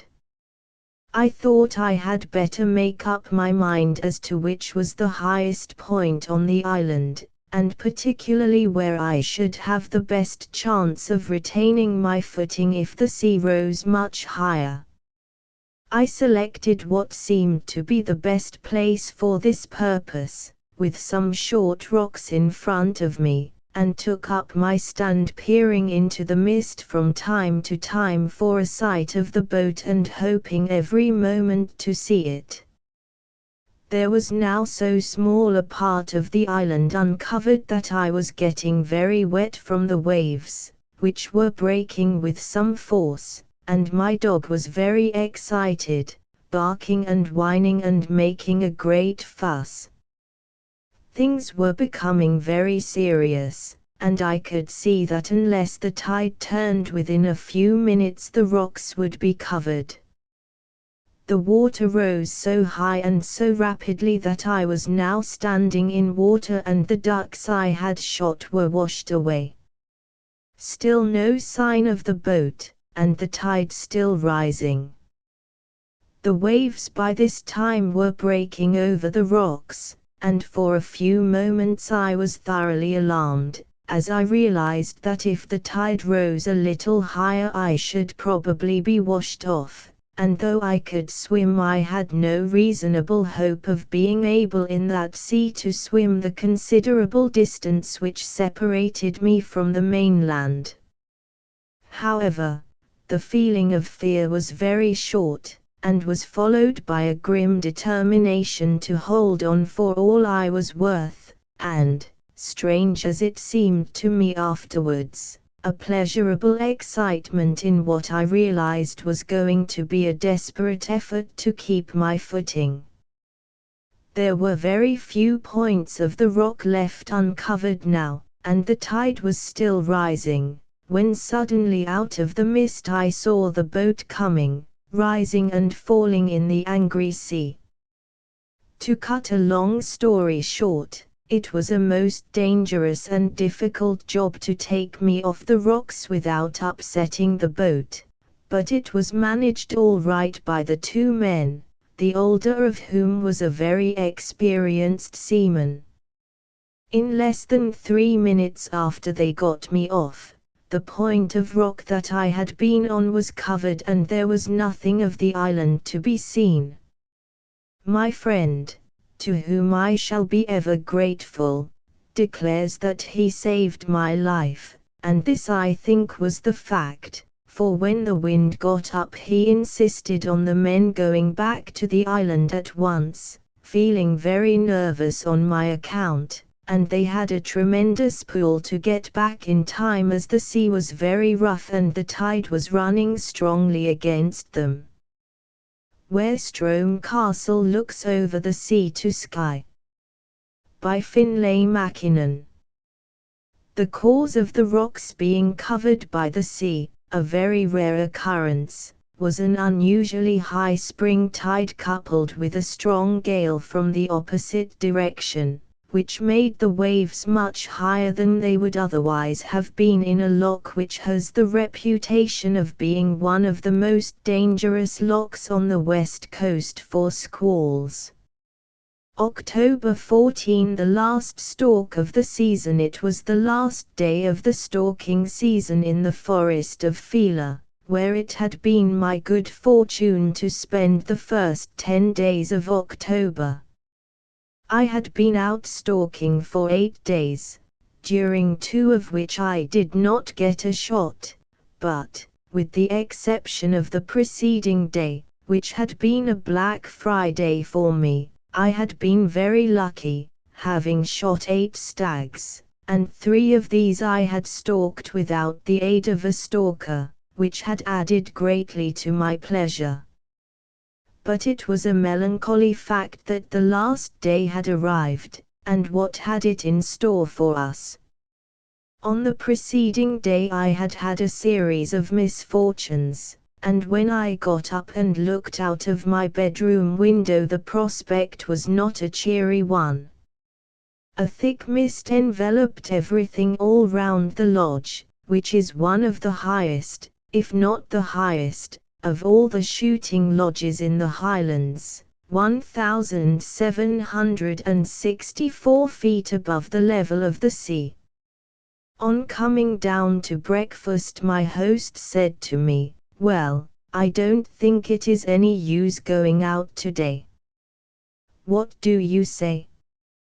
But I knew quite well that my host, one of the keenest and best of sportsmen, was only poking fun at me on this the last day of the season. By 10 o'clock the mist had slightly lifted. There was a steady drizzle, the high tops were still covered, the wind was east to southeast, the wrong wind for this forest, and the prospect was certainly not inviting. However, we determined to make a start, and I was sent out on the beat of the head stalker, MacDougall. We had not gone more than a mile from the lodge when we saw a shootable stag with some hinds, and after a stalk up a burn and a considerable crawl over a peaty bog, we got to a point within shot of them. MacDougall was just getting the rifle out of its cover when something disturbed the deer, and away they went. MacDougall said he thought I must have shown myself, though I was not conscious of having done so. At any rate, I had succeeded in getting wet through in my efforts to keep flat and out of sight. The weather continued thoroughly unsatisfactory. It was impossible to spy, and for the following hour we saw nothing. About the end of that time it cleared up a little, and we spied about a mile off a large herd of deer, between 200 and 300, and amongst them what appeared to be some very fine stags. We had to make a long detour, and then, by walking and crawling along the side of a burn, we succeeded in getting within what we thought must be a very short distance of some of the stags, judging from the sound of their roaring. We crawled up the bank of the burn, and found ourselves within about 200 yards of one end of the herd, where there was a fine 10-pointer continually on the move, rounding up the hinds. MacDougall said he thought we could get in much nearer by going back into the burn and crawling further up it. This we did, and then, after crawling a little way up the side of the hill, we got to within 100 yards of the 10-pointer. Almost immediately after I had got the rifle into my hands the stag, which had been perpetually on the move, stood for a moment broadside on, giving me a splendid chance. I fired, and the stag bounded forward a few paces, and then fell dead. He had a fine, regular head of 10 points, certainly the best head I had obtained this season, although I had been fortunate in shooting a good many stags. It was by this time just 12 o'clock. MacDougall said we had better have lunch in order to allow the deer to settle down, and added that he did not think they would go very far. He said he was quite sure that there were at least other 2 very fine stags amongst the deer that had gone forward. The stag was soon greloshed, and the gilly was sent back for the pony. We did not take long over lunch, and then set off in the direction in which the deer had gone, being guided by the perpetual roaring of the stags. After going some little distance we located the deer on the face of a hill rather less than 2 miles from us. Though there was still a drizzle and the light was bad, the wind had risen, and the mist had to some extent cleared from the lower ground. After walking and crawling along the bed of a burn for about half a mile we got into a position from which we were able to spy the deer, as it had ceased raining and the light was better. We made out that there were 2 lots of hinds on the face of the hill with stags in both lots, and between them 5 stags. The largest of these stags had a very fine head, and, as often happens in the case of a big stag, had in attendance on him a smaller or sentinel stag. The stalker said he thought the big stag was a royal, but was not quite sure. This stag and the others which were with him had evidently been driven away from the hinds by a heavy 10-pointer, who was the master stag, and who was making a great disturbance, chasing the smaller stags away, and rounding up the larger lot of hinds. After a very laborious crawl, sometimes on all fours, sometimes flat, sometimes in the burn, sometimes out of it, for about 3/4 of a mile further, we reached a point in the burn about 600 or 700 yards below the 5 stags which I have before referred to. In the meantime the wind had risen, and the weather was now very rough and stormy. MacDougall whispered to me that we should have to crawl up the hill in full sight of the deer, and this we proceeded to do for some 500 yards, watching the deer with the greatest care, and whenever one of their heads went up instantly becoming as motionless as statues, and so gradually getting up the hill until at last we got behind a little tussock. The little stag was in front of the 4 stags, close to him was the big stag, and some little distance behind the latter were the other 3 stags. MacDougall pulled the rifle out of its cover and beckoned to me to crawl up. He then whispered, "You'll have to take him now, sir, it's the only chance you'll get. We can't possibly get a yard nearer." "Take him now," I said. "Why, how far off do you say he is?" "Oh, maybe 330 yards," said MacDougall. "He's too far," I said. "I shall probably wound him, or more likely miss him." MacDougall's reply was, "I think you can manage him, sir, and, anyhow, it's your only chance, we cannot get nearer." "Why not try to get to that next knobby?" I asked, "about 100 yards further on, behind which the big stag is just going."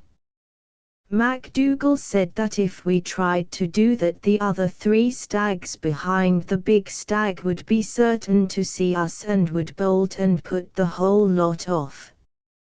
"Well," I replied, "if they do, we shan't be worse off than if I fire now and miss." Come on, let's do the bold thing, it sometimes pays. MacDougall shook his head and said, It's no wise, I'm thinking. Come on, I said.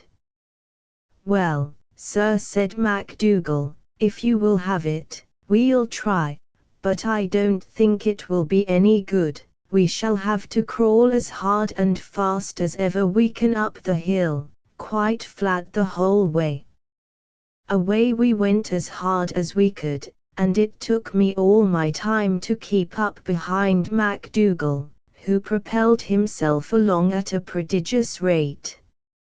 Arrived behind the Nobby, we very carefully raised our heads, and found that MacDougall's prophecy had fortunately proved only partly correct. The 3 stags behind the big stag and his fag, the little stag, had seen us and had bolted, but instead of going forward, as MacDougall had expected, they had turned tail and made off in the other direction, with the result that they had only put off the deer behind them and none of the deer in front of them. MacDougall hurriedly whispered, pulling the rifle out of the cover, The big stag is still there, sir, but he and the wee staggy are getting very suspicious, and you'll have to take him very quick. He'll be about 220 yards. Well, I said, I must get my breath. I'm absolutely blown, the fact being that at the moment I felt absolutely done to the world and was quite incapable of shooting straight. The big stag had slightly moved and was now standing about 3/4 end on, a very difficult shot. I raised the rifle, sighted the stag, and pressed the trigger. There was a sound of a little click, and that was all. A misfire. I muttered below my breath. Are you sure you loaded the rifle after lunch? Yes, sir, I am, said MacDougall. Very well, then, I replied, I'll try him with the second barrel, and raised the rifle. Don't fire, said MacDougall, we'd better make sure. With some difficulty, owing to the position I was in and the necessity of keeping as flat as possible, I opened the rifle, and lo and behold, it was empty. I loaded it as quickly as I could. Meantime, the stag had moved on a few yards, and was now standing broadside on. I put up the rifle, took a steady aim, and fired. There was a thud, the stag gave a start and then moved slowly forward. You have him, said MacDougall. I said, I don't know that. He's very sick, said MacDougall, and will never get over the hill. The stag had evidently been shot in the stomach. He was looking very sick, poor beast, and was walking slowly forward, stopping every now and then. All the other deer had disappeared as if by magic except the little stag, who kept some distance in front of the big stag, constantly looking round at him, evidently loath to leave his lord and master. I said, I'd better fire again and put up the 250 yards sight, as I estimated that the stag was now nearly 300 yards from us, and fired. Over him, sir, whispered MacDougall. We must get a bit nearer, I said. I'm afraid if we move he'll see us and begin to run, MacDougall replied. Well, I said, we'd better try and get round him. So we crawled right round behind the stag, who kept on moving slowly and then stopping, and got to within about 220 yards of him. Take your time, sir, said MacDougall.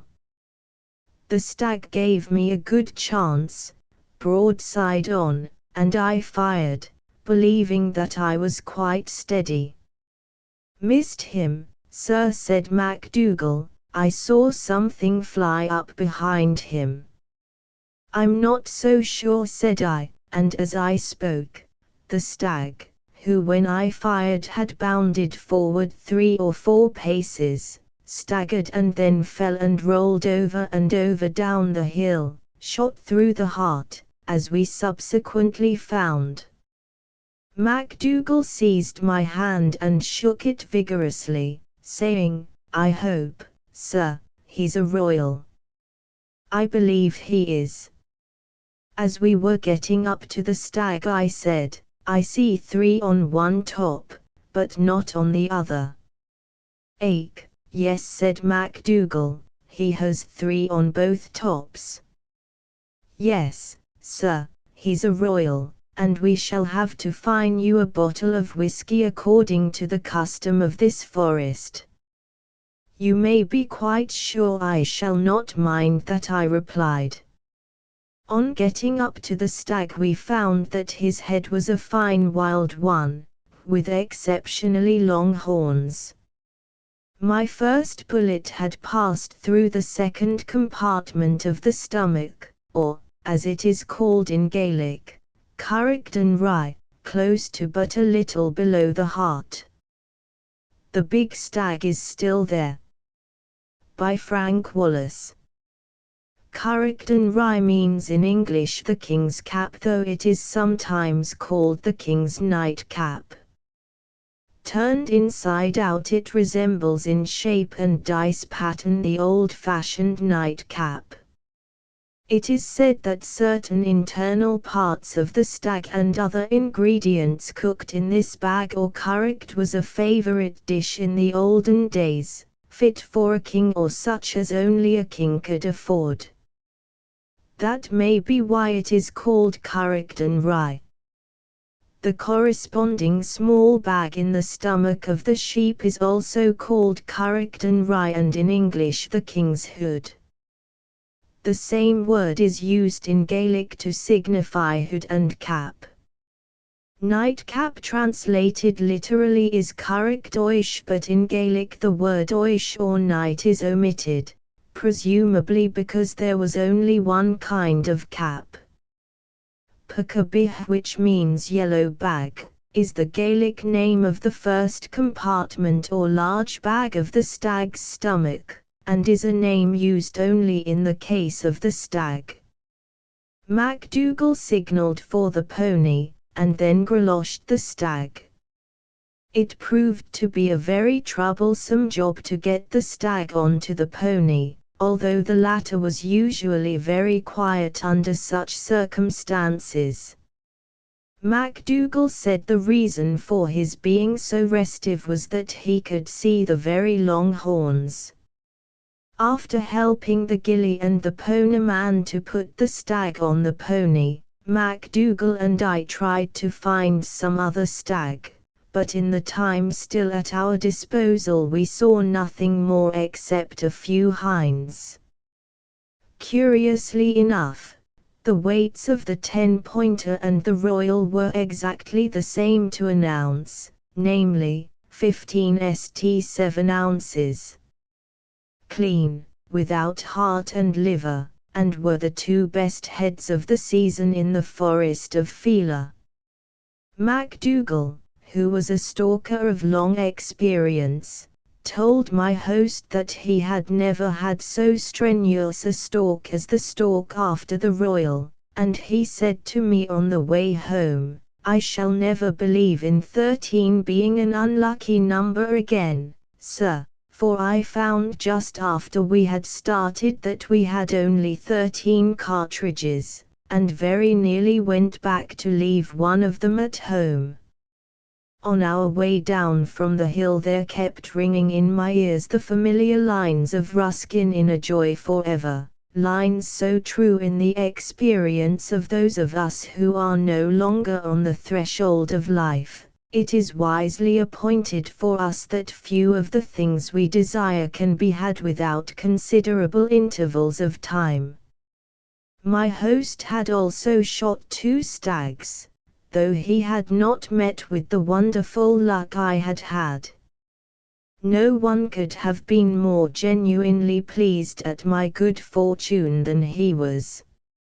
So ended for me the last day of the stalking season of 1913, which was one of the most enjoyable and lucky days I have ever spent in the Highlands, and will always be to me a red-letter day.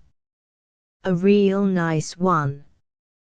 15. The lock problem. For some 12 years I have been trying experiments on locks on my ground in the north of Scotland, and have written what follows mainly because I hope and believe that the result of these experiments may prove useful to some of those who love trout fishing as I do, and have the means at hand, possibly without fully realizing their opportunities, of increasing their sport and that of their friends. I have spent much labor and a good deal of money in attempting to improve the fishing in various locks. In some cases these efforts have proved useless, in others the labor and money expended in stocking the locks and increasing the food supply have been altogether out of proportion to the results obtained, but in one case, and one case only, the results have been phenomenal, not only in my own experience, but also in that of my keeper, who, like myself, has all his life been keenly interested in and familiar with trout fishing in the north. In the case of those locks where no good result has been achieved, I have at least learned something from my failure.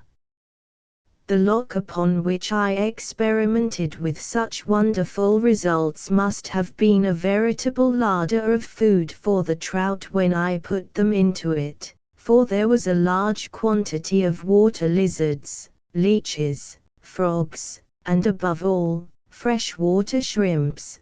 There were also various kinds of insect life, water beetles, notably the coquibundu, and a smaller beetle with a silver body which moves with a swift darting movement. It is impossible for the trout to spawn effectively, as there is no burn coming into or going out of the lock and no water continually moving over a shingly bottom. The lock is not more than 6 acres in extent, and is about 500 feet above the level of the sea.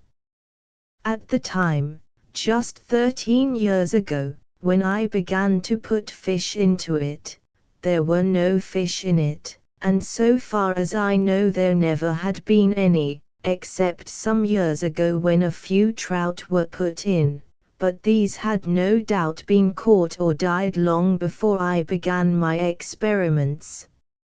I am also quite certain, for the reasons already mentioned, that they had left no descendants. Every year, in May or June, about 2.5 acres of the lock are covered with a common kind of rush, the horsetail equisetum maximum, and about 1/4 of an acre with grass, which, I believe, is a species of surpus. In the rushes and round them are patches of a kind of surface weed which is common in Highland locks, and which, as every fly fisher in the Highlands knows, is a great danger to him.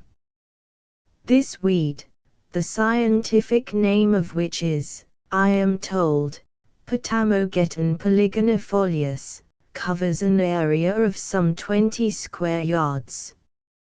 Lastly, and most important of all, there is in the lock a considerable quantity of the well-known water milfoil or shrimp weed, Myriophyllum verticillatum, which in this water produced quantities of freshwater shrimp.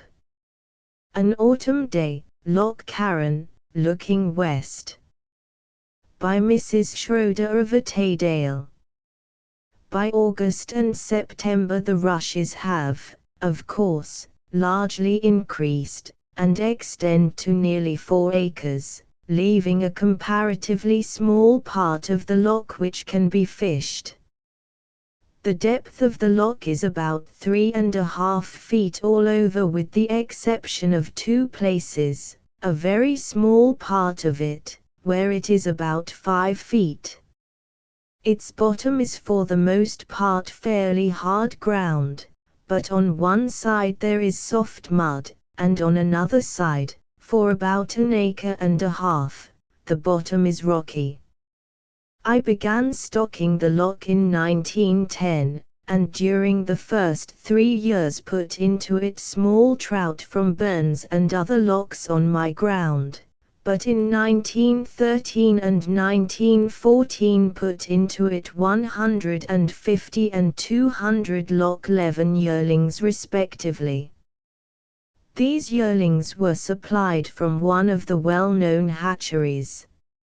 In 1915 I put no trout into the loch, but since, and including 1916, I have put in every year on an average about 80 small trout taken entirely from burns, one of which runs into the sea and contains the young of sea trout as well as small brown trout.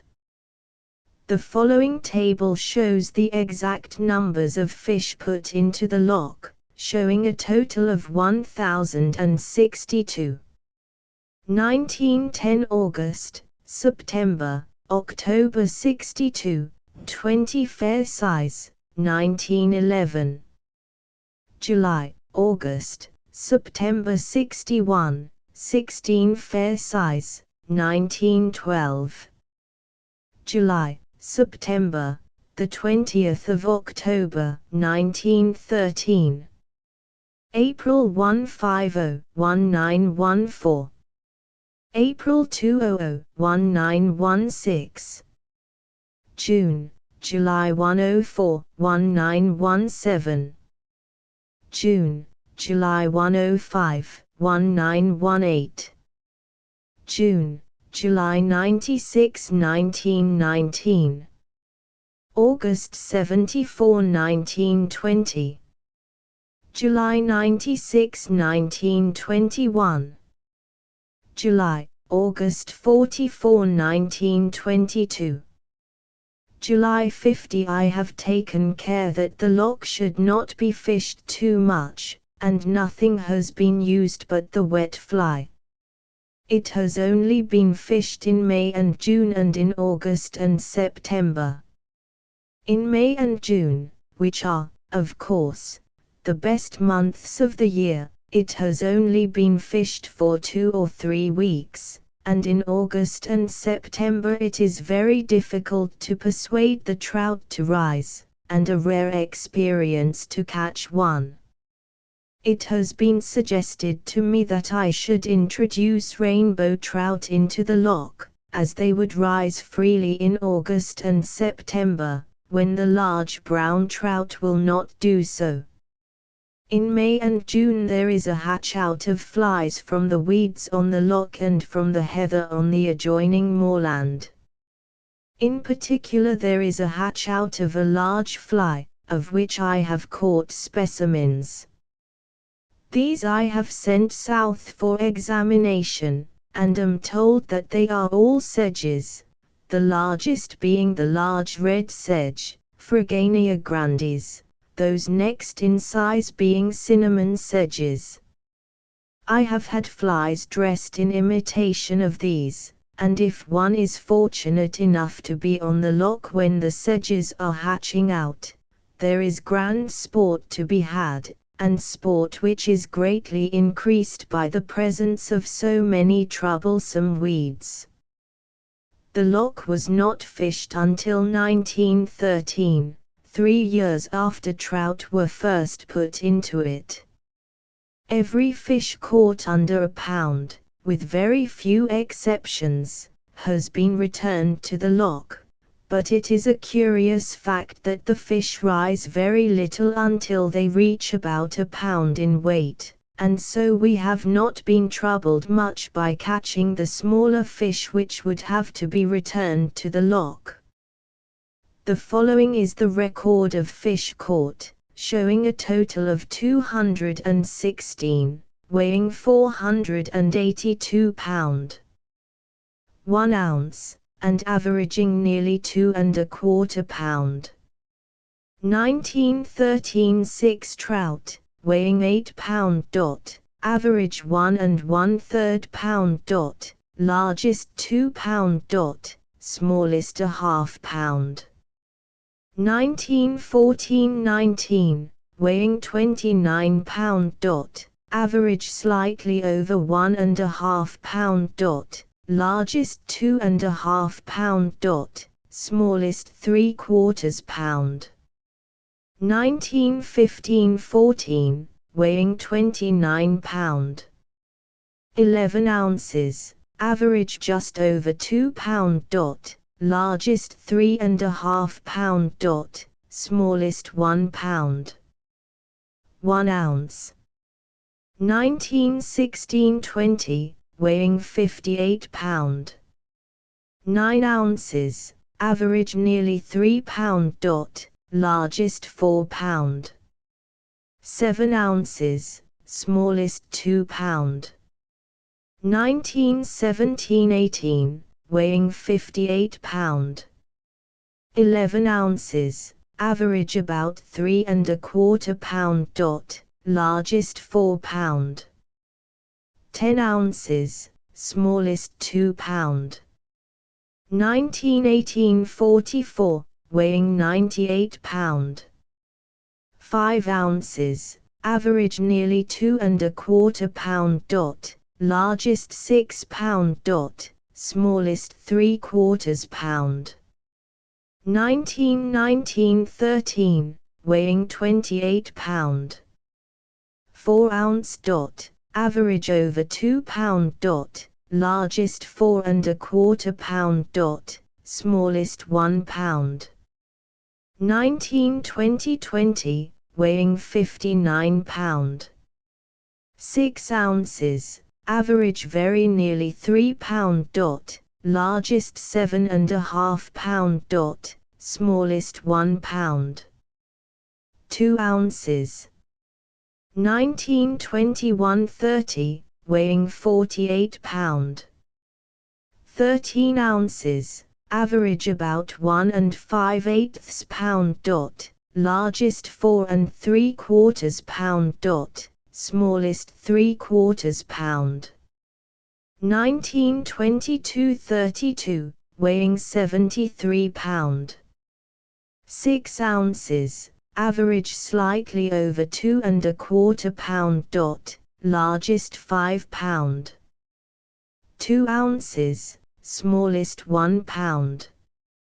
The exact weights of the 20, 18, 20, and 32 fish caught respectively in 1916, 1917, 1920, and 1922, in which years the highest average was reached, were as follows: 1916, 1917 1920, 1922 pound, ounce, pound, ounce, pound, ounce, pound, ounce. 474 10 7 8 5 2 4 1 4 1 4 10 5 1 3 13 4 0 4 8 4 8 3 10 3 14 4 7 4 4 3 9 3 14 4 4 3 4 3 6 3 10 3 10 3 4 3 1 3 9 3 10 3 4 3 0 3 8 3 0 3 0 3 0 3 8 182123232122422292213 of 112220147 of 1820145 of 142012110. The fish caught have been remarkable not only for their weight but also for their extraordinary beauty and condition. Those of us who have seen them have seen many trout in our time, but have never seen trout to compare with those caught during the first 4 or 5 years after we began fishing the loch. Several of these, which we measured, were as much in girth as in length from the gills to the point of the tail where the flesh ends. They had small heads and were most beautifully colored. Their flesh was in color a deep red, no doubt due to the pigment in the freshwater shrimps which, as I have said, abound in the loch. It is an interesting fact that, although the loch was very little fished by ladies, they secured the 2 largest fish, one of 7.5 pounds, which took over 3/4 of an hour to land and gave splendid sport, the other 6 pounds. The former was a most extraordinary fish. It was 22 inches in length, 16 inches in length from the gills to the point where the flesh ends at the tail, and 16 inches in girth. There is, however, no doubt that, with the exception of this particular fish, the fish caught during the last 4 or 5 years, whilst in excellent condition and comparing very favorably with the ordinary large brown trout caught elsewhere, have not been so extraordinary in their girth as in the first few years after the loch was stocked.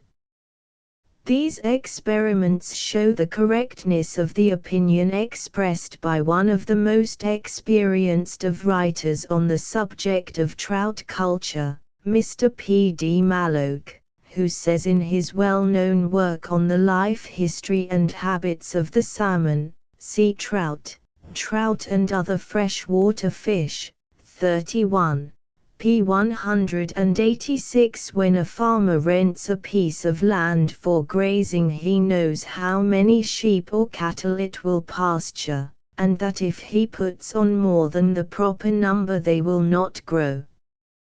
He also knows that if he introduce too few they will become fat and too lazy to eat up all the pasture, and he will thus lose part of the money paid for the pasture land.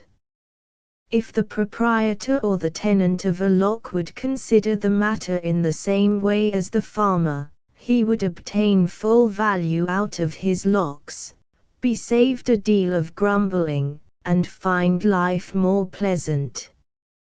The same writer also says, p. 157, many naturalists maintain that there are different species of trout in the British Islands, Loch Leven trout, Gillaroo trout, tidal trout, and many others, but from a close study of all these trout for the last 40 years, I have come to the conclusion that there is only one species of trout in Great Britain, and that in the different varieties the differences are caused by the nature of the water in which they are found and by the food they eat.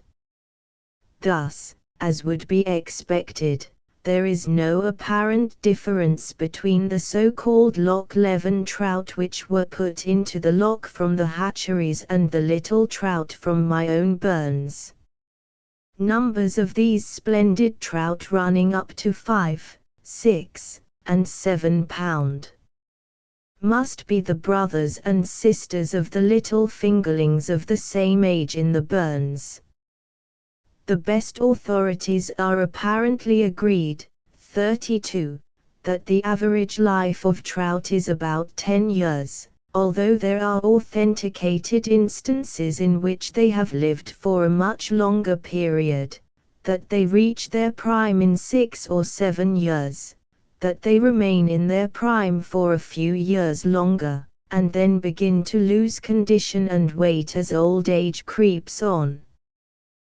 Those of the trout put into the lock in 1910 and 1911 which I have described as of fair size were about 3 to the pound, some rather larger and could not then have had many years to live.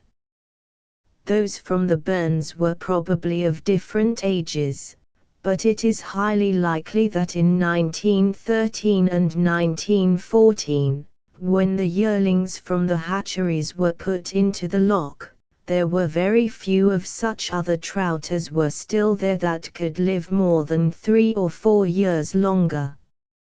So far there has been little indication that any of the trout caught have been cannibals, probably because they can obtain plenty of other food, and since their transfer to the lock have not been in the hungry condition in which they certainly were when they lived in the burns. On one occasion we found when carrying some of the little brown trout from one of the burns to the lock that one of the captives on the journey in the small can in which they were being carried had caught and succeeded in half swallowing another little trout half its own size.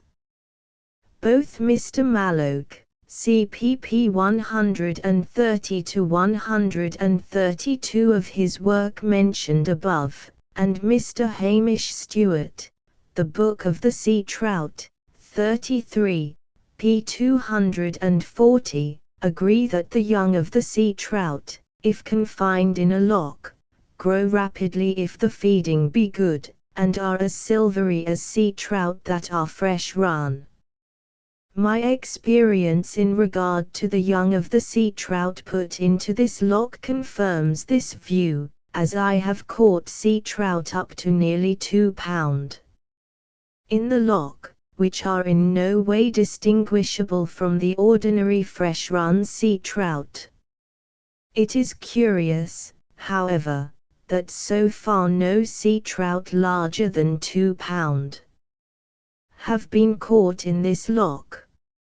Sunset on the shores of Loch Carron. From a photograph by Miss Alexandra Fraser. To summarize the results of these experiments, it seems clear that in order to obtain the best results the following conditions should be fulfilled. 1. There must be a sufficient supply of the right kind of food for the fish in the lock in order that they may grow to a large size. In order to attain this object, it is desirable that the lock should not be too high above the level of the sea. As Mr. Malloch says in the work to which I have already referred, p. 179, locks over 1,000 feet above sea level, fed from snow from surrounding hills, produce little feeding until May, and owing to the cold fall off in September, thus giving the trout only 4 months of good feeding. On the other hand, locks at or near sea level produce good feeding in March, and continue to do so for 3 months more than their highland brethren. It will be seen, then, that this extra time for feeding, when extended over the 7 or 8 years which constitute the life of a trout, easily accounts for the difference of size. Moreover, as the same writer points out, in a lock which is very high above the sea level, not only is the feeding time shorter, but the food is much scarcer. On the question of food supply it is worthwhile to recall the words of Mr. F. H. Halford Sad Smiley 34, food supply generally is chiefly dependent on the presence of the weeds in which the best forms of food for the fish are to be found. It must not, however, be forgotten that, in Marriott's terse words, while floating food is caviar, sunk or mid-water food is beef to the fish. Hence, when engaged in his examination of the weeds and the animal life contained therein, the fisherman should remember that he can only expect well-fed, good-conditioned, healthy, and consequently game trout in a loch, which contains a bountiful supply of crustaceans, such as freshwater shrimps and mollusks such as snails of the genera Limnaea, Planorbis etc., etc. Further, it is of the utmost importance that the number of fish in the loch should be regulated in such a way that the food supply may be sufficient to enable the fish to grow to a large size. Where the fish cannot spawn effectively, and it is therefore necessary to renew the stock, experience alone can decide the number of fish which should be put into the loch every year. Spring is the best time to do this. The number of fish which should be put in will obviously depend chiefly upon the amount of food in the loch and the number of fish caught and destroyed by their enemies during the preceding year. In many lochs there are stones under which the small trout can find protection from the large ones, but where there is no protection it is worthwhile to put stones or small drain tiles round the edge of the loch. In lochs where, as is usually the case, the fish can spawn effectively, the fish increase so rapidly that there is not a sufficient supply of food, and the result is that the loch is filled with hungry small trout. When it is remembered that it is reckoned that every spawning trout produces 800 to 1,000 eggs for every pound of its weight, some idea is obtained of the rapidity with which fish increase.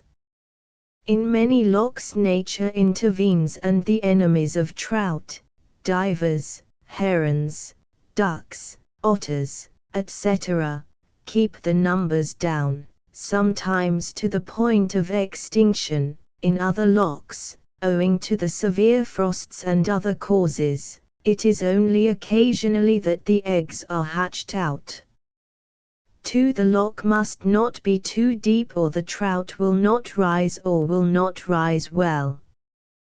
This, I believe, is the cause of my failure in several of the lochs upon which I have been making experiments.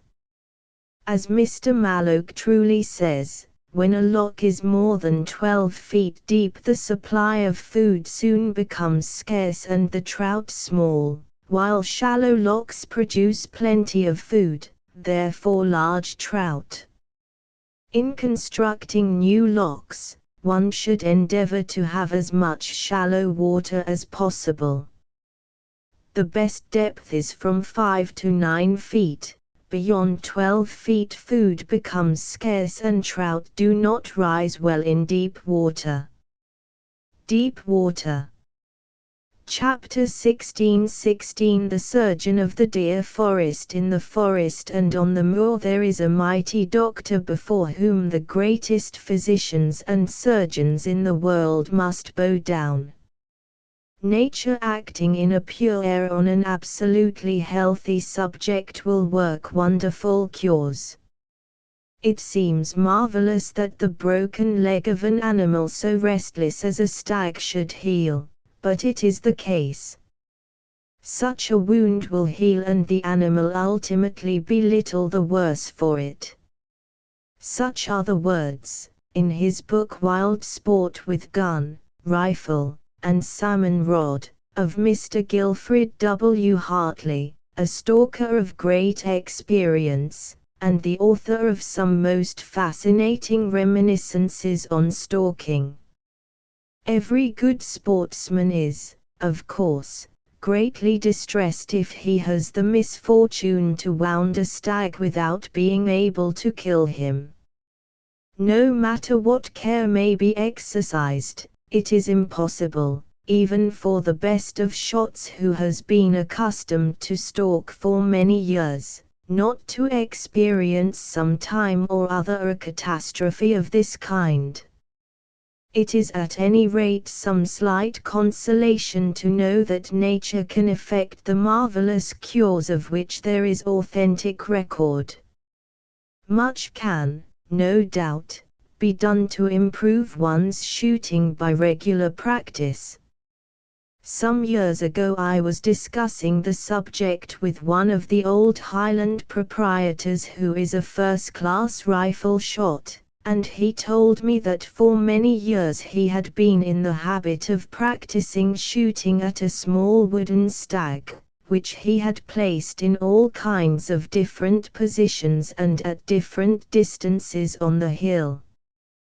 He added that he was sure that this had greatly improved his shooting.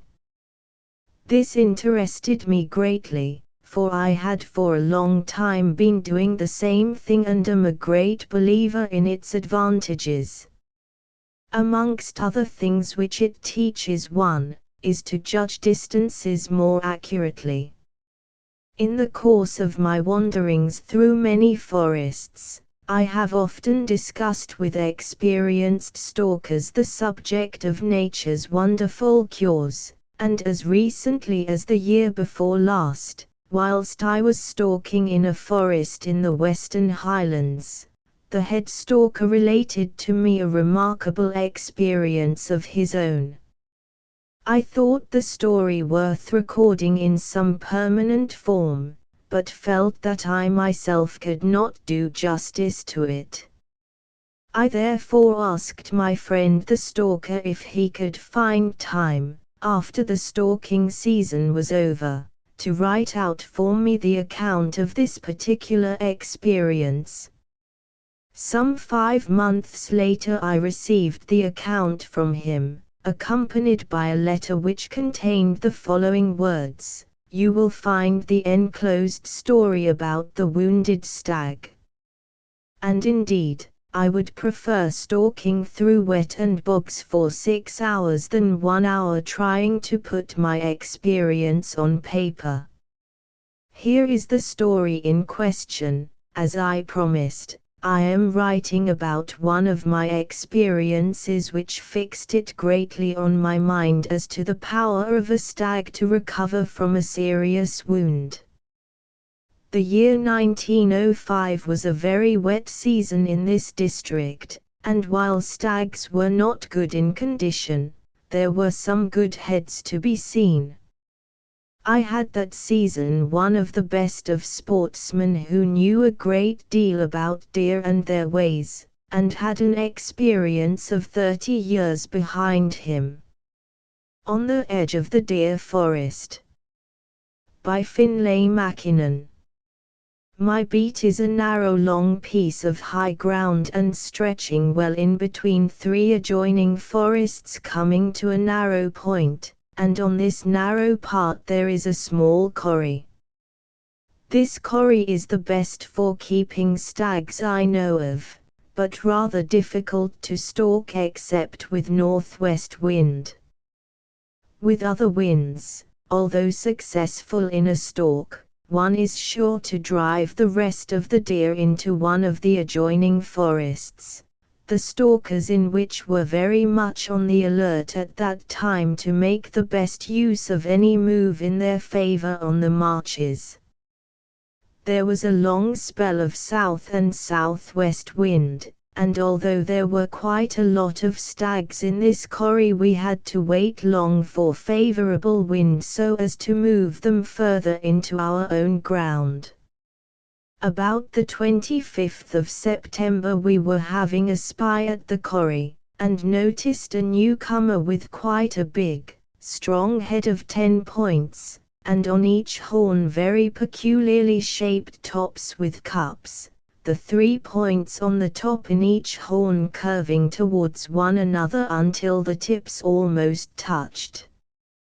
We at once came to stalk him, while keeping so far as safe with wind between them and the boundary. We came to a point we considered likely if they kept on their way feeding, as in so doing they would pass us within a reasonable distance. This they did, but the 10-pointer keeping well at the end. When he was within 150 yards head-on, all of a sudden he turned right round and began feeding quietly away tail on, with haunches towards us. We were in a high fever discussing whether he would still turn and follow the rest of the deer or had made up his mind to part with them altogether.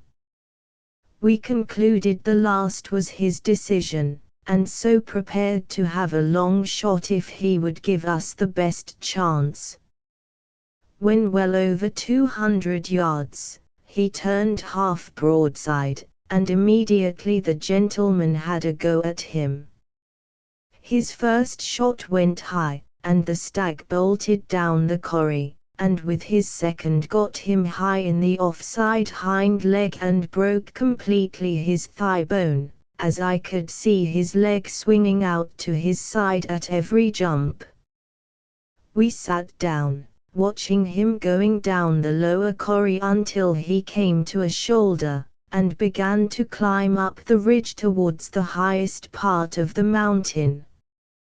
When almost on the top he stood looking towards us, and after a long time lay down. When we saw him settling we moved quietly to where we left the gilly, and gave him instructions to watch and let us know which way the stag went if he got up and went away, for we had to make a long detour out of his view to get round and, if possible, to get above him. When we arrived he was not to be seen anywhere, so we began to spy and get directions from the gilly, who signed that he went round the shoulder before us. It was getting late and dark, so we hurried after the stag. When we got round the shoulder we could dimly see him limping away a good deal below us, and towards the boundary, so we considered it was best not to follow further in case we forced him over the march and then lost him in the dark, for we were in hopes to find him next morning near this place, and possibly dead. As he did not catch us following him, he slowed down to a stand, so we left him there. Next morning, we were on the move early and got up to where we left him, searched every hollow and corner on our side and as far into the other side as I dared, but could not find or see him anywhere. So, when home, we wrote to the surrounding tenants with a description of the head, and to have a look out, when we would expect the head to be sent to us if the stag were found dead. But none ever came across him, so we gave up hopes and expected he was dead in some hole. The following year the forest was taken by a new tenant, and there was no more thought about the lost wounded stag till, about the beginning of October, what was my surprise to see, and very near the same place and corrie, a stag with the same kind of head and peculiarly formed tops. I mentioned to the gentleman our experience last season with one very like this stag in the same corrie, but I remember our remark was that it was more likely one of the same breed, so lost no time in spying, as everything was favorable for a successful stalk. We got to a nice distance, and shot him dead. When I went down to examine him I was surprised to find that he had no brow points, and instead of being a 10-pointer he was only an 8-pointer. I could not see anything like last year's wound at the time, but next morning, when I went to the larder where he was hanging skinned, I noticed at once his right leg showing exactly where our last year's bullet had broken it, but now nicely healed up, and it looked as though both legs were exactly the same length. I could not say if he had a limp, as he was standing all the time till we had our shot. I got this haunch for my own use and had it boiled and stripped of flesh, when I could see plainly how well it joined. The bone was jagged at both ends, and the longest points exactly touching, and the missing parts were filled up with tough hard flesh. I noticed a splinter on the outside which lay so neatly in place, and even to both ends. The stag weighed 15 st 11 pound. He was in fair condition, but not up to the average. He looked to me to be much heavier the year before, although that year we had much better average weights.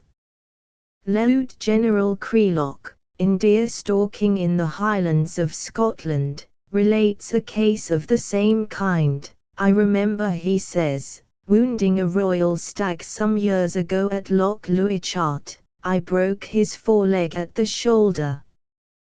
Having no dog with me, I never succeeded in getting up to him to finish him before dark, and so lost him. The wound was not mortal, it had shattered the bone. He recovered and lived for several years after, but he always had a stiff joint. The first year he never shed his velvet and dropped a point from his royal head. The second year he cleaned, but never regained his royal head or even a good one again. In Aignashellac Forest. By Finlay Mackinnon. In Speedy's Natural History of Sport in Scotland with Rod and Gun, there is an interesting account of a 13-pointer whose hind leg was broken above the hock. In the forest in Inverness-shire where this stag was, the deer were regularly fed during the winter. When feeding commenced he came regularly as before, but in consequence of his wound he was reduced to a skeleton, and, being very weak, was kept off by the other stags.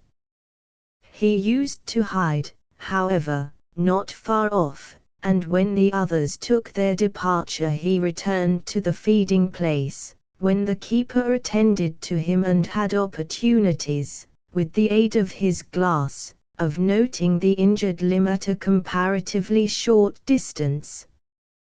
Within a month after feeding commenced, he was able to use it, and in 3 months was master of the herd. As the new antlers grew, it was found that the one on the opposite side from the broken limb was minus the brow point. He was shot in that season, and scaled 17 st 12 pound.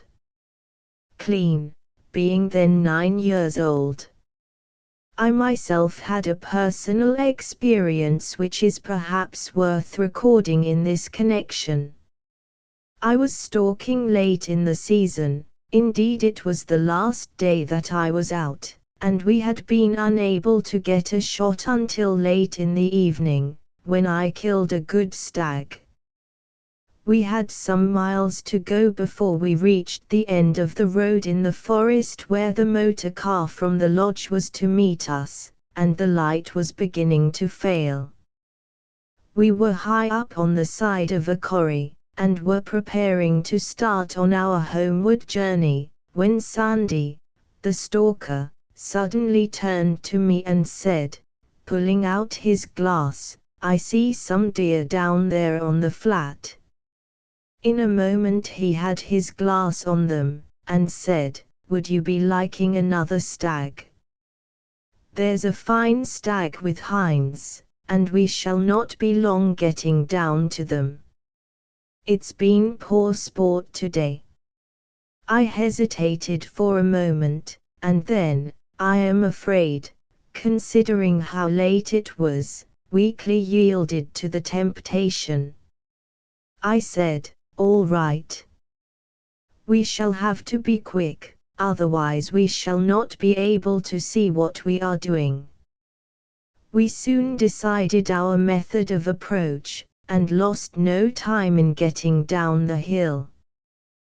The deer were feeding on a small flat piece of ground near the ruins of what had been a watcher's cottage many years ago, and we hoped, by getting into a broad and fairly deep burn, to reach a point about 200 yards further down, from which I could get a shot. The water was sometimes up to our waists and bitterly cold, and our movements were necessarily slow, but we arrived at last at a point which was about 140 yards from the stag. Peering over the top of the bank of the burn, we saw that the stag was on the far side of the hinds from us, and was lying down in a dip of the ground, so that only the tops of his horns were visible. After we had been waiting in the burn for some time, the stag got up, and, without giving me a chance for a shot, walked on to lower ground, where he began to feed in such a position that it was impossible to see him until he put his head up, and then we could only see the upper part of his horns. After a few minutes I whispered, "I really can't wait here any longer, it is so frightfully cold, and the light will soon be gone. Let us get out of the burn and chance our being seen, at any rate, we shall be higher up there, and be more likely to see the stag." We cautiously hoisted ourselves out of the burn onto the flat ground on the top of the bank, but even there could only see the stag's horns and a very small part of his head. Sandy whispered to me, "You will have to shoot off my back, sir, it is the only chance." He carefully raised his back, and I put the rifle over it. I said, "I am too low now, I can't see the stag's body." "You'll just have to put the coat on my back," said Sandy, pushing towards me my rolled-up shooting cape, which was fastened up with a strap. I hoisted the rolled-up cape onto Sandy's back, and then prepared for a shot by putting the rifle on the top of the cape, an extraordinarily foolish proceeding. What I certainly ought to have done was to have stood straight up and fired at the stag from my shoulder. However, I took my shot in the position described, and something, I don't know what exactly, caused me to pull off. "His hind leg is broken," said Sandy, as away went the stag and the rest of the deer. I instantly handed him the rifle, as I knew he was a first-class shot at running deer, and told him, if he could get the chance, to finish the stag off. After a short interval I heard a shot, and then a second shot. Soon afterwards Sandy returned, and said, "You'll never see him again, sir." I never touched him. It was almost dark, and we started on our homeward journey along the narrow foot track through the forest. Sandy asked me to walk first so that I could go at my own pace. He followed me, and behind him came the ghillie, there being only room to walk in single file. It is not easy to carry on a conversation with anyone who is walking behind, nor did the fact that I felt very depressed at having left the wounded stag in suffering, perhaps to die a painful, lingering death, make it any easier. At first I made an occasional observation and then lapsed into silence. As I was walking along engrossed in my melancholy thoughts, I noticed that the path was becoming more and more difficult to see, and indeed hardly visible in the growing darkness. I said, "It's getting awfully dark, and I can hardly see the path." No answer. I turned round, neither of the men was to be seen. I stopped and shouted loudly, "Sandy!" Still no answer. This I repeated several times with the same result. I then began to think what I had better do. It was almost dark by this time.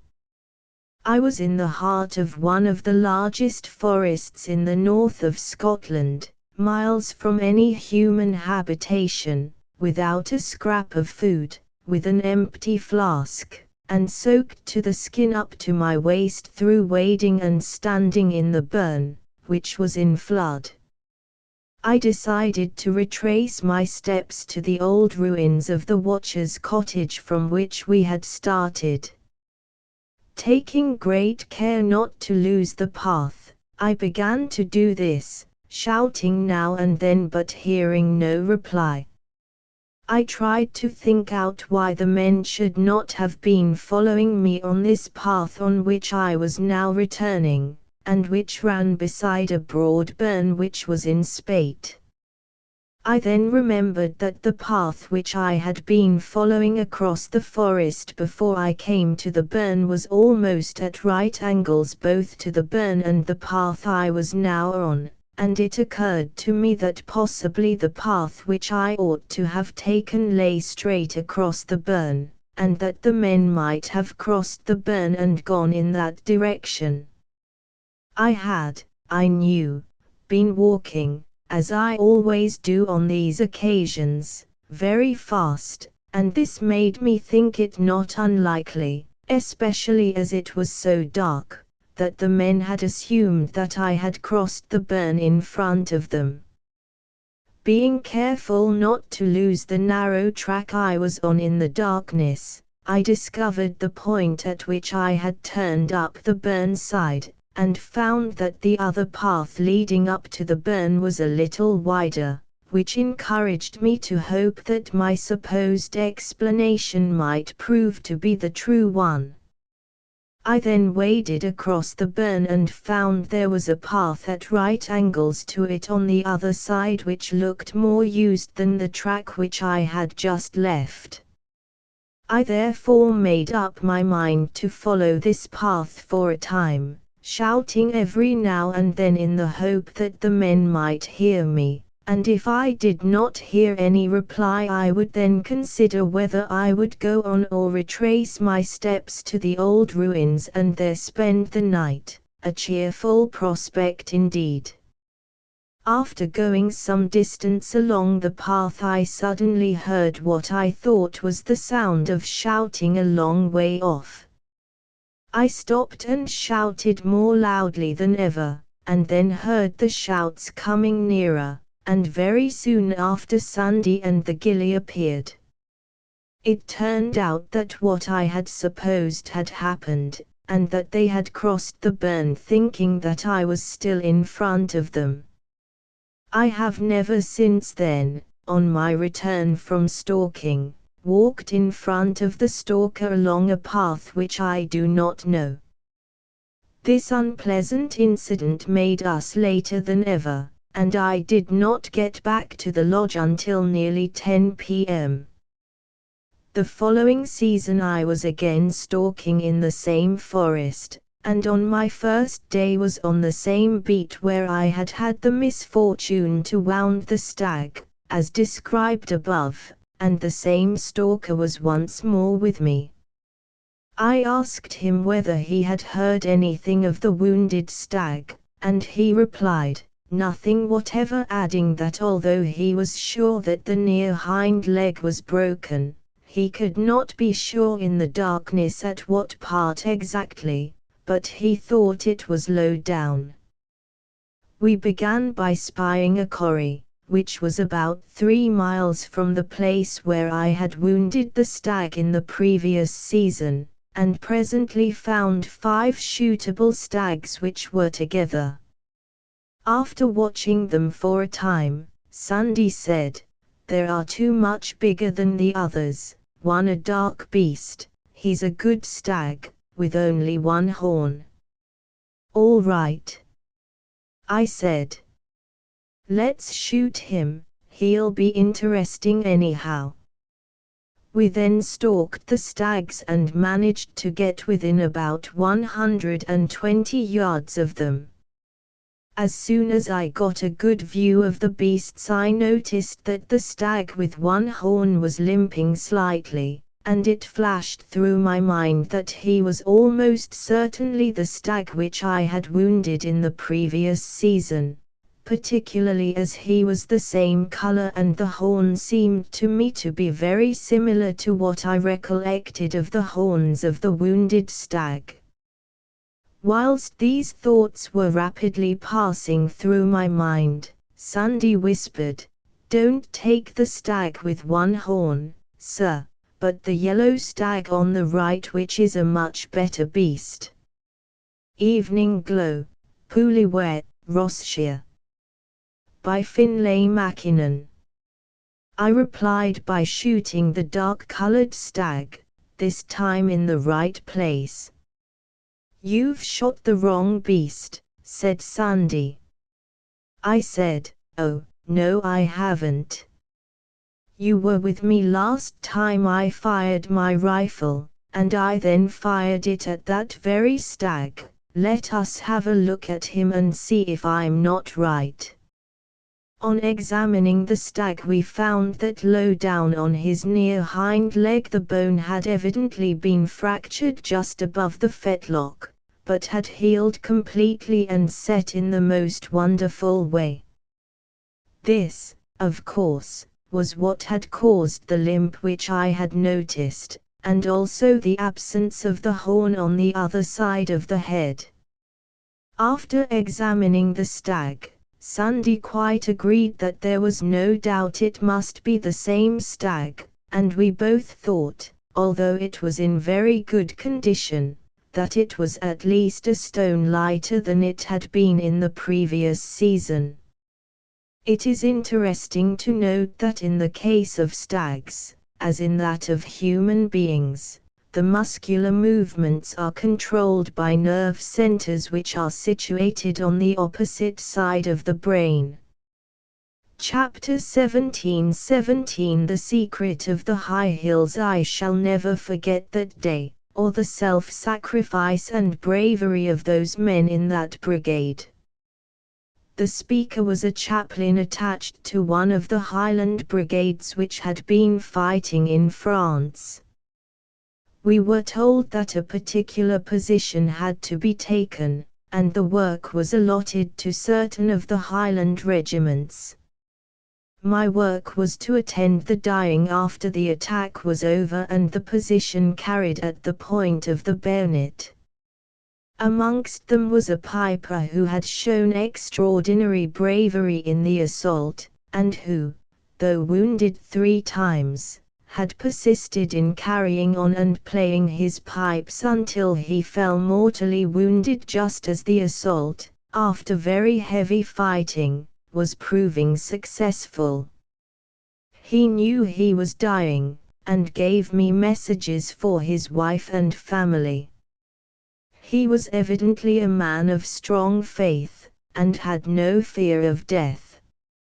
Just before his valiant spirit passed away, he whispered, "Oh, if I could only see the high hills again before I die." His words deeply impressed me, and I have often thought of them since. This story of the dying piper, told to me in such simple and touching language, set me thinking and wondering. I could not help feeling that those last words of the gallant Highlander would strike a sympathetic chord in the hearts not only of those whose most cherished and sacred memories are bound up with the Highlands of Scotland, but of countless numbers of others who also love that country. In the days of peace I had often pondered over the irresistible fascination of this call from the north. The Highlands of Scotland.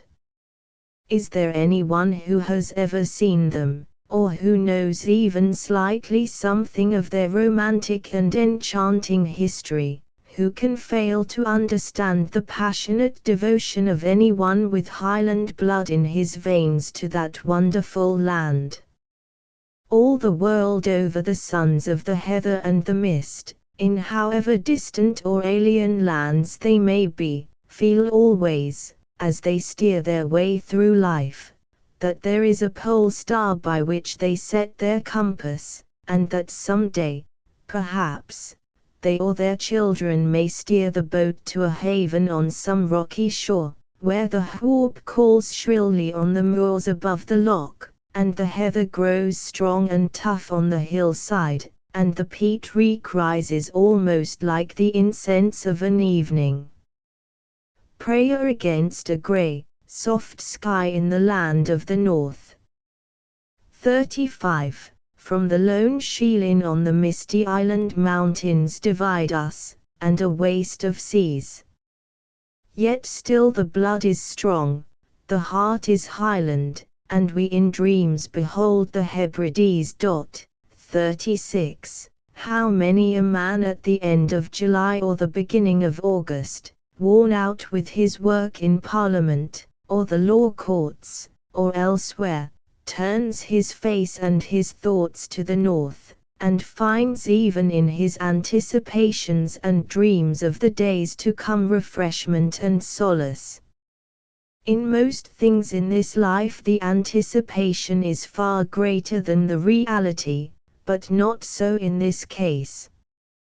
In the hearts of how many men and women do the words of a town find a responsive echo? Give me but 1 hour of Scotland, southern gales are not for me, though the glens are white with winter, place me there and set me free. Why is it that so many persons, young and old, and of such different character, habits, and classes, are fascinated and held by the spell of this country? What is the motive which is common to them all, if there is one? No doubt with some it is the longing for rest and change of scene, or the opportunity of meeting old friends or relatives in the far north, with others the desire for sport or the gratification of artistic tastes, and with others the ardent yearning to hear again the old familiar sounds, familiar since their early childhood, the sound of the rushing burn, the breaking of the sea on the rock-bound shore, the call of the sea-birds, and to see once more the high hills and silvery lochs and scent again the fragrant heather.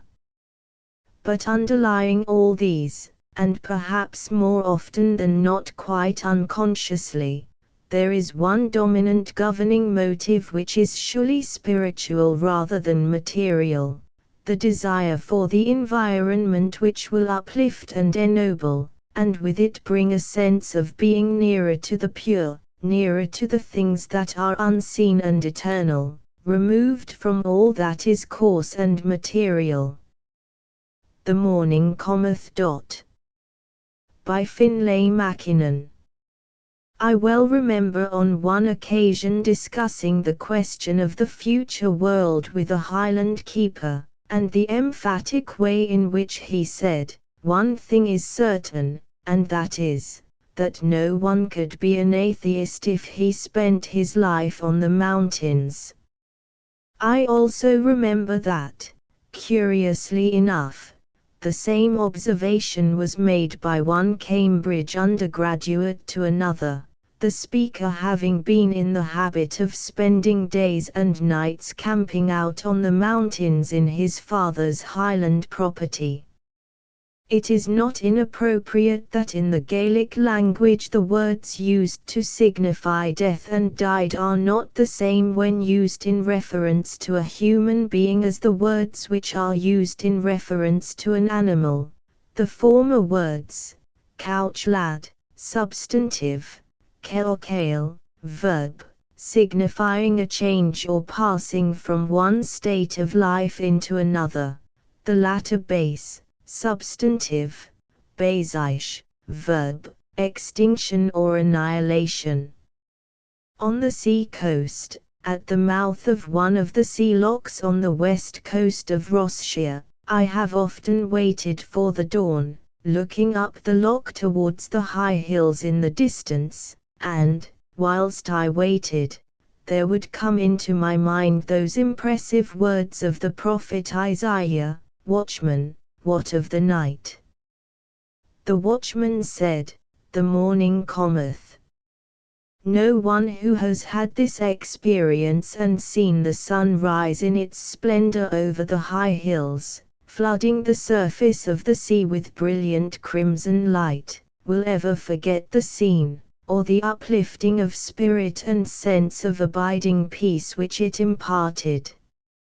Index Acanthylis caudacuta, 40, 55 Acanthylis gigantea, 55 Aeroplane, Observations on Flight of Birds from, 50 Age of Stags, 110 to 11 Airspeed, 25 A Joy Forever, 181 Alpine Swift, 41 to 2, 49 to 53, 56 to 7 American Golden Plover, 33 An Angler's Paradise, 191 Applecross, 141 to 2 Apus, 53 Armour, G. Denholm, 58 Taydale, 73 Australia, Birds of Fastest Flight in, 54 Avicultural Magazine, 54 NA Town, 218 Baker, E. Stewart, 55 Balfour Brown, Vincent, 164 Base, 217 Bazish, 217 Birds, speeds of various. British, 35 to 6 Birds of Australia, 12 Swiftest, 54 Birds of Europe, History of, 53 N Birds of Fastest Flight in the British Isles, 23 to 70 Birds of Great Britain, 146 Birds of Prey, 39 to 52, 57 to 70, 136 to 54 Blackcock, 35, 37, 45, 50, 58 to 9, 65, 138 Black Game, killed by peregrines and eagles, 29, 66, 137 to 8, 149 Blaine, Captain G.S., 45, 148 Blamford, W.T., 56 Blue Rock Pigeons, 35, 44 to 5 Bond, William Walpole, 47 Book of the Sea Trout, 192 British Museum, Natural History, 41 Brown, Bishop G.F. 22 N Buzzard, 49 Caberslack, 74 Calf, Deer, attacked by eagle, 142 Canadian Boat Song, 217 Couch Lad, 219 Capercaillie, probably fastest flying game bird, 45, 50 Carter, HRP, 57 Cats, killed by eagles, 138 Chaetura, 51, 53 Chaetura caudacuta, 40, 53, 55 Chaetura caudacuta cochinchiensis, 55 Chaetura nudipes, 55 to 6, 57 Kelkale, 217 Chater, Arthur H. Casey, 93 to 5 Clough, Arthur Hugh, 21 Coignet-Fionn, Forest of, 71 Common Swift, 40 to 42, 46, 49, 50, 53 Corvide, 36 Creelock. Lieutenant General, 204 Crow, killed by eagle, 68-9 culture, trout, 189 curlew, 36, 69 Curragden rye, 179 Cypselus apus, 40 Cypselus melba, 40 Danger of wounded stags, 157 Deer, homing instincts of wounded, 123-35 Deer calves, attacked by eagles, 139 Deer hounds, 128 Deer stalking, 1, 2, 4, 5, 6-11, 97-112, 123-35, 155-64, 170-81, 197-214 Deer stalking in the Highlands of Scotland, 204 Depth of loch for good trout fishing, 196 Downward flight of the eagle, 57-70 Dresser, Henry E., 53, 53 N. 55. Dry Fly Man's Handbook, 194 Duck, Wild, 28-9, 36, 70, 136 Duck Shooting, 165 Duel between Eagle and Peregrine, 61-2 Eagle, 36-7, 49, 57-9, 62-5, 67, 69, 70, 107, 136-8, 142, 153 Attack on a full-grown stag, 139 Downward flight of, 57-60 Food of, 38, 136-7 Weight of, 60 Eggs,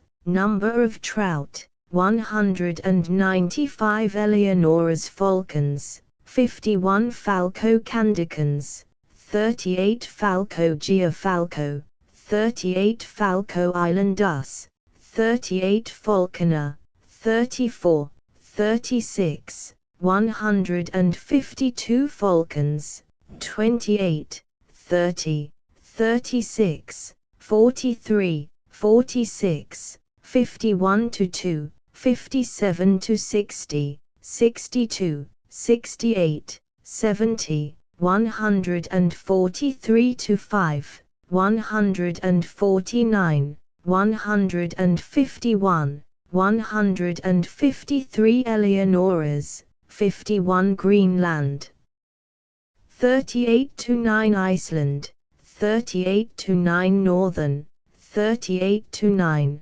57 Fastest bird in British Isles, 57, 70 Feeler, 74, 170 Field studies of some rarer British birds, 47 Fighting, stags killed in, 73 Finlayson, John, Stalker, Killilan, 66 Finlayson, Stalker, Applecross, 142 Fisher, Major CH, 149 Fishing, Fly, 13-22, 92-5, 113-22 Minnow, 93 Salmon, 12-22, 85 Flight in the British Isles, Birds of Fastest, 23-70 of the Eagle, Downward, 57 Horizontal, 37 Forest, Stormy Week in the, 97-112 Fox Cubs, killed by eagles, 138 Dens, 139 Freshwater Shrimp, 184 Frigate Bird, 54 Folligula Fiorina, 30 Gaelic Sayings and Words, 111, 179, 219 gannet, downward flight of 63 geese, speed of 36 Glen Carron Forest, 8 Glen Shieldaig Forest, 140 Golden Eagle, Sea Eagle, weight of the 60 Plover, 32 to 3, 35 to 6, 43, 45 to 6, 57, 69 American, 33 Goose, Solon, 63 Goshawks, 143 Gould, John, FRS, 54, 146 Green Plover, 35 Greenland Falcon, 38 to 9 Graham, 149 ground speed, 25 Grouse, 29, 59, 68, 107, 136 to 7, 144 to 146, 149 to 51, 153 Gulls, 43. Geofalcon, weight of the 60 Geofalcons, 38 to 40, 57, 60, 63, 66 Halford, FM, 191 N, 194 Hares, killed by eagles, 136, 138 Harrier, 49 Hartley, Guilfrid W., 197 Hawk, Sparrow, 49, 143, 147 to 8 Hawks, 30, 48, 136, 142 to 53 Hereford, 88 Highlands of Scotland, fascination of 216 Hobby, 45 to 6, 49 Homing instincts of wounded deer, 123 to 35 Hounds, deer, 128 Hummel, 74 Harrell, H.G., 39 Hutton, J. Arthur, 94 to 5 Iceland Falcon, 38 to 9 Jackdaw, 35 Jura, 111 Kestrel, 35, 49, 142 Killilan, 66 King's Nightcap, 179 Kite, 49 Lambs, killed by eagles, 138 Lame Dog's Diary, 217 Landrail, speed of 35 Last stalk of the season, 170 to 81 Letters to a Salmon Fisher's Sons, 93 Life history and habits of salmon, etc., 190, 193 Loch Carron, 1011, 185 Trout, 191 Louis Chart, 204 Problem, 182 Lodges in the Highlands, highest shooting, 171 Lost in the Forest, 209 MacDougall, Stalker, Feeler, 171 McIvor, Donald, 66 Mackay, John, Stalker, North Jura, 111 Mackenzie, Alick, Stalker, Applecross, 141 McLennan, Watcher.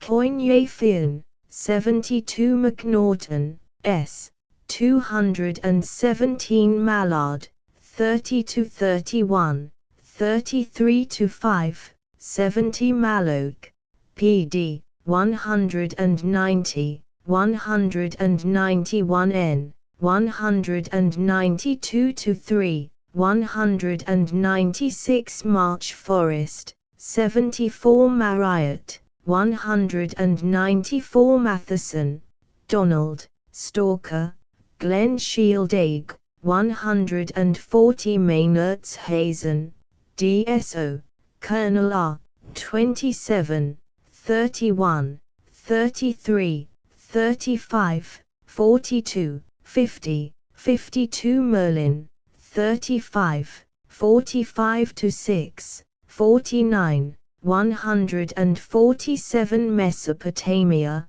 Swifts Inn, 50 Minnow fishing for salmon, 93 Mojal, Swifts Inn, 50 Muckle Heart of Benmore, 164 Murray, Charles J. Esquire, of Loch Carron, 10, 140 Natural History Museum at South Kensington, 41 Natural History of Sport in Scotland with Rod and Gun, Speedy, 150, 191, 205 Nature's Cures of Wounded Deer, 196 to 914 Needle-tailed Swift, 40, 52 to 3 Nerve centers in deer, 214 Northern Falcons, 38 to 9, 57 Orin,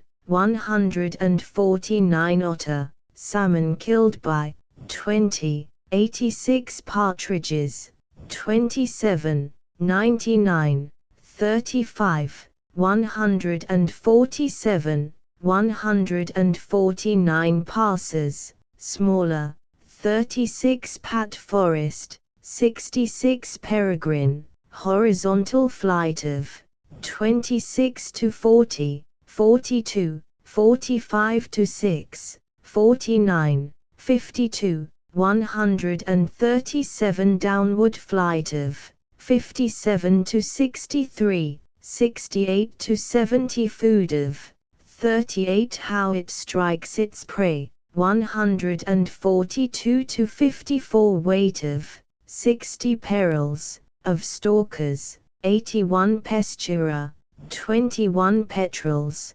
43 pheasants, 29, 35, 58 to 9, 144 to 5 pigeons, 37, 44 to 5 blue rock, 44 to 5 rock, 51 speed of 36 wood, 35, 152 plover, 33 American golden, 33 golden, 32 to 3, 35 to 6, 43, 45 to 6, 57, 69 green, 35 Pacabih 180 poached, 30 to 31, 45 Portal, DSO, Captain CFO, 26, 34, 52,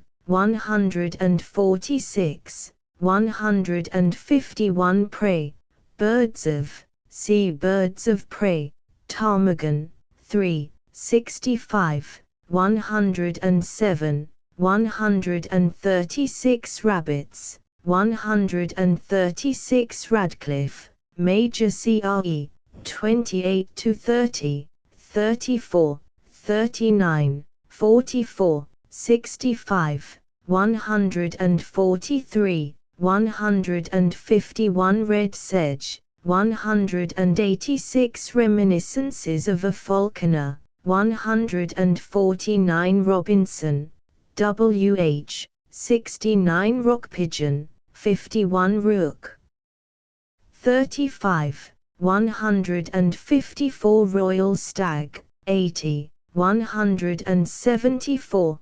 179, 204 Ruskin, 181 St. John, Charles, 32, 164 Salmon fishing, 12 to 22, 85 to 96, 113 to 122 Salmon Lock in Sutherland, 113 to 22 Sanctuary, 123 Saunders, Howard, 53N Secret of the High Hills, 215 to 20 Sedge, Cinnamon, 186 Red, 186 Seaboom, 54 Sheringham, HT, 96 Shooting, Duck, 165 Shrimp, Freshwater,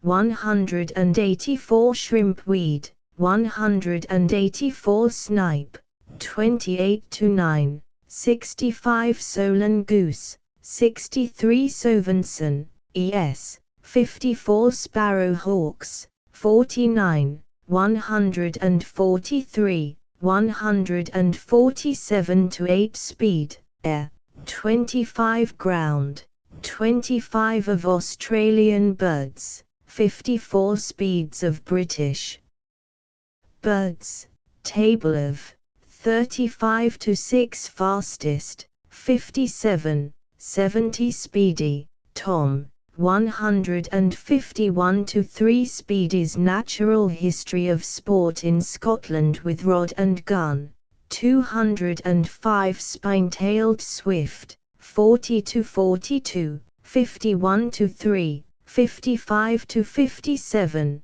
70 Springtide, 165 Stags, age of 110 to 11 Attacking Stalkers, wounded, 155 Danger of wounded 157 Eagles attack full grown, 139 Stalking, sea deer stalking, stalkers, 64, 71 Wounded Stags attacking, 155 Stalking, 1, 2, 4, 5, 6 to 11, 71 to 84, 97 to 112, 123 to 35, 155 to 64, 170 to 81, 197 to 214 Mistakes in,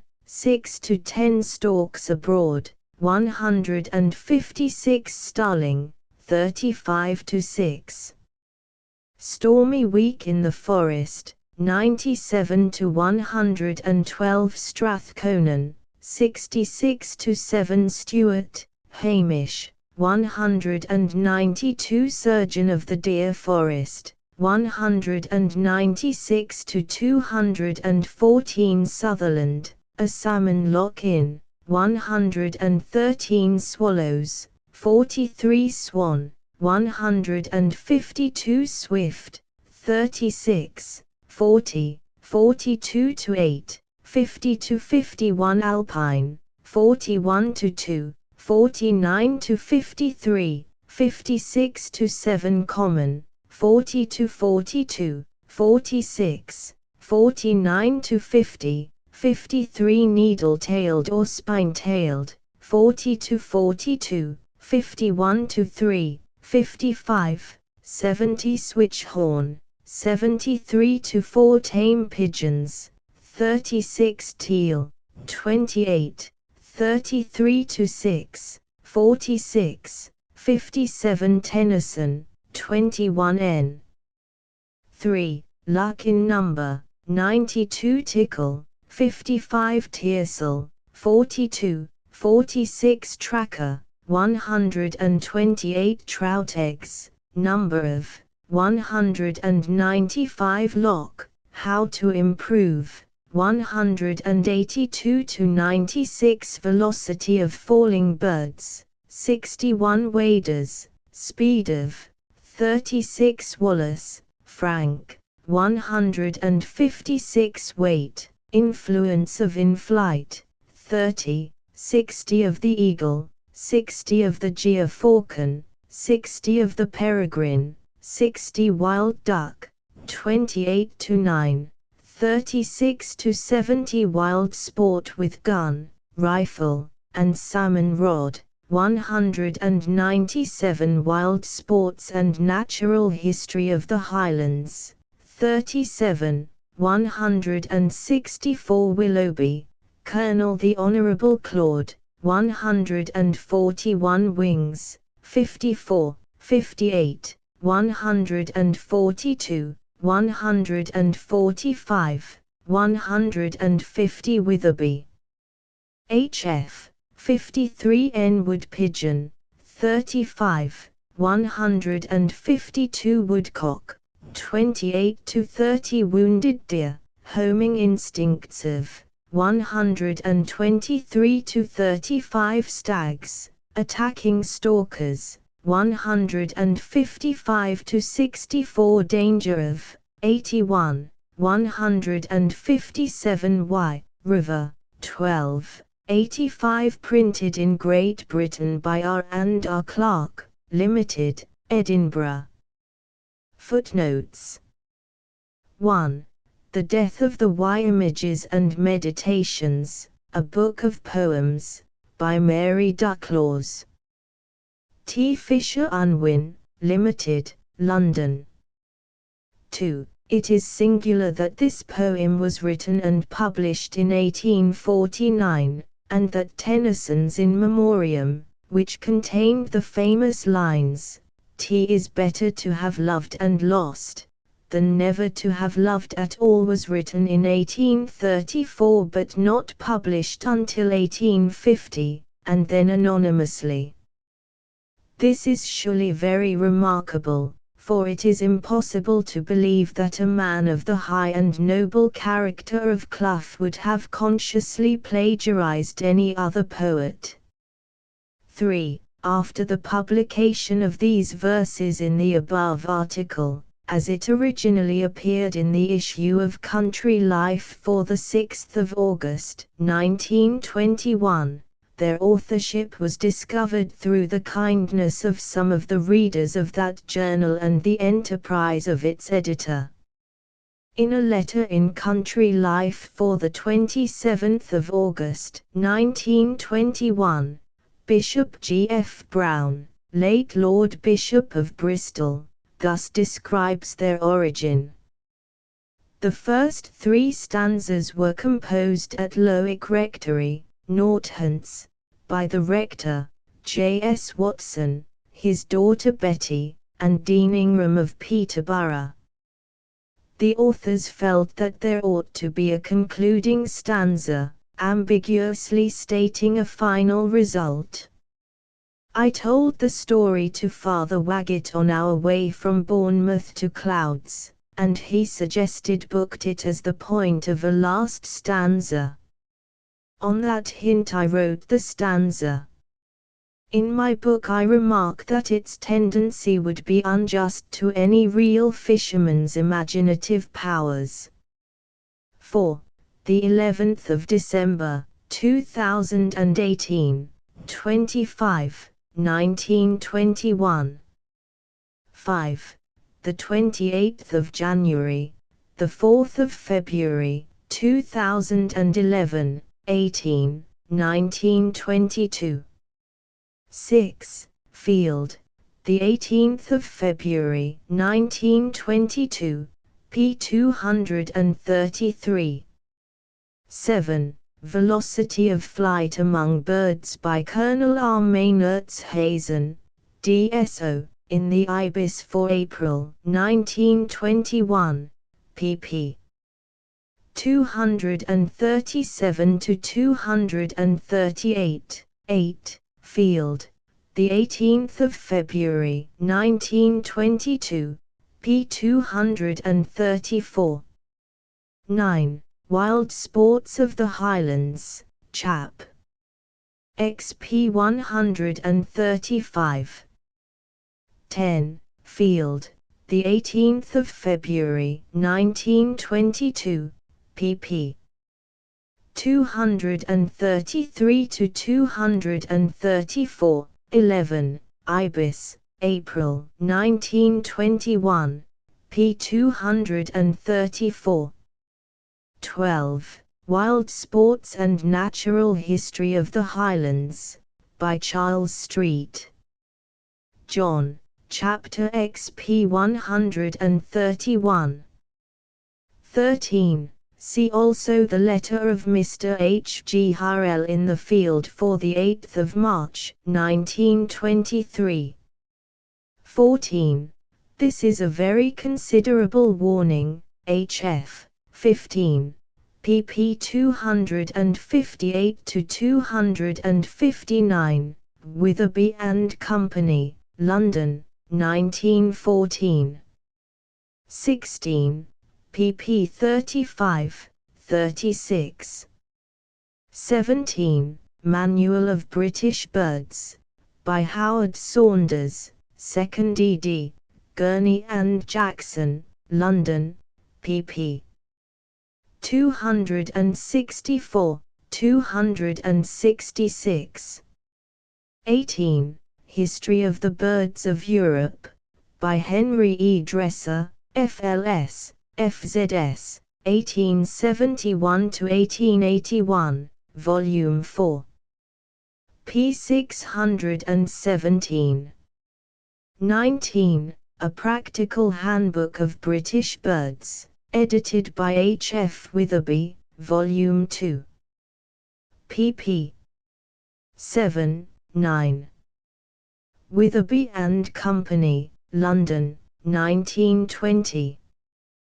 20. Handbook to the Birds of Australia, by John Gould, FRS, 1865, Volume IP 104. London. 21, Volume 2.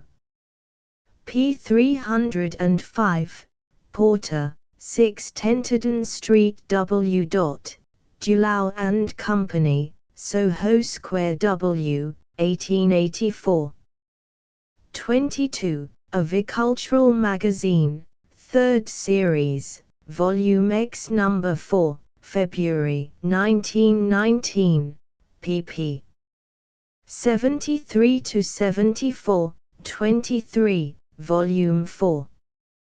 p. 616. 24. British Birds Magazine, Volume 16. Number 1, the 1st of June, 1922, p. 31. 25. The Fauna of British India including Ceylon and Burma Birds, Volume 3. p. 173.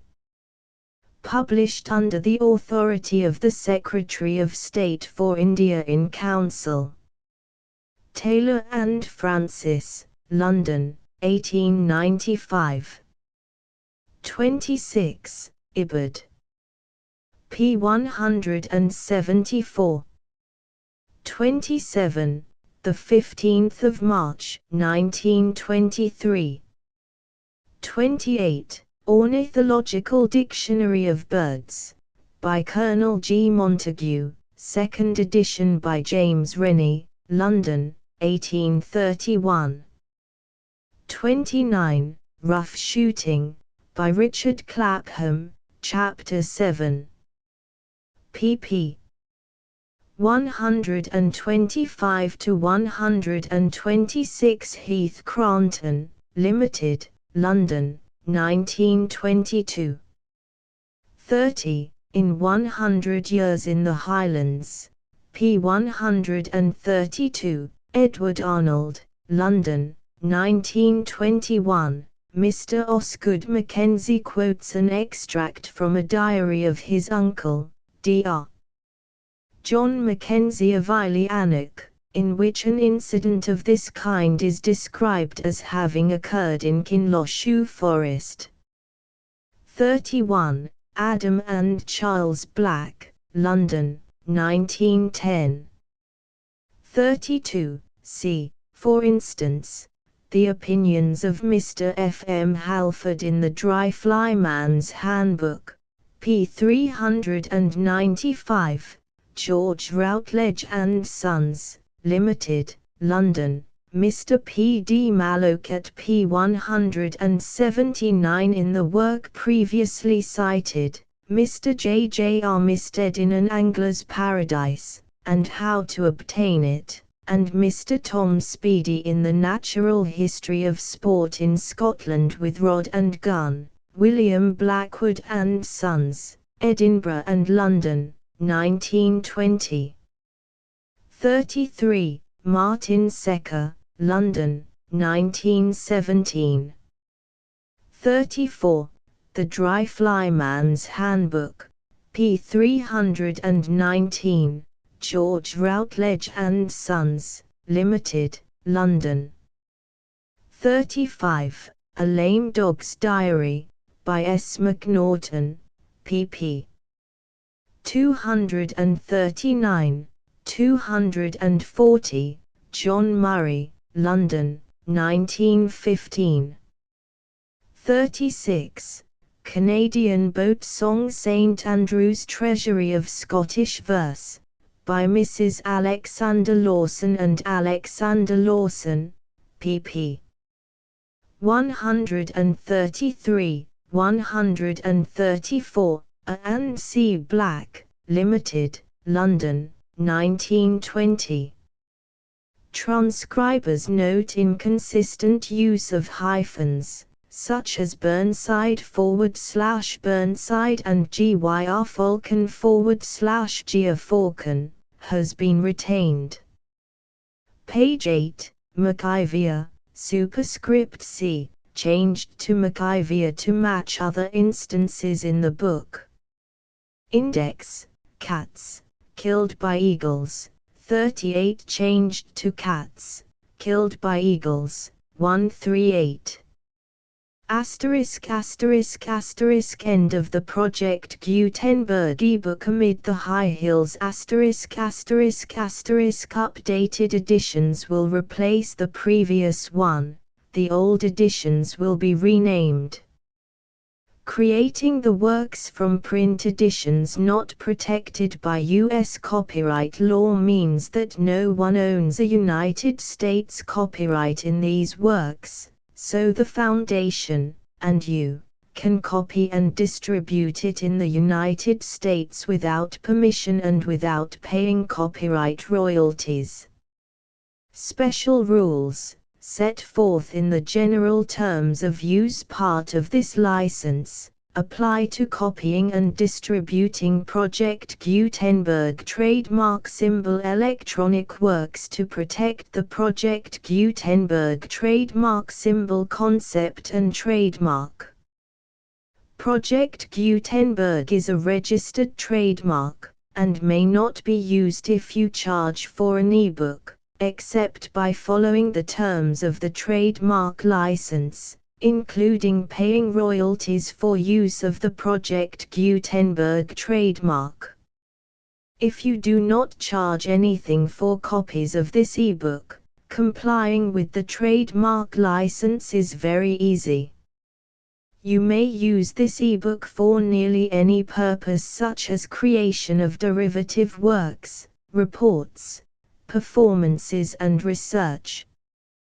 Project Gutenberg ebooks may be modified and printed and given away. You may do practically anything in the United States with ebooks not protected by U.S. copyright law. Redistribution is subject to the trademark license, especially commercial redistribution. Start. Full license. The full Project Gutenberg license. Please read this before you distribute or use this work to protect the Project Gutenberg trademark symbol mission of promoting the free distribution of electronic works. By using or distributing this work, or any other work associated in any way with the phrase Project Gutenberg, you agree to comply with all the terms of the full Project Gutenberg trademark symbol license available with this file or online at www.gutenberg.org/license. Section 1. General Terms of Use and Redistributing Project Gutenberg Trademark Symbol Electronic Works 1.0 By reading or using any part of this Project Gutenberg trademark symbol electronic work, you indicate that you have read, understand, agree to and accept all the terms of this license and intellectual property, trademark/copyright, agreement.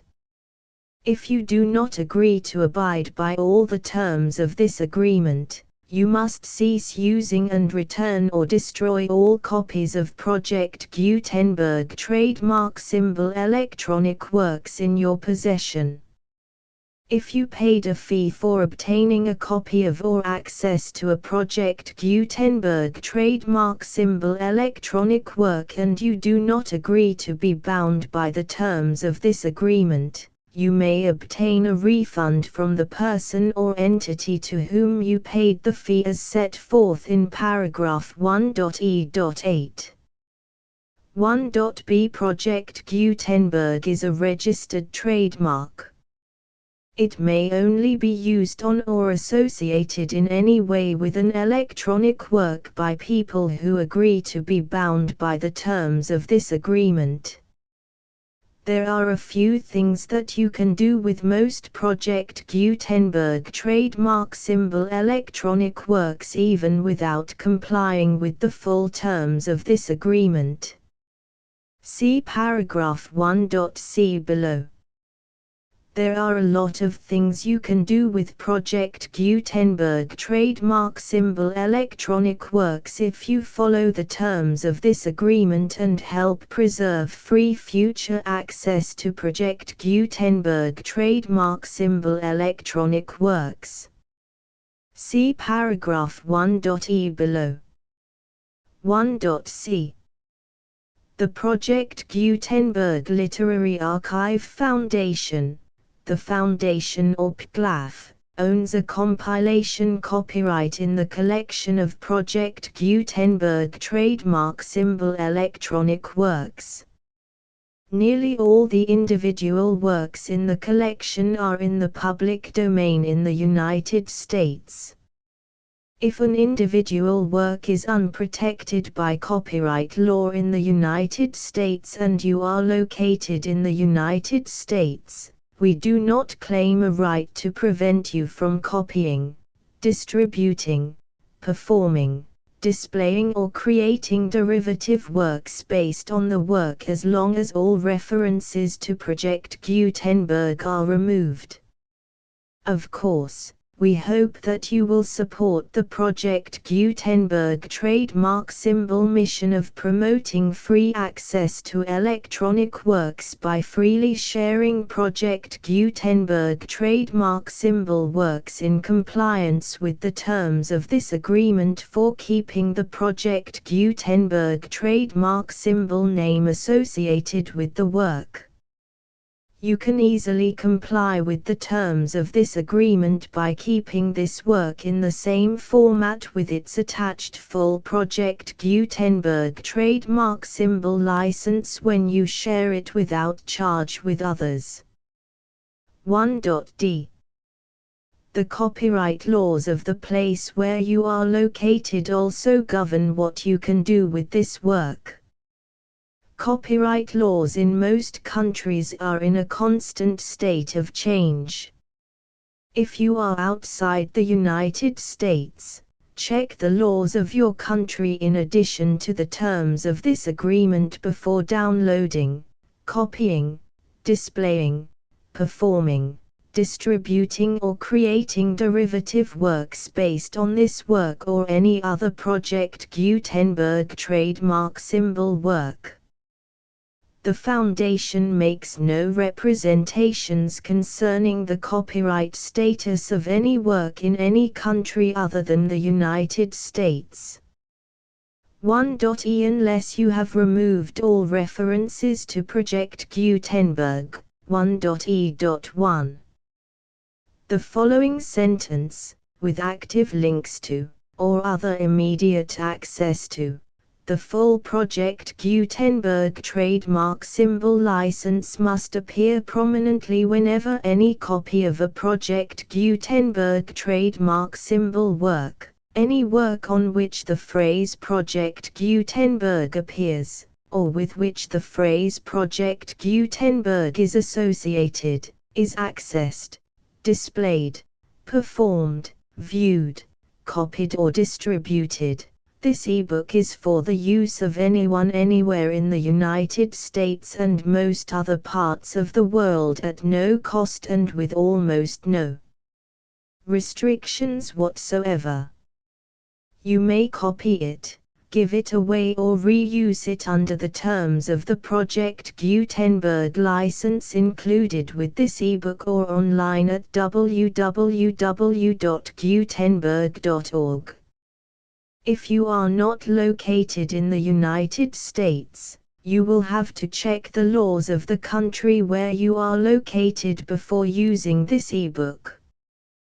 1.e.2 If an individual Project Gutenberg trademark symbol electronic work is derived from texts not protected by U.S. copyright law, does not contain a notice indicating that it is posted with permission of the copyright holder, the work can be copied and distributed to anyone in the United States without paying any fees or charges. If you are redistributing or providing access to a work with the phrase Project Gutenberg associated with or appearing on the work, you must comply either with the requirements of paragraphs 1.e.1 through 1.e.7 or obtain permission for the use of the work and the Project Gutenberg trademark symbol trademark as set forth in paragraphs 1.e.8 or 1.e.9.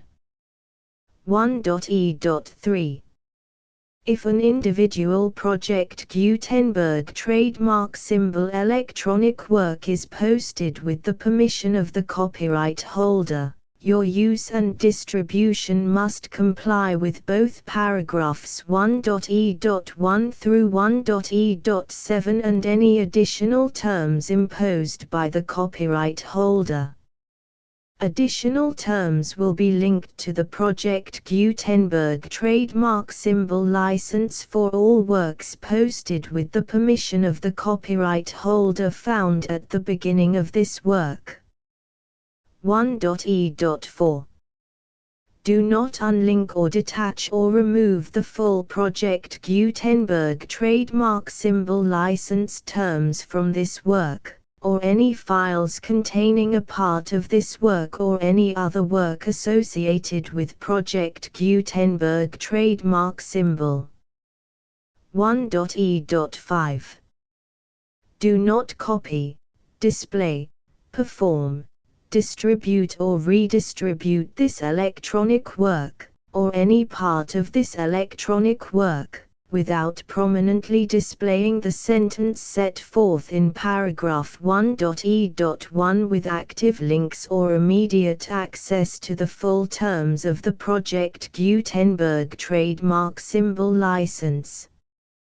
1.e.6 You may convert to and distribute this work in any binary, compressed, marked up, non-proprietary or proprietary form, including any word processing or hypertext form.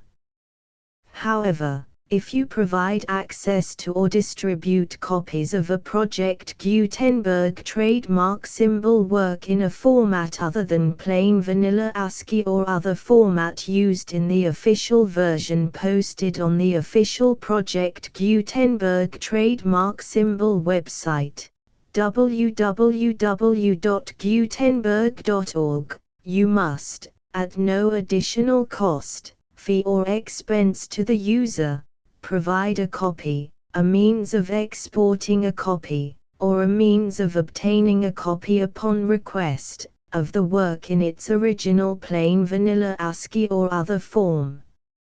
Any alternate format must include the full Project Gutenberg trademark symbol license as specified in paragraph 1.e.1. 1.e.7 Do not charge a fee for access to, viewing, displaying, performing, copying or distributing any Project Gutenberg trademark symbol works unless you comply with paragraph 1.e.8 or 1.e.9. 1.e.8. You may charge a reasonable fee for copies of or providing access to or distributing Project Gutenberg trademark symbol electronic works provided that you pay a royalty fee of 20% of the gross profits you derive from the use of Project Gutenberg trademark symbol works calculated using the method you already use to calculate your applicable taxes. The fee is owed to the owner of the Project Gutenberg trademark symbol trademark, but he has agreed to donate royalties under this paragraph to the Project Gutenberg Literary Archive Foundation. Royalty payments must be paid within 60 days following each date on which you prepare, or are legally required to prepare, your periodic tax returns. Royalty payments should be clearly marked as such and sent to the Project Gutenberg Literary Archive Foundation at the address specified in Section 4. Information about donations to the Project Gutenberg Literary Archive Foundation. You provide a full refund of any money paid by a user who notifies you in writing, or by email, within 30 days of receipt that he does not agree to the terms of the full Project Gutenberg trademark symbol license. You must require such a user to return or destroy all copies of the works possessed in a physical medium and discontinue all use of and all access to other copies of Project Gutenberg trademark symbol works.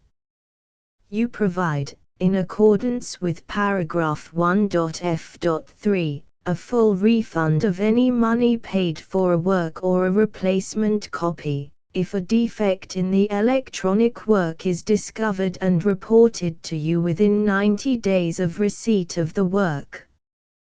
You comply with all other terms of this agreement for free distribution of Project Gutenberg trademark symbol works.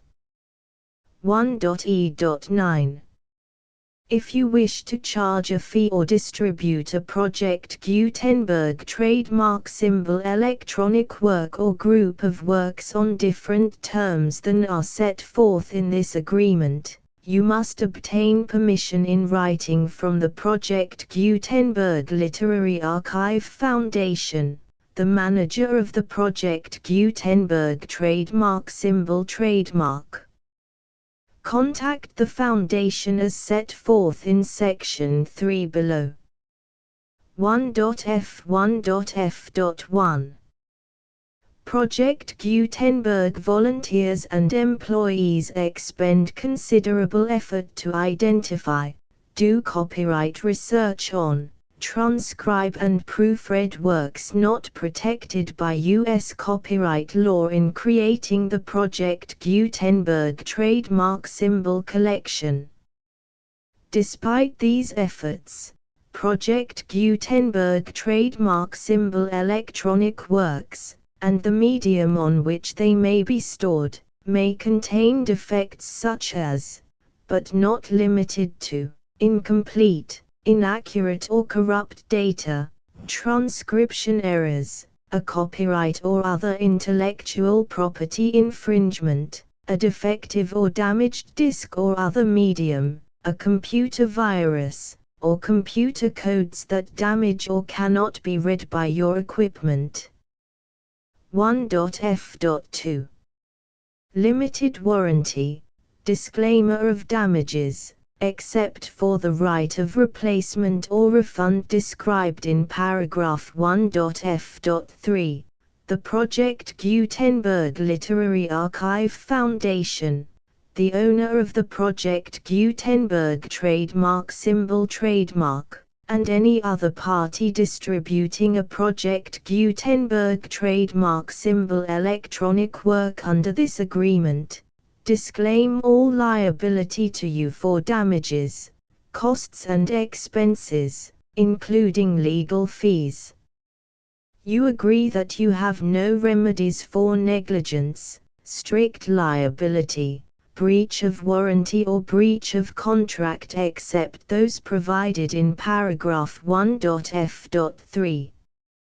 You agree that the Foundation, the trademark owner, and any distributor under this agreement will not be liable to you for actual, direct, indirect, consequential, punitive or incidental damages even if you give notice of the possibility of such damage. 1.f.3. Limited right of replacement or refund. If you discover a defect in this electronic work within 90 days of receiving it, you can receive a refund of the money, if any, you paid for it by sending a written explanation to the person you received the work from. If you received the work on a physical medium, you must return the medium with your written explanation. The person or entity that provided you with the defective work may elect to provide a replacement copy in lieu of a refund. If you received the work electronically, the person or entity providing it to you may choose to give you a second opportunity to receive the work electronically in lieu of a refund. If the second copy is also defective, you may demand a refund in writing without further opportunities to fix the problem. 1.f.4. Except for the limited right of replacement or refund set forth in paragraph 1.f.3, this work is provided to you as is, with no other warranties of any kind, express or implied, including but not limited to warranties of merchantability or fitness for any purpose. 1.f.5. Some states do not allow disclaimers of certain implied warranties or the exclusion or limitation of certain types of damages. If any disclaimer or limitation set forth in this agreement violates the law of the state applicable to this agreement, the agreement shall be interpreted to make the maximum disclaimer or limitation permitted by the applicable state law. The invalidity or unenforceability of any provision of this agreement shall not void the remaining provisions. 1.f.6. Indemnity. You agree to indemnify and hold the Foundation, the trademark owner, any agent or employee of the Foundation, anyone providing copies of Project Gutenberg trademark symbol electronic works in accordance with this agreement, and any volunteers associated with the production, promotion and distribution of Project Gutenberg trademark symbol electronic works, harmless from all liability, costs and expenses, including legal fees, that arise directly or indirectly from any of the following which you do or cause to occur. A. Distribution of this or any Project Gutenberg trademark symbol work. B. Alteration, modification, or additions or deletions to any Project Gutenberg trademark symbol work, and C. Any defect you cause. Section 2. Information about the mission of Project Gutenberg trademark symbol. Project Gutenberg trademark symbol is synonymous with the free distribution of electronic works in formats readable by the widest variety of computers, including obsolete, old, middle-aged and new computers. It exists because of the efforts of hundreds of volunteers and donations from people in all walks of life. volunteers and financial support to provide volunteers with the assistance they need are critical to reaching Project Gutenberg trademark symbol's goals and ensuring that the Project Gutenberg trademark symbol collection will remain freely available for generations to come. In 2001, the Project Gutenberg Literary Archive Foundation was created to provide a secure and permanent future for Project Gutenberg trademark symbol and future generations. To learn more about the Project Gutenberg Literary Archive Foundation and how your efforts and donations can help, see sections 3 and 4 and the Foundation information page at www.gutenberg.org. Section 3. Information about the Project Gutenberg Literary Archive Foundation. The Project Gutenberg Literary Archive Foundation is a non-profit 501(c)(3) educational corporation organized under the laws of the state of Mississippi and granted tax-exempt status by the Internal Revenue Service. The Foundation's IN or Federal Tax Identification Number is 64-6221541. Contributions to the Project Gutenberg Literary Archive Foundation are tax-deductible to the full extent permitted by U.S. federal laws and your state's laws. The Foundation's business office is located at 809 North 1500 West, Salt Lake City, UT 84116. 801-596-1887. Email contact links and up-to-date contact information can be found at the Foundation's website and official page at www.gutenberg.org/contact section 4. Information about donations to the Project Gutenberg Literary Archive Foundation. Project Gutenberg trademark symbol depends upon and cannot survive without widespread public support and donations to carry out its mission of increasing the number of public domain and licensed works that can be freely distributed in machine-readable form accessible by the widest array of equipment including outdated equipment. Many small donations, $1 to $5,000, are particularly important to maintaining tax-exempt status with the IRS. The Foundation is committed to complying with the laws regulating charities and charitable donations in all 50 states of the United States. Compliance requirements are not uniform and it takes a considerable effort, much paperwork and many fees to meet and keep up with these requirements. We do not solicit donations in locations where we have not received written confirmation of compliance.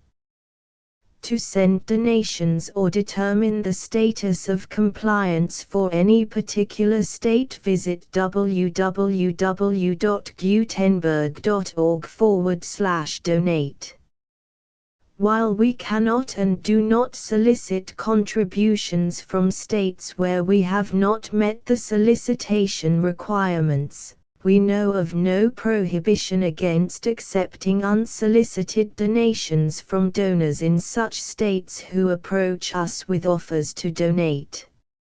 International donations are gratefully accepted, but we cannot make any statements concerning tax treatment of donations received from outside the United States. U.S. laws alone swamp our small staff.